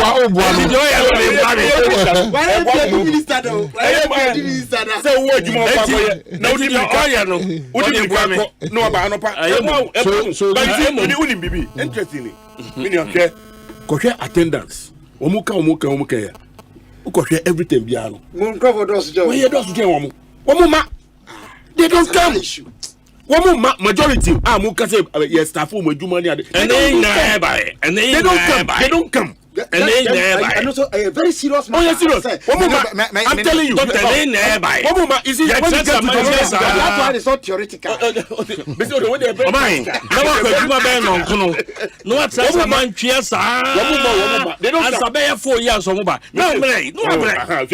Which means we are serious. Parliament, okay, so yeah, me person me tia say. Oklite say no. Anytime era to force in court Oklite. Anytime era to force in court, the decision is that mobile join. You be train no. Yet nyina ye nko. Eho no. You be train no. Okay, mo train owia. Yeah, Baba Transi. I'm more trying to pay you more, and as a more trying to is there a way mobile team money pebino akokano na fe mo matenya yeah unim say no parliament on no yeah the numbers is here adwuma largely say ye nyina ekogu on mo na ankrofo ya mo majority for mo parliament. Now we could raise the issue of Koromo. You be a journey and you no kran enkoso. Do you agree as a favor? Of course. Until you can say yen adwuma no. You say let's wait for our leader to finish the business now court on mo. Oba, you be twaso. In any case no, the can say no the first no. But Wadarma leader Oyare and because of an emergency this very important exercise you don't wish in anybody's so there are circumstances we never wish for, but of course. But it doesn't happen. Let that one happen. You could do so. I don't know. You be court no. And then a minority side no. Mo be ya enunti mo pese owie ansa na motimi aba be participate. Oh, you're a spokesperson so far as I agree, but I'm saying that mono in your individual rights as a representing constituency. And then chef fan na mo be nya wo na sem a e koso court no mu a enunti Muntimi nye madwuma agesa ono afiri ho no aba. Kabila say bibi course na ye ne nyi ho na ye ne nyi ho. We have the right to express. I agree. Say ye nko parliament because ye nipa or court. But mo nyina so ne say mo de assembly court and a court na ntie. Mo ko appeal. Mo questions ade no. And yet you are defying court date no so ya shada da wu. Parliament asitena ya ye bia no ya ne say eba fofo it is a hunyamo pa ye de aba fofo say 11 and ye hia ye wo ansana ye be call recess no na ye calendar. Okay, so everything scheduled. Okay, China the can say okay, yeah can say ya fee how many weeks near. Okay, so how many weeks you buy you cram ye check by the end of July. That's the point. Are you saying say? And so you might want to and also anything if I don't think I want some near Juma. But why are you saying this and doing this? Because no matter what table so does. Really? No more a short period. Some bit me we must sacrifice our leader. What is the sacrificial aspect here? No, it is also persecution. No, it's also part persecution. No, me what is the say? Court no woman no kono woman the ekoso no enko ni ye. So whose interest are you serving in parliament? We are serving everybody's interest, including our leader. You see, they are just intimidating the courts. We are not. You are just intimidating we are the not. courts. Look, you see, Mommy didn't have pronouncement that if you court on the that's not what the NDC is saying. We are not. The minority is worried that when they petition or drew the attention of the judge to the roller play on a specific day, they made an application. And I'm saying that if the judge declined, you can appeal her decision. Well, that's for them to do. Yes. So, but when you submit to the rule of law, you must bear the consequence. The point is that you see the fact in say asem no a ekoso no nipa ko a oye sitting member of parliament. Yes. Oye sitting member of parliament. And he's not. You see, it is towards arrest. But the minute doesn't apply there. No, anything about obstructing wejuma parliament no. Wejuma no parliament takes precedence over everything because anything I say to me preventing or no about to me preventing. So they make say and today can say pay holiday season na mo dey na court sa ye bie enne reopening of parliament na esi nipa no okwa akokasa e wo hono mutino mo ma no mre no nko kasa na mu tu ade ni enti da fufuro a musi boy abo so sa dey kan sa dey a ene kasam na etimi ni wi da because they be obekọ court bi a no and you because say it was say or cast parliament in tea. No. Yenya no nko kasa specific reason. It's okay, it's enough. What we say enne ye parliament ya kofi mu amu nim judges no to nim. Ya call recess. Let's for a period. Let's read this matter. I'm sure say as the days roll, the decision about politics. But now the most important thing is that your flag bearer, our former president. That's right.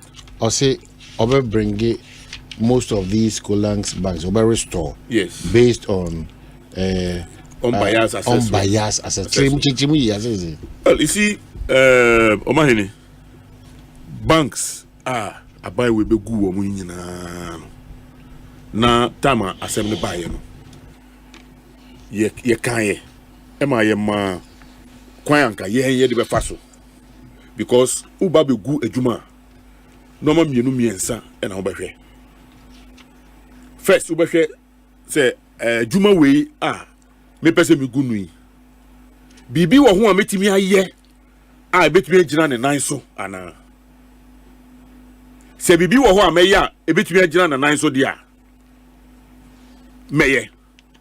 I think soon a dainty and Emma bank no a boca. A yanipana, woman shesuna, and a woman, what a friend saying, your management na intimate ade no so yie ena eba ne sana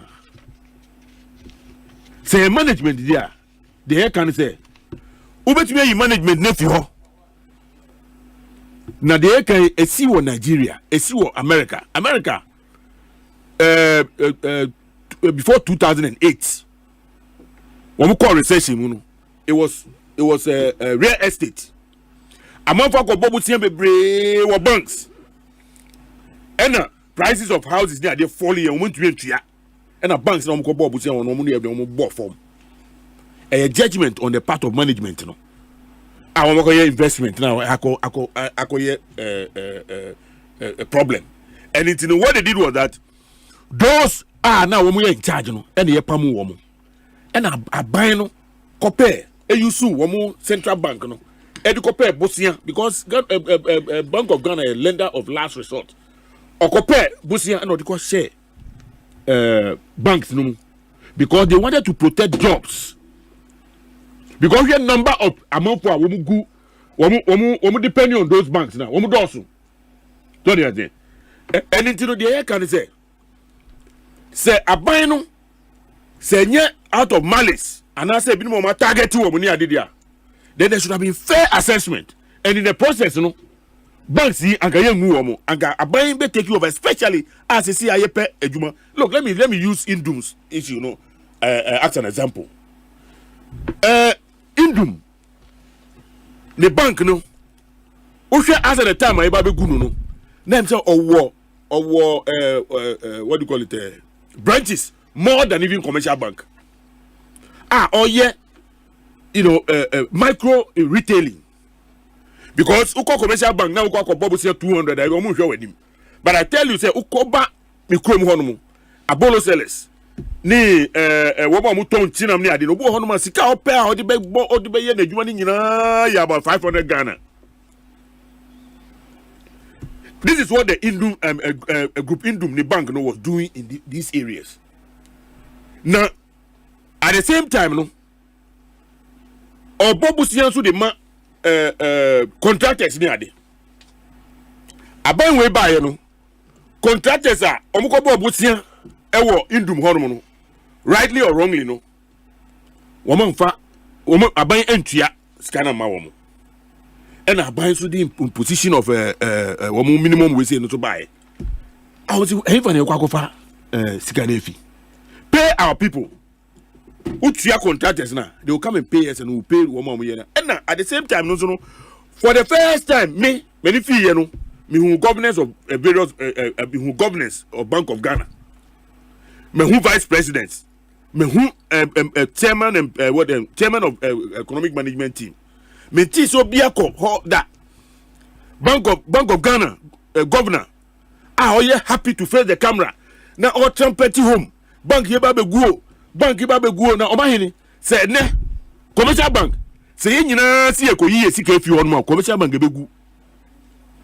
There's no bank ebetime gina na nan so ene say ban say obia so kwa koyi ni sika because they buy money and sell money.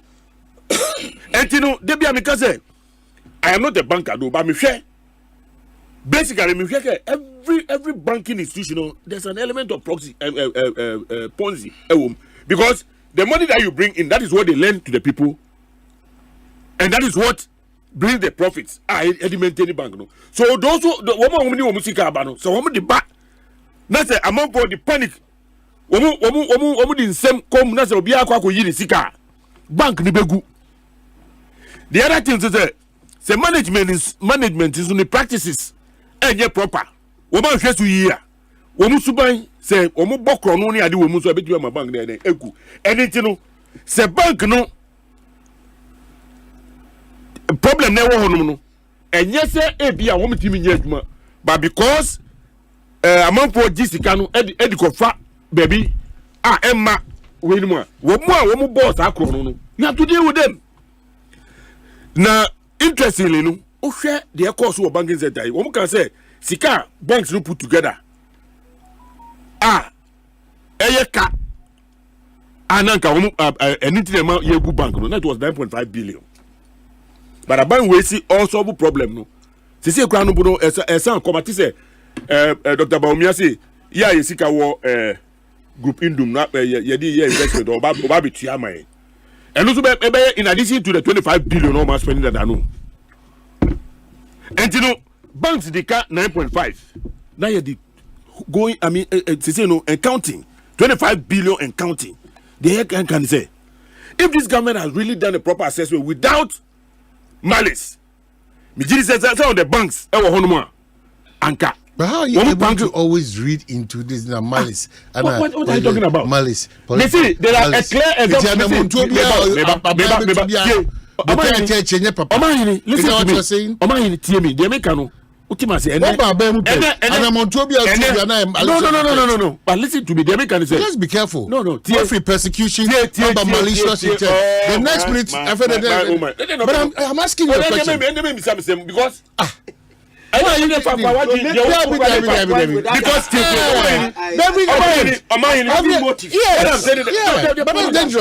the point is that listen to me. I don't see theory. I don't know the banks have been collapsed. But I'm saying that collapsing banks. You are make culture say you disagree. Best practice. Say when banks have a problem with Honma. Now the problem can be traced to management. You remove the management. You resource because you need to maintain the job opportunities for the youth and for the workers. If it is not. If it is the work of the management now, you clear them, bring in, put in the money. It's 9.5 billion, okay? I could do almost 30 billion. They say no. It's 9.5 billion. They support two banks now. And get and then this government is giving 2.5 billion. What do you call it to NIB? I don't want to talk about it because and also will be repeating what I'm criticizing. Well. If you can do that for a bank like that, why didn't you do same for the other banks?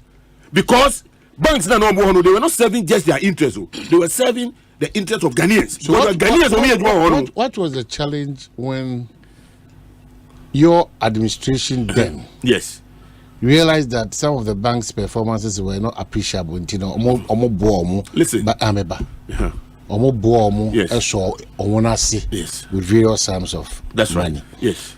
What really happened in Tiana still? Majority of these banks, listen, they were not living up to expectations. Look, what actually happened is that you see, the energy sector, debt was part because some of the banks, now they were overburdened with loans from this sector. I don't want to because government was owing them. And that was the reason why the the government then, after supporting them, what was it? And yet enough, we decided say, let's go for this energy sector levy, right? For 5 years.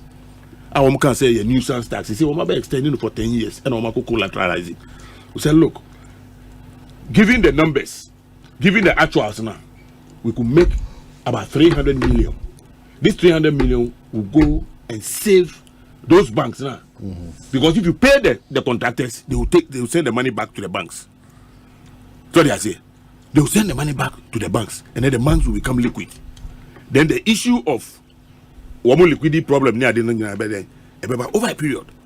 So they make an say. So it wasn't that the government was not thinking about or considering helping and taking them out of the situation and everyone. Unfortunately, when these people came, what we were supposed to use the ESLA for, anything, and then up to now, we are bedding. Some of the banks are still under, they are still having such a problem. And this was the kind of visionary policy.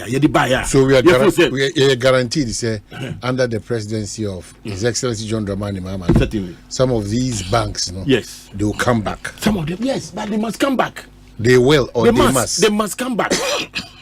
They must come back. You see, do you know that some of the even the microfinance will not work with discount commercial banks on Moody.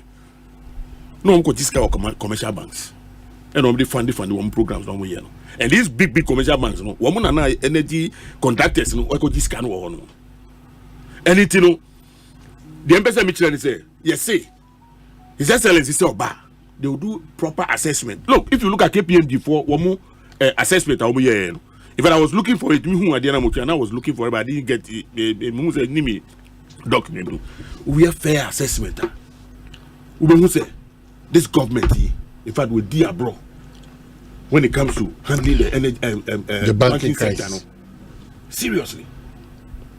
But as I say, Ghana Hanumono, every businessman who ni yonku yeah, the same business. The Obeya and say Obeya and the cutting and also be bringing it down. Tell the Obeya between surviving. Okay, that is what happened. Let me place on record. Say aban baye ungu bank biya. Ni akoso eye measures. Eye normal with business. Banks na who they call form. Nye ya breso na banks na who they call form. 2015-2016. Na John Mahama ye president. And the banks no e shase say omo who they call form. Sabre no on mine and I say menka ban on mine the sika e share sa banks yi mu. Sika ye de ma wo mu na echi no. Ekopie say somebody sika de be share bank nim na om de aye adwuma e de aboa won mu a wom de om sika koto won no. Some of these banks diverted the money.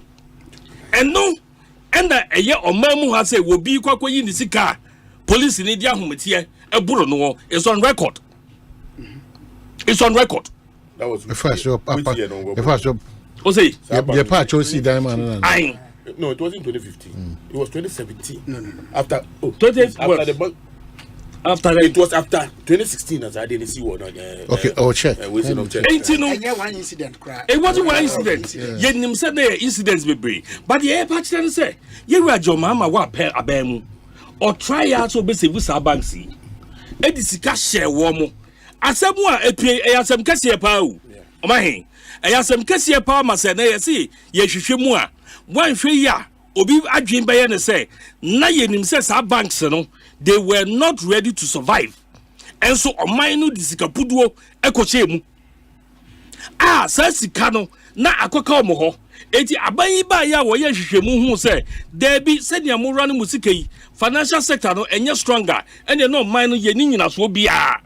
Eti enye wa won't mean capitalize up to a level no the obeya ne say yen kamumom na mo ahoden entimi nyina na the confidence in the financial sector no emra me suro me ka Ghana pumped over 25 million, that's a 2.5 billion into this program. Say 25 billion Ghana cedis. Ghana cedis, fine. I will check here. Say yanyane sanoa. En kaibedu pempensuo bi no na obi abesuro this Kwabena bank. Enumpo eno e course wompo no and then still at the confidence in the financial sector no. And say that new level aye hwehwe. Enti se na ye raba ma so ba banks aye ka wo mu bo mu yengu bank bia o. Ye ka banks ni bo mu. Se CBG. CBG home. Endum. Yes. No. That be GN Bank. CBG. I had an account with CBI. I also have with GN Bank. Yes. But now that CBG account has been yes. It's with CBG. But the banks is collapsed. Then you may purchase a yakabo money for mu CBG. It is said you be save them. It is me purchase say. Fair. Sir, one more ya try one more. Na wo so mutu sika bi. Frantically omo ya nya sika na mene de fiase ni ade nyina no. Yemmisa say sa bre no a na omo banks, capital banks ni ade nya adwuma no a mutam sika de ma wo mo no. Ade na manya hwehwemu ehunu say sika no a ye de ma wo mo no. Oman kana na ye bo egu wo mo so. Na egu oman no so. Na enne obeka se oba sa banks yi na abesa ma na ba biu. No, Ebajo completed the statement now, His Excellency here no. Or say after what? Assessment. But sa assessment here na wo ye. Ansa wo di sika ma wo mo. Went mi amfa sika na ansa anhye adwuma mu. Ma banks na ntime nyina ne na so. Enti se ye ba ye ntu na mo amfa sa banks anka momu a. Enka ye financial sector no, enka e bubu kra. It is a now say Ubesa returning those banks to the banks are existing in different shapes and forms. Measures are allowed. Say a month for sika yadiaba muntino or mine no cost what discussion mu or mine no cost what discussion mu and there's a munchum huntranche. That they be a mecase. Ya yenso ye dear. Sa bank owners in Ebin in Namho. Sa bank owners be and in Namho. Ebi omo try no ebi fa chire apacho no mamane ade na yade ayetimi a try wo nyina na no krede pie no nyina e ko fiase a kaminyi ni so bi begina ka se sabe on bias with that just ye de bias na say no so because me nye bias ye de no e bias na Bank of Ghana ni mpani atena se ene wo mo nim de aye hwehwemu hunu se sika yesi ye de hye sa banks yi mu se ye koso ase de sika be hye mu a wa hwe beton Ghana na de ahye on be diabetes kana ya de foforo. And that was what they were doing till 2015 2016. Yebra Mahama yes obe save those banks no o pay sika hye mu nyina no still ano o mantimi anyina mo na so it no be kaso oba obeye on by yas hwan na wasam mo ba enti na be say yenya perso Bank of Ghana ya assessment na hu say we no mo ntimi nyina mo na so o mu nya sika ma sika ye de amom mpo no edin so benya de aba no enu ti yenka mum na o mo client no ntimi nya rehemu banking system no ye bone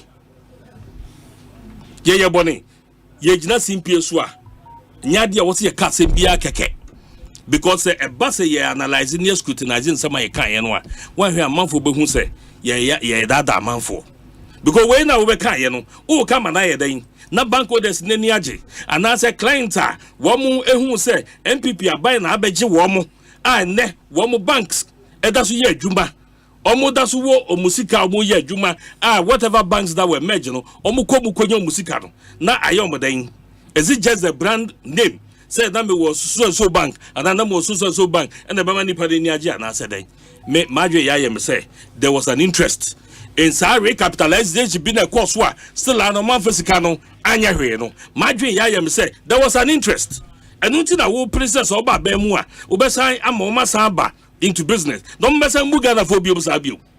Okay, so I welcome Darcy. Mameka say me bambo life insurance MTN case any na telecell and so whole life insurance so edin share some could be ede bro and dey tinioma biase oh na they won't expect krano na atiesim na afia ma osikasemu IBB or nenta make catch say me Bumble Life Insurance or MTN any telecell by Holland Life and also cry because say Tibiano idea also on baby meet you bra here mopa and 10 Ghana city 25 Ghana city 50 Ghana city busumi biano na unya up to a year 30,000 for a year and as an unfortunate incident be a AC. To be a part of it, Akwanya da also between there as little as 2 cities, 10 Ghana city, 25 Ghana city, 50 Ghana city per month. Ibiana on share as I say ODD Juma say Opeso we are part of me Bumble Life Insurance or MTN telecell so by Holland Life Assurance over dial star 269 hash star 269 hash. Na chese me Bumble Life Wasema MTN telecell for through Holland Life Assurance no more yen no na fi automatically no when ya a young komobi omunobedi then you follow the instructions na aboa o kwansom koso medical the synthesis tank one dance here swatch over make out say and in give us ediaba edwaso give us cool capsules give us herbal mixture give us GC mixture and capsules and if you give us P capsules. Give us P capsules, no, very purposely for premature ejaculation, and if you give us GC mixture and capsules, no, and also a brow Jones, I want to say emu na and then we are diving so take over. Give us herbal mixture, so akutia malaria, typhoid, and if you want to give us cool capsules, so very effective. Usisi oya, amama ya dunya, uyema team. And a cocoa so how give us in Roya Mabrusi ebe how ye. Oko man baby a pharmacy be a no biato. And as our friend 0543 222 and 0506851 na wait me one Eddie eye inkita ho. No crack no. My menka o say Jumeko bako abribeda me pese meja o moye Tortina 74 say kidney and I say liver and I say high blood pressure and ulcer sa how na Tortina 74 say eboa na sa how ya ma boss nyina etime ye fio precopedia ma dodo na nkasa de opeso nya Tortina dodo na 0246073498 and 050 1628931 now what team one Eddie Kita. Doctor yep Dr. Kabila Omanhene okay so wadaroma Dr. Kabila Jasuka Kwabena enkwa homano so quickly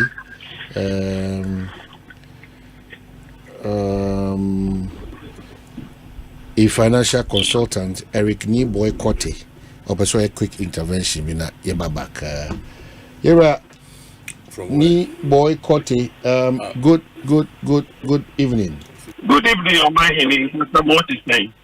Nyamiadum yehoye pa na onso Nyamiadum sa yɛda pi yɛnti asɛnsɛ wopɛ sɛ wode wano to yɛnkɔmmɔ kakra financial consultant, be a compliance professional and a chartered banker. Patrick, come again. Me a compliance professional and then a chartered banker. Oh, I see. Okay, so wopɛ sɛ wobɔ yɛnkɔmmɔ kakra. I want to make a short intervention. All right. And Mitty, a very harmless statement on your platform this will be said, Odisi Onye banker. I was very much impressed when I heard that statement. And so it's like, I am not a politician, and so I want to speak banking. The banking crisis thereby, there is so much more into it than saying kind of simplistically, The banking business, according to the Companies Act, is a special service governed by rules and regulations. When we talk about capital adequacy, it is a tool in managed banks. And so if we say a capital adequacy requirement is 10%, let's say, if you have 1 million cedis of deposits from customers, because the capital adequacy is 10%, and your capital is 1 CD, the maximum you should lend is 8 cedis. If you think you have 1 million cedis of deposits and you can lend 30 cedis, increase your capital from 1 cedi to 3 cedis. So 3 divided by your risk-weighted assets, about 10%. There is no issue involved in sense people have breached capital adequacy ratio, and because of unemployment, the banks should not have been collapsed because the central bank wants to avoid systemic risk. The banking business is not a business for creating employment. It's supposed to induce industry, manufacturing, production, where the bulk of employment will come from. I heard something about America. The real estate sector cannot be smaller than the banking industry. And if what happened in the U.S. involved the real estate has nothing to do with unemployment or taking people out of employment, how can banking? And so we make the issue look too simplistic. My last point, GN Bank, the money he used in lending is not his capital. It is deposits repayable on demand to the depositors. And so if he felt he was lending to government, contractors who are working for government, he needed to look at his capital adequacy and the capital he has. The fact that he had deposits didn't mean that he had 1 million deposits. Contractors are working for government, so he will just lend without looking at capital adequacy. Indeed, if lending to those contractors was good, he also had opportunity of going to syndicated loan to the other banks, so that risk would have been spread effectively in the banking sector. Please, this discussion, let Patron say, hold on, Kaka. Hold on, Kaka. I can't want to be brave. The international community is listening. And they are picking points about our financial service industry. Some of which will not, some prominents are not too good for the industry. But the question is, Eric Ni boycotting. The question is, some of these interventions, no matter if I'm ready, are difficult. Maybe we understand some of the more challenges are much more in that pattern bowl. So it's good that some of these things are coming, because ordinarily, you can't say I should hold on now because of certain impressions it will create when it comes to that space now. You're operating in implications. How well have you guys also helped to educate teaming supporters? How well have you also done that? Me, a chartered banker. I'm not a politician. I don't have that capacity at all. But we have discussed this here. Am I interested? Am I intervention?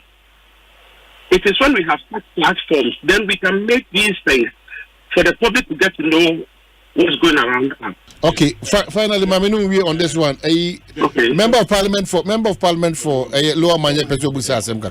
Yes. Okay. Is he aware? Say the governor of Bank of Ghana, the then vice presidential candidate. I mean, they have gone on air several times to say that the banks were collapsing, and that also drove people to go and take their money from the bank, which led to some of the collapse of some of the banks. I'm complaining because I was not happy when the governor was always saying the banks are going to collapse, banks are doing this, and people withdrew their money, including my good self. Yeah, he was a governor at the time when he came fresh, That was the early stages. Bacho, what's the question? Well, his line of question is a very good one, but for a political platform, we wouldn't have all the time to exhaust it. I'll give you the benefit of the doubt, but under the circumstances, it is not a question that has to do with banking in the real sense of the word. But if you can make time some other times, we can exhaust them. All right, I think that we should make time some other time. Thank you very much. So that event is come out. But we are so grateful for this intervention at Ode Abreu. Very, very Thank grateful. You. Financial consultant Eric Ni Boy Kote and Yatene K. Dog. financial sector restructuring no brand na ekoso no me kan se mienu baako na me say ehun nkomodi no na nya de a ekoso yi communication financial sector communication nkomodi no ekoso na yentiase enti minua pani oklite aka there was a time on kasa na ye basa ema nkrofo bebre rashe say wo mkwako yi musika wo no bia fro no abusa say ni de kaka ho communication na nkoso yi de toso bi wa meka ene say banking sector and as a financial sector no o man bia wo kan development history man bia na you say o develop stage no omu go through one form or the other financial restructuring now omu ya omu ani kun say obe create indigenous banks ade ba ko a oman yi ye kase ye di hunya pa em say adan mi nya kwan ne opani samjona edi nkomo no kan sembi the sectors of the Ghanaian economy chichem offer manufacturing sector for the mining sector for the financial sector for the communication sector service sector Ghana for aye womu tintima yesay so take the mining companies the mining giants Ghana for send a womb the communication industry Ghana for send a womb enti da bia usika no a wonya no man mu han mo no eko da bia anytime our currency no nya stable da it doesn't matter what you do ye gold from agudi a ye si ye tu ene de keka ho nyina no hwan mo dia ye tu a ye hwan dia maka ne sa wie no enti se oman se ye financial sector restructuring no na se ye develop a selfish interest say omu nyina reports na ba no Omanhene, and I will caution the former president say babia okono a hot true onye very careful in terms of because reports are available I may say ehun communication by no o kan bia true kapa some of the institutions na no but I'm still saying that na yes say yenya vested interest say ye be protect bi deliberately omo ye nyema enye enso ye be cheda o protect say be ya ye be nya confidence ewo sa sector no mu na ye ma binom Ghana for so bank ayeden agina ene Nigeria for banks e do so Ghana cha Ghanaian banks a deliberate policy a o man no be ye enti mi di sa de no ho ya minim de minua Alexander Kosia kwa person ka say yengu bank bia ubetuma ka sa asem no in theory. Yes. Let's be careful. But in practice, let's be careful that you say your theory. Yeah, it doesn't make us say. It doesn't make us say. But then, so they know person use theory or no and apply no. This is a proper use on paper. On paper. Yeah. Yeah. Omongu bank bia. Adi omo ye ne say. Omo create. Adi a friend consolidation. And omo ka omo nyina boom. E ma ne be ye Consolidated Bank Ghana. A bank for fra a PFM. Now, when you say banking sector restructure and financial sector restructure, call two world reports. The 2022 Economic Development Report by the UNDP, and they praised what we did. Then the second one, 2023, COVID-19 report on how we fared in terms of say the government responses to challenges and COVID-19. Oh my, the mechanical scene say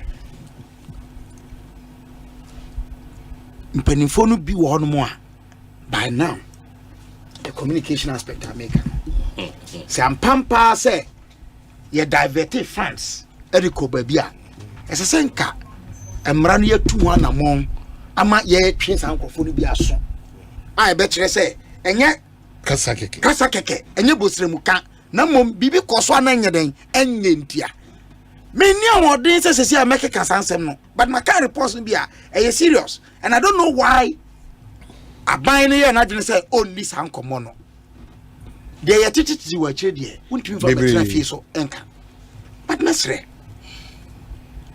Mampani dada enkaise to be assessment. Yes, unbiased assessment. First also, look at the assessment. It doesn't mean that maybe assessment that was done earlier was biased. Honorable. Because they are still some of them are in court. Indum is in court. Uniba is court. I mean, there are a lot of people. Banks are here. Can watch me. A binum fee say. Yes, intention. That means yes, is omo. And omo court. Yes.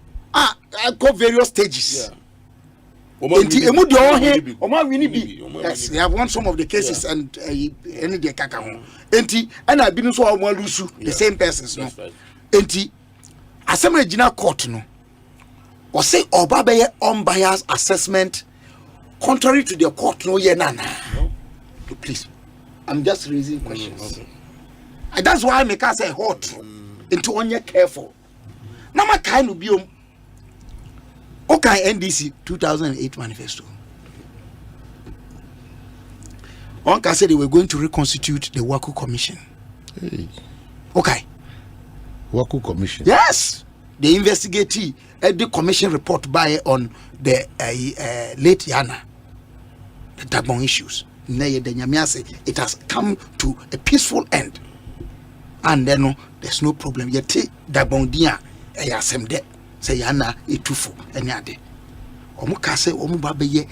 In fact, they said they were going to set up a competent committee.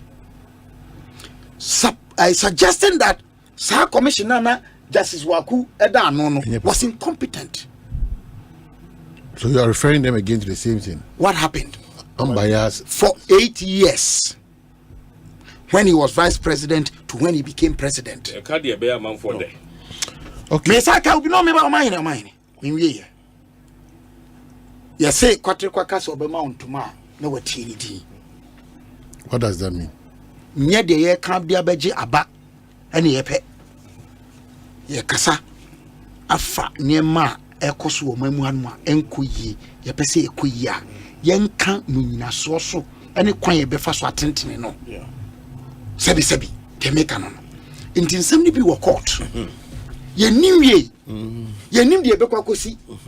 And so say, oh, Baba, ye unbiased what? Assessment. Contrary to what is going on in court? He has not said he has not said so. I'm asking.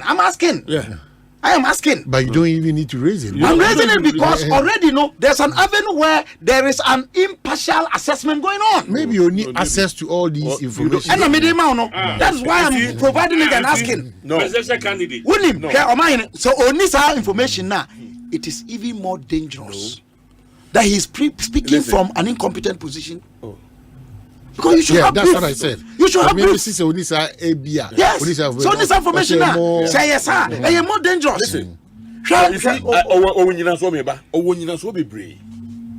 Because as we speak today, some of the issues, somebody like Sedu Agogo's bank, the bank, they say the reason why Wamukula say bank, not because they suffered capital inadequacy or something. Because he was in court, and therefore the bank must be taken away from him. He had a very competent board. Or fact? No, it's a fact. The late who? The late Kwesiboche was the what do you call it? The chairman of the board. Say is it? I've forgotten the name of the bank. Heritage Bank. Heritage Bank is so Oka Owonyina Swapa. Because some of the reasons I want for banks, someone like Indum's issue, for instance. Indum's issue, up till now, almost says the campaign. Osibuntia pay. He has invested in government projects. People are taking money, pay them, and they will pay him, and he would survive, and the bank will survive. So these are the things that also obey. All right. And it is also a fair assessment, including even reports from the what do you call it judgment and whatever will be looked at. Based on that, yeah, okay. How is it contradicting what? No, what I'm saying, the question now will be, sir, His Excellency John Dramani Mahama. And I mean, yeah, no amount. You cannot answer. The president just say, man, don't pose questions. They said they are on him. They are okay. Omai. Oh, you know, Dr. 2015, 2016. Yeah, reports. Audit. Based on which NDC come out banks. Dr. Rapap, Omanhene. Unu say mrashebe dwafie. I mean you are competitive.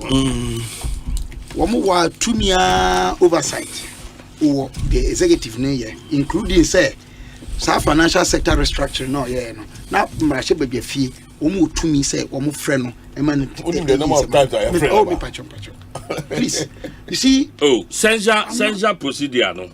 Proceedings no. He handled it. Me pacho me say.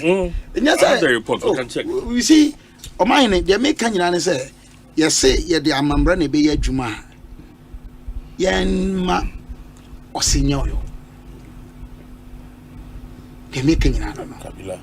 Let our yes be our yes. And your friend integrity. Yeah.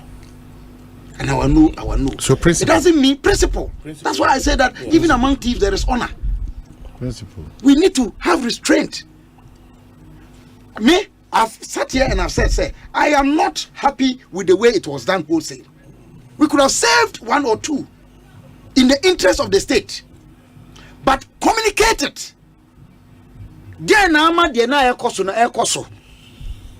I am passing penini be a divertisika from banking sector to real estate.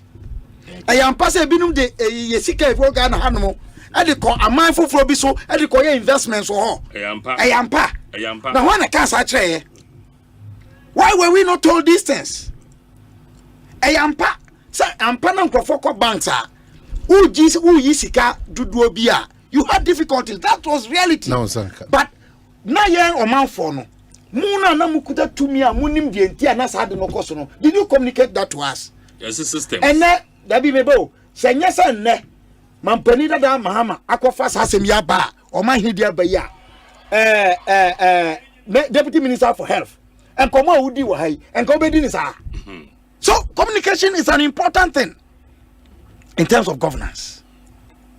Etimesre me de make nyina ne say ye sikasem adwuma ye fo wo Ghana han mo. In fact ye pay and that's why I would disagree with honorable Alexander Kwasi. So kaze bank yangu bank bia omo na ye adwuma wo GN bank no mo ye adwuma wo some of the banks they of course merge bank nim. Yes, but no mo nyina na kam aha enti see and I been so on they made a choice say mo merge amay akoya adwuma wo CBG dia yenko ni nyina na hia nkomodie Kabila unim say bi wo honom a. So the old bank agree. Some of the staff went unpaid for months. That's true. For months. That's true. That bank need to mean chia to majuma efoka. Misrel. My mampani dada mama ko resist asemi okan for whatever effect answer na sanchi mu yaba. Dr. Kabila Medasi I mean that Oklitasi akosi Medasi is your conscience of how bright. Yeah. Wow, Jibrefiti is so grateful the entire team. Yes, me better no na me refi bibi kakra. Na anka me chia me Omanhene. Le nesakte otukan kakra wa lande. Na me mana Kwaba. Yeah, president of the Eastern Region. Now festival movie October. Very good. October. But yeah, recently the depot and the initiative man don't answer ya na me mana Kwaba. Me mana Kwaba. Me chia me constituency executives. All right. Me party for woman to us no more adwuma. Oklite is a beneficiary of acquiring any market or no. It's a beneficiary. when the or your beneficiary. Or your beneficiary.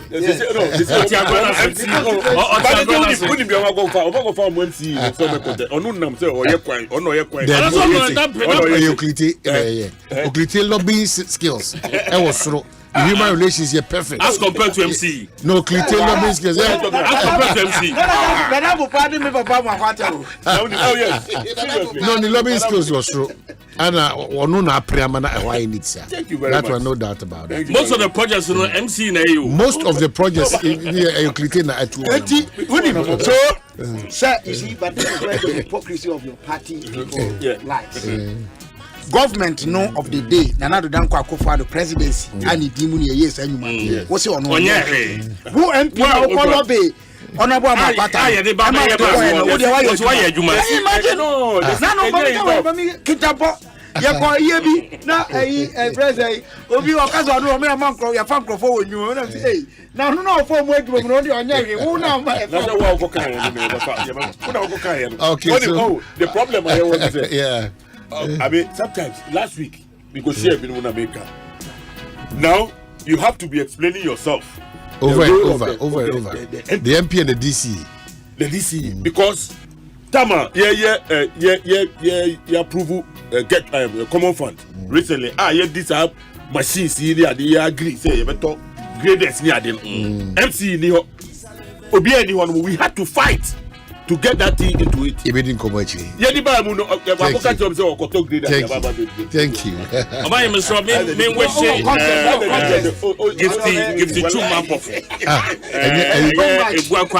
Gift to Chuma. And then the birthday. Oh, okay. Honorable gift to you. Happy birthday. Now, Father so MP, so Prof. Birthday. Oh, wow.